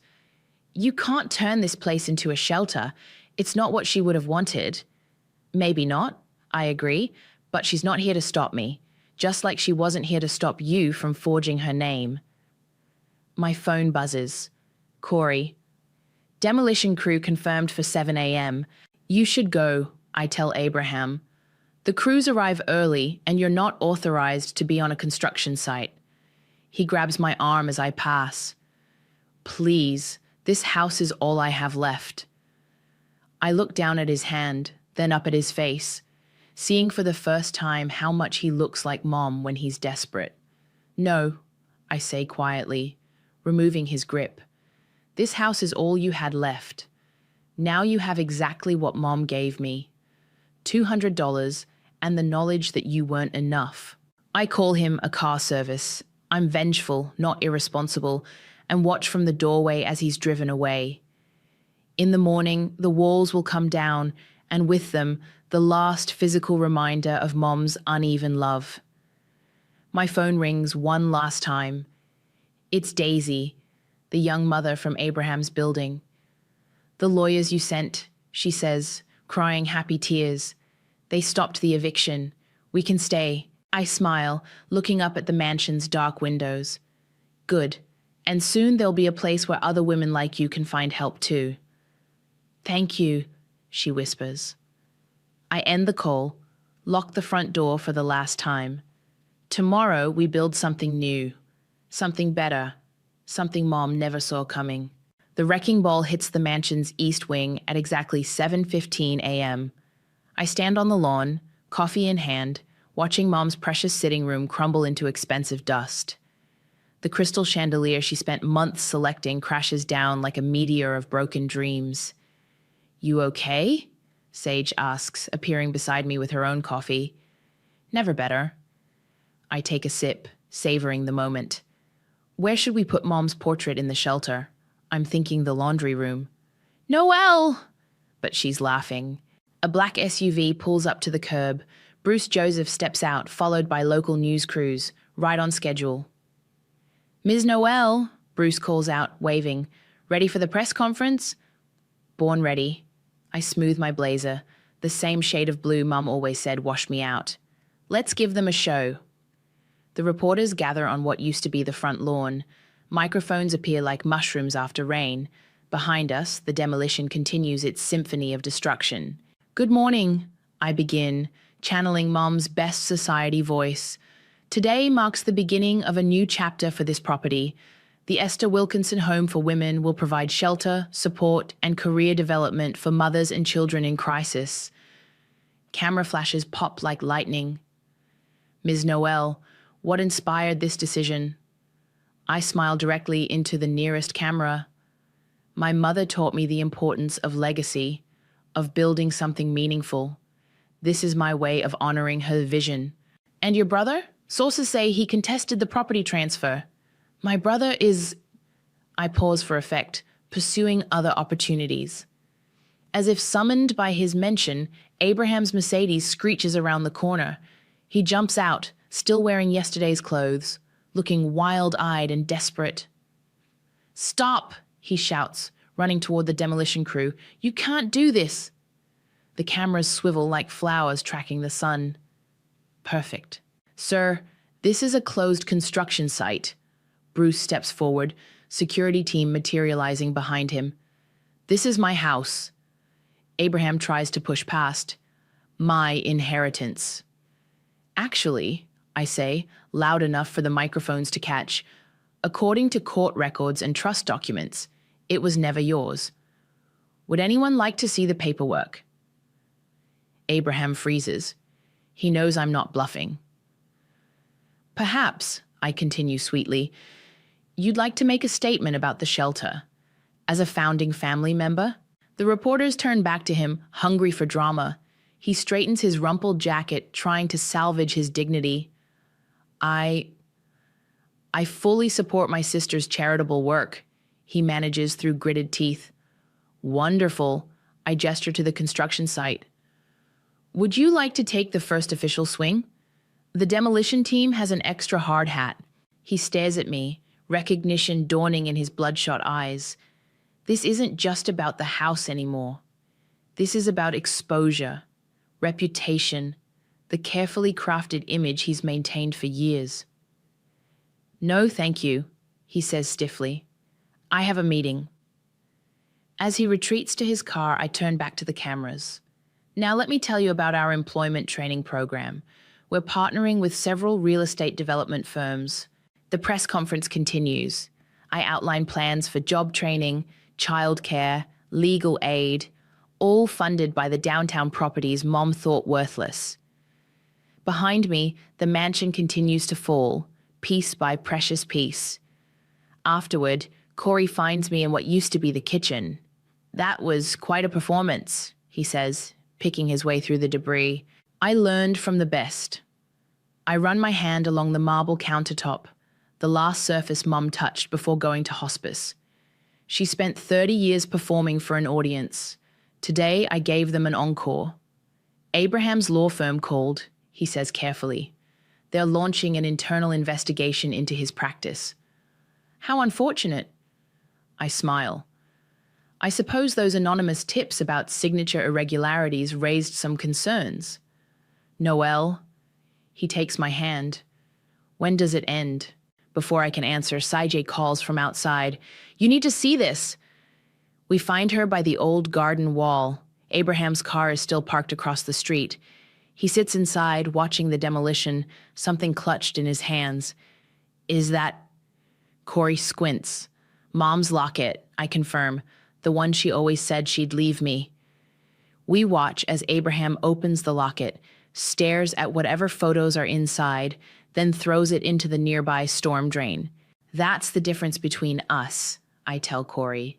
He destroys. I rebuild. My phone chimes. Daisy, sending photos of her daughter in their saved apartment. The girl is beaming, surrounded by toys donated from the mansion's clearance. It ends, I answer Corey's earlier question, showing him the photo, when something better begins.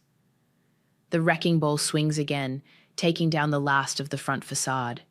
Mom's precious columns collapse like picked clean bones. Time for the next phase, I say, pulling out the shelter's blueprints.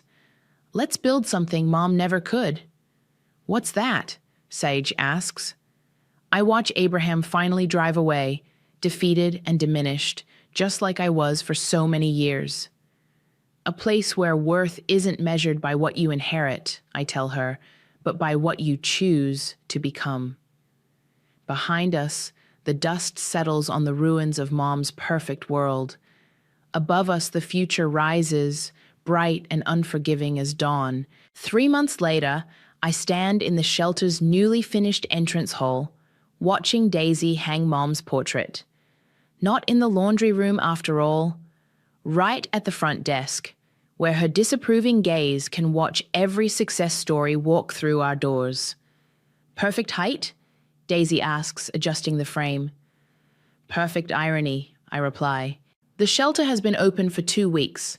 We've already helped 12 women find housing, 4 secure jobs, and 3 escape abusive situations. Mom's precious mansion has been transformed into something alive, purposeful, necessary. My phone buzzes. A text from Sage. Turn on the news, now. I pull up the local station on my tablet.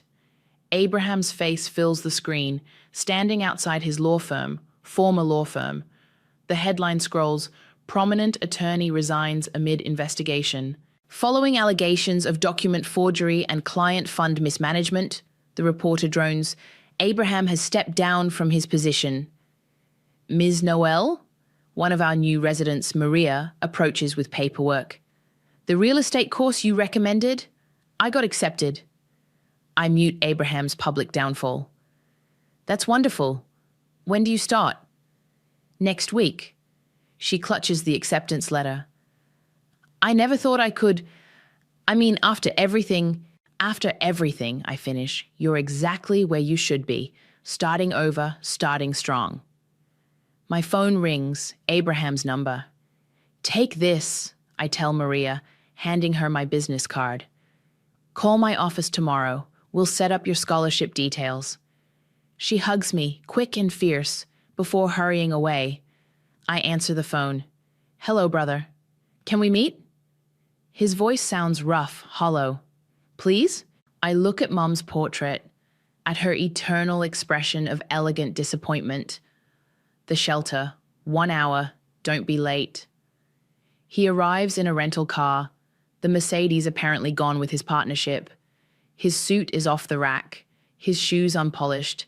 Mom would have been horrified. You look terrible, I say cheerfully, leading him through the shelter's bright hallways.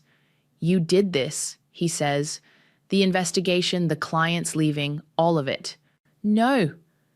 I stop at the community room where 3 women are attending a financial literacy class. You did this. Every forged signature, every corner cut, every ethical line crossed. Those were your choices. I had to maintain appearances, he protests.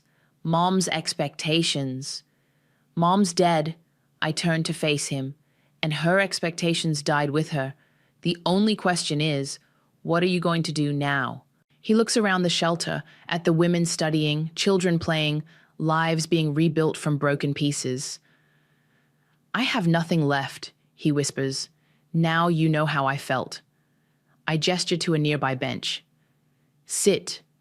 He does, deflating like a punctured balloon. I sit beside him, close enough to smell discount cologne instead of his usual expensive brand. You know what Mom told me once? I say. She said I was too vengeful to succeed in this family. She meant it as an insult, but she was right. I was too vengeful to succeed in her family, so I built my own. By destroying mine, no. I hand him a shelter brochure. By transforming what she thought was worthless into something valuable. The downtown properties she dumped on me, they fund this place. The connections she thought I'd never make, they're our biggest donors now. What do you want from me? He asks tiredly. Want? Nothing. I stand. But I'm offering you something. What? A chance to actually earn something for once. I pull out a contract. The shelter needs a legal aid program. Pro bono work for residents. Interested? He stares at the paper. You'd trust me? After everything? Trust? No. But redemption? That's earned, not inherited. Before he can respond, Daisy appears. Ms. Noel, the reporter is here for the success stories piece. Perfect timing. I turn to Abraham. Coming? He looks down at his shabby suit, then at the contract. I need to think. Take your time. I start walking away. But remember, Mom's not watching anymore. Only you get to decide who you become next. I leave him there, surrounded by the echoes of women laughing, children playing, lives changing. In the front hall, Mom's portrait watches it all with frozen disapproval. My phone buzzes, a message from Bruce. Downtown property values up 40% since renovation. Ready to discuss expansion? I smile, remembering Mom's dismissive wave when I suggested developing that worthless lot. Schedule a meeting, I text back.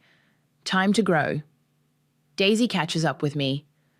The reporter wants to know if we should mention your family connection in the story. I look back down the hallway. Abraham still sits on the bench, reading the contract with trembling hands. Behind him, a young woman practices her job interview skills in front of a mirror, her shoulders straight, her voice strong. Tell them this isn't about family, I say. It's about transformation, about taking what breaks you and building something better. Is that what you did? Daisy asks softly. I touch my mother's portrait as we pass, leaving a fingerprint on the perfect glass. No, I reply, that's what we're all doing. Every single day. The afternoon sun streams through our new windows, casting long shadows behind us and bright light ahead, just the way it should be. The old bureau from Mom's room sits in my office at the shelter, its dark wood gleaming under new lights. I've avoided opening it since the move, but today feels different. Today, I'm ready. Need help? Sage asks from the doorway. No. I insert the key. But stay anyway. The drawers smell like Mom's perfume, expensive, overwhelming, exactly like her. In the top drawer, I find her jewelry box. Inside, beneath tangled chains and forgotten earrings, there's a sealed envelope with my name. When did she write this? Seiji moves closer. Let's find out. I break the seal, unfold paper that feels expensive even now. My phone buzzes. Abraham. Started at the legal clinic today. First client approved for housing assistance. Good, I text back. Simple, professional, the way it needs to be. Are you going to read it? Sage gestures to the letter. Before I can answer, Corey appears. Bruce is here with the expansion contracts, and there's a woman downstairs asking about the entrepreneurship program. Give me a minute. I smooth the letter's creases. Mom's handwriting flows across the page, elegant as ever. Dearest Noelle, by the time you read this, you'll have discovered what I've done. The will, the properties, the trust, all of it. You'll think it was cruelty. Perhaps it was. But I saw something in you that Abraham never had. Something I recognized from my own youth, before society and expectations smoothed my edges. You had fire, purpose, the kind of ambition that builds empires from ashes.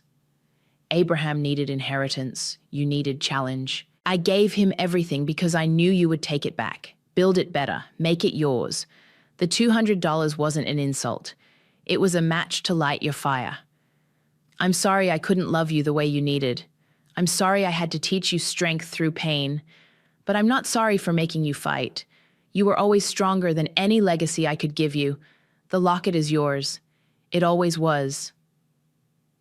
Mom. I fold the letter carefully, place it back in the envelope. Noelle. Saig touches my arm. You okay? A knock at the door, Daisy, holding something small and tarnished.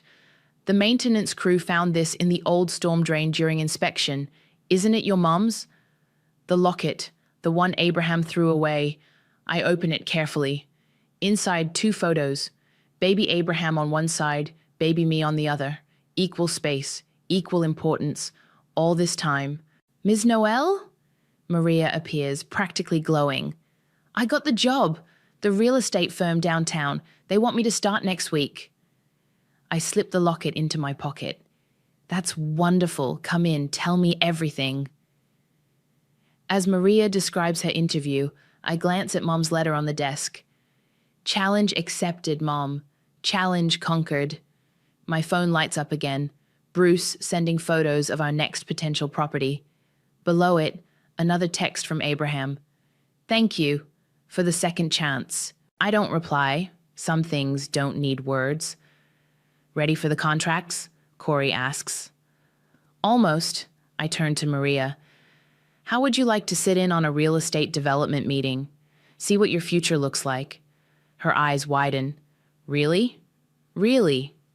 I gather my files. First lesson. Everything's negotiable. Even destiny. We head downstairs, past Mom's portrait. I've gotten used to her watching. Maybe she's even proud in her complicated way. The shelter buzzes with activity, women in business clothes heading to interviews, children doing homework, volunteers organizing donations. In the legal clinic, Abraham's voice drifts out, patient and professional, as he explains housing rights to a new client. Ms. Noelle? A small voice stops me. It's Daisy's daughter holding up a drawing. I made this for the wall. It's a crayon masterpiece, stick figures holding hands in front of a big house. Family is written across the top in wobbly letters. It's perfect, I tell her. Want to help me hang it? We place it right next to Mom's portrait. The contrast makes me smile. Bruce waves from the conference room, contracts ready. Maria straightens her shoulders, ready to learn. Sage gives me a thumbs up as she heads to her counseling session. Corey touches my hand briefly as he passes, solid and steady as always. The locket sits in my pocket, heavy with history but lighter somehow. Mom thought she was teaching me vengeance. Instead, she taught me vision. I touch the drawing one last time before heading into the meeting. The stick figures smile up at me, holding hands, building something new. $200, Mom. Thanks for the seed money. Look what grew from it. Okay, I tell Bruce and Maria as I sit down. Let's talk about the future. Outside, the sun hits the shelter's new sign, making it glow like a beacon. Inside, women are becoming more than their histories, more than their inheritances, more than anyone thought they could be. Including me, especially me.